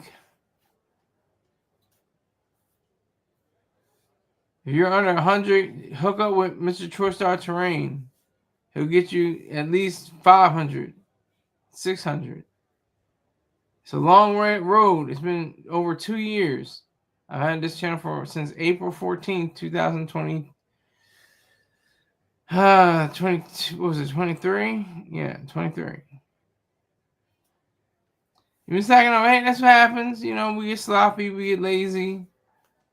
But you just gotta grind. Whenever you don't feel like doing it, just say, I gotta grind. I gotta put in. If there's only 2 people watching, I have to have a two people audience and just do it. But I'm glad you're okay. Make sure you hit that like button. Make sure you hit that donate button on Cash App, PayPal, or Venmo. If you feel so inclined, sir, I would appreciate it.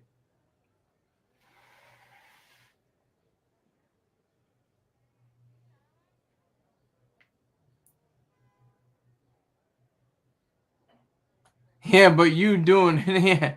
Yeah, I know. I'm doing it, but you know, still takes a lot. It's gonna be like it's gonna be like just a few more. Like I said, I have 20 more subscribers to go to get to 1,000, but my watch hours are in the tank. They're like at 62 or something like that. I don't. Maybe it's not 62, but I have to have at least 4,000 watch hours to qualify for the super chat and the super sticker function. So it's all in the it's all in the wrist turning keys. Oh yeah, do I hear in the back? Uh-oh. He's doing his auction. A little bit of money. We hear a little bit of money. We hear some rustling. We hear some paper changing. I want to hear coins. I want to hear some paper shuffling. some paper money shuffling.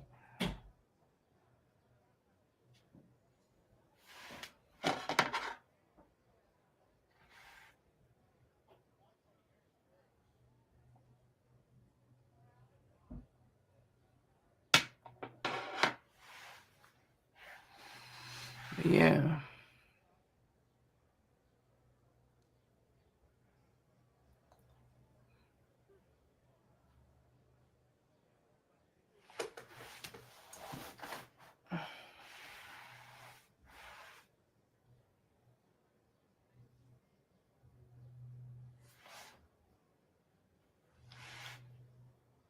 This should definitely set a precedent though.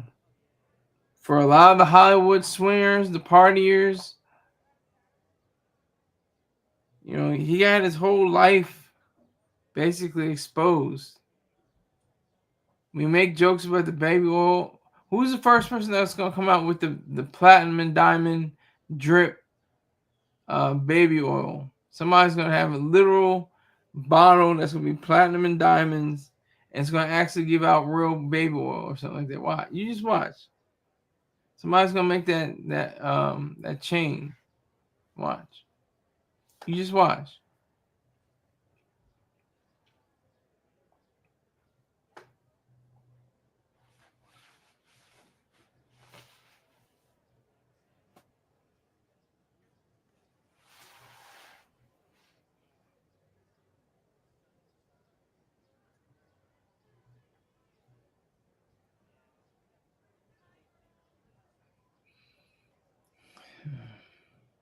Verdict reached. Verdict reached. And it took just a little over 2 days. Monday and Tuesday. And a little bit of today.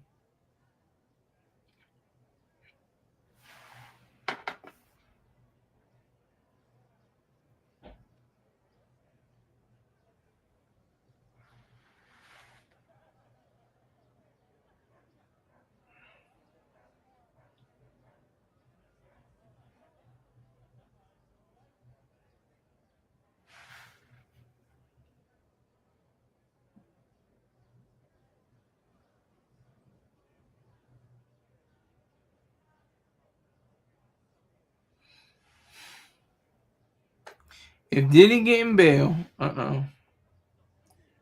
what's happening if Diddy's getting bail?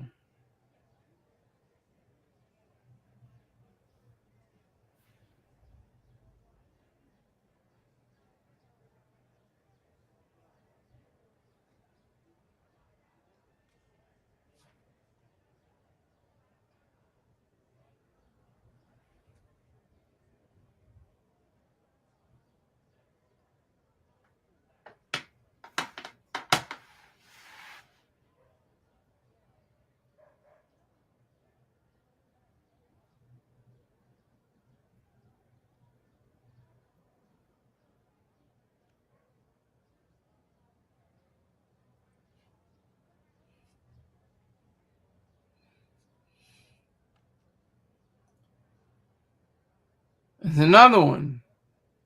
He looks overweight. He's not chasing down no perp. What's going on? These U.S. Marshals.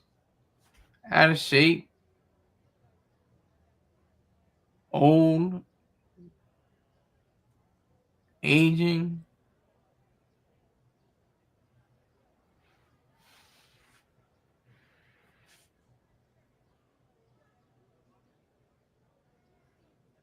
Oh, is Diddy getting bail? I don't know. We'll have to see. I think he said if Diddy is getting bail. Is Diddy getting bail? I don't know. I'm not a psychic. I'm not a soothsayer. I'm not a medium. But I was right. I just happened to call it. I said he'll probably get 20 years. Both the maximum sentence for both the charges he was found guilty of carry a maximum sentence of 10 years. So that's 20 years. I didn't know how I was going to play it, but I had it in my mind he wasn't going to get the RICO. I said he's not getting the RICO. He's not picking up a RICO charge. The sex trafficking, I was not too sure about. I was like, it's probably wouldn't go down. But I was like, the prostitution thing, he's probably going to get that. So he'll get 20 years for that. But I don't think he's going to do a full 20 years. I think he'll do, time served. Maybe go down, reduce to 10 years, then 5, then 2, and it'll be out in a few months. That's just me, though. I have one person in here. One blood.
I'm just tuning in. Okay, yeah, you just tune. That's fine. Yeah, he in the verdict they said that he was guilty of sex prostitution, not guilty of sex trafficking, and not guilty of racketeering and conspiracy, and guilty of transportation for prostitution only.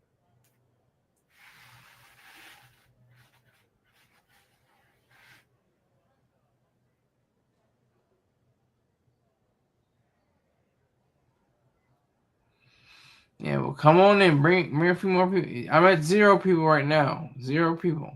0 viewers. It's lovely.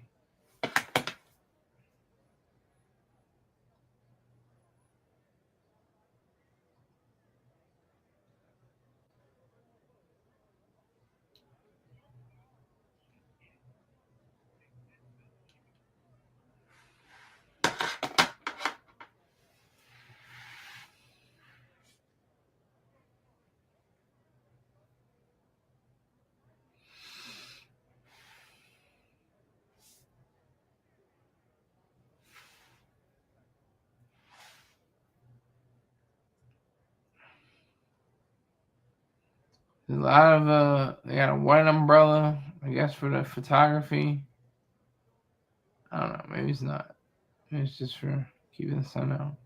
Even though there's a little sun, it's a lot of overcast.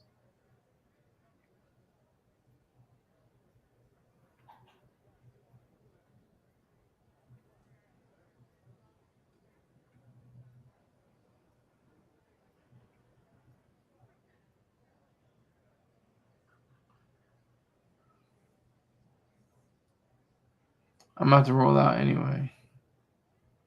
Because tomorrow I'll probably have like 2 hours left. And I'll be able to stream that, whatever happens tomorrow. So 6 hours, I'm good. This is the longest I ever ran. Probably got 11 views, if that. Probably got 6 views. But you just gotta put in the work. Just gotta put in the work. Just everyday grind. It's an everyday struggle.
I just saw earlier, Jimmy Swaggart, he passed away. The old hater. He was caught up in prostitution himself. Here it goes from Wikipedia. In 1988, Swaggart was accused of patronizing a prostitute. He was suspended and ultimately defrocked by the Assemblies of God. 3 years later, he was implicated in another scandal involving prostitution. As a result, Swaggart's ministry became non-affiliated, non-denominational, and significantly smaller than it had been in the ministry's pre-scandal years. Swaggart's sex scandals received national media attention.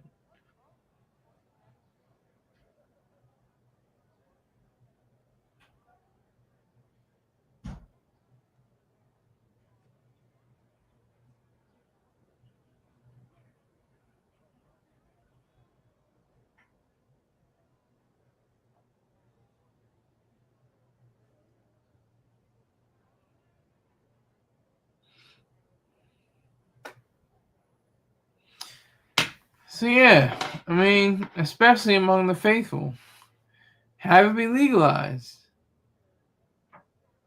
If I'm not mistaken, Jesus walked among the prostitutes. He talked to the lowest of the low. Didn't he? Am I wrong? He didn't even walk with kings and queens and stuff like that. He walked with the common man. Lowlifes and degenerates. That's what he was reaching out to. I could be wrong. Somebody is like, yeah, you are wrong, Scott. Yeah. I can hear it. I can feel it.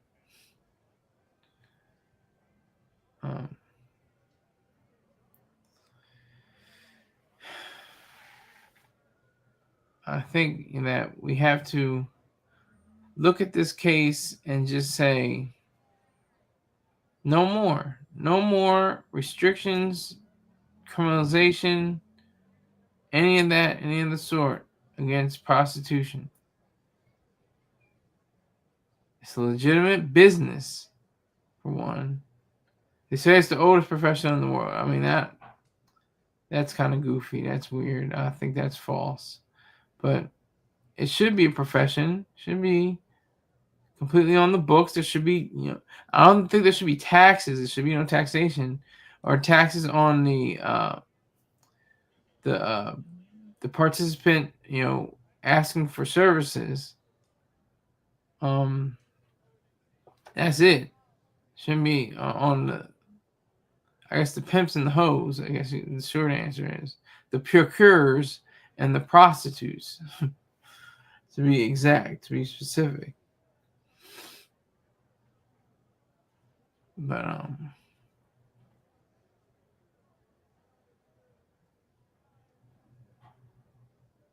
that is the reality. That is the truth.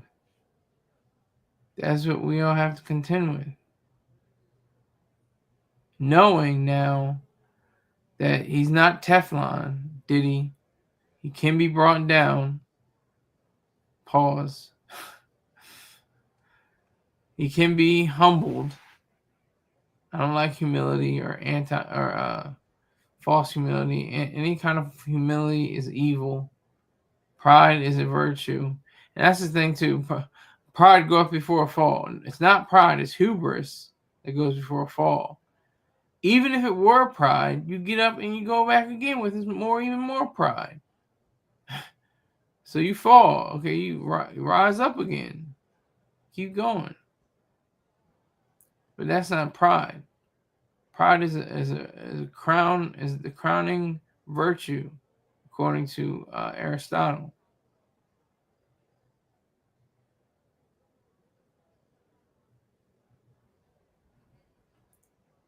It's a powerful force. I think, Diddy is he's not prideful, but he's hubristic. If that's a word, I don't even know. He has a lot of hubris in him.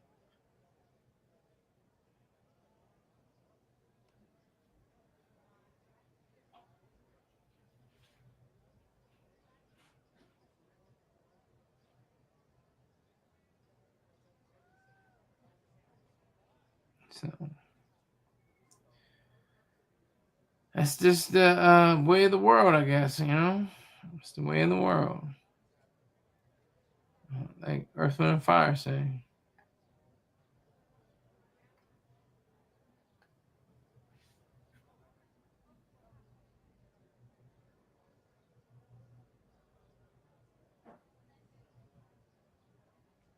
There's a guy arguing or something. Talking about something, I think. I don't know.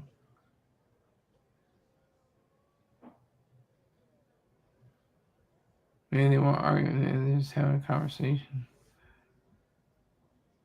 But these photos I guess are gonna be worth something. Probably thousands of dollars. That's why all these photographers are camped out. If I could be there, I would. I'm sure you would, Sir Rick James. I'm sure you would. Like I said, I'm heading out in less than 3 minutes. I've been on here for 6 hours. And I have like 2 hours left or something. I don't know how many hours I have left. They'll tell me.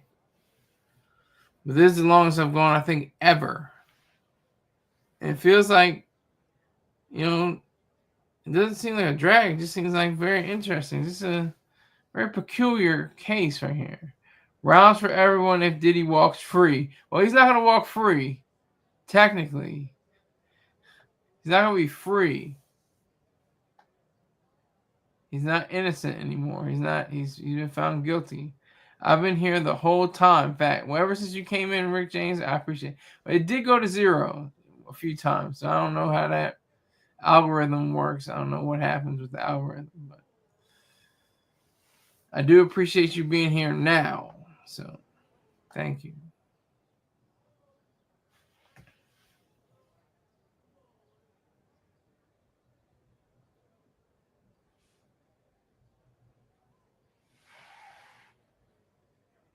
The man's asleep on his bed tonight. Yeah, and I guess with a giant baby oil pillow or something like that. But that's the thing I was amazed. That was like evidence. The defense showed evidence. I don't remember the exact forms, but they called no witnesses. They just said, look, we got evidence. And it's not the heels and the baby oil and, the other paraphernalia. It was cold, hard evidence. That's what it was.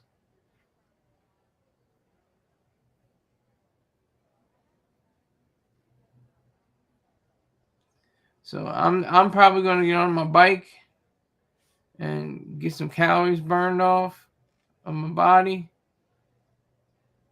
and keep it pushing.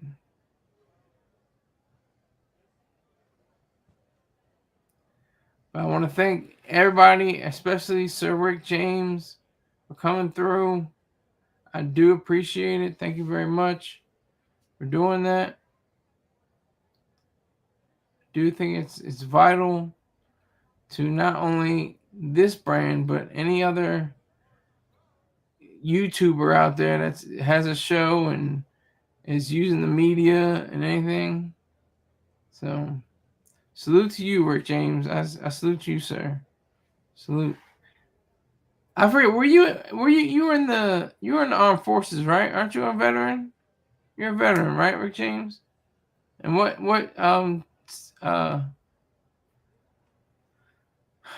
you're in the Army, right? Weren't you in the Army?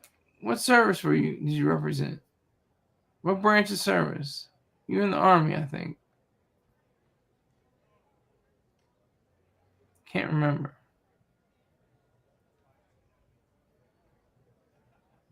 But you're my one and only viewer, so I appreciate it. One and only viewer. Appreciate everything you do.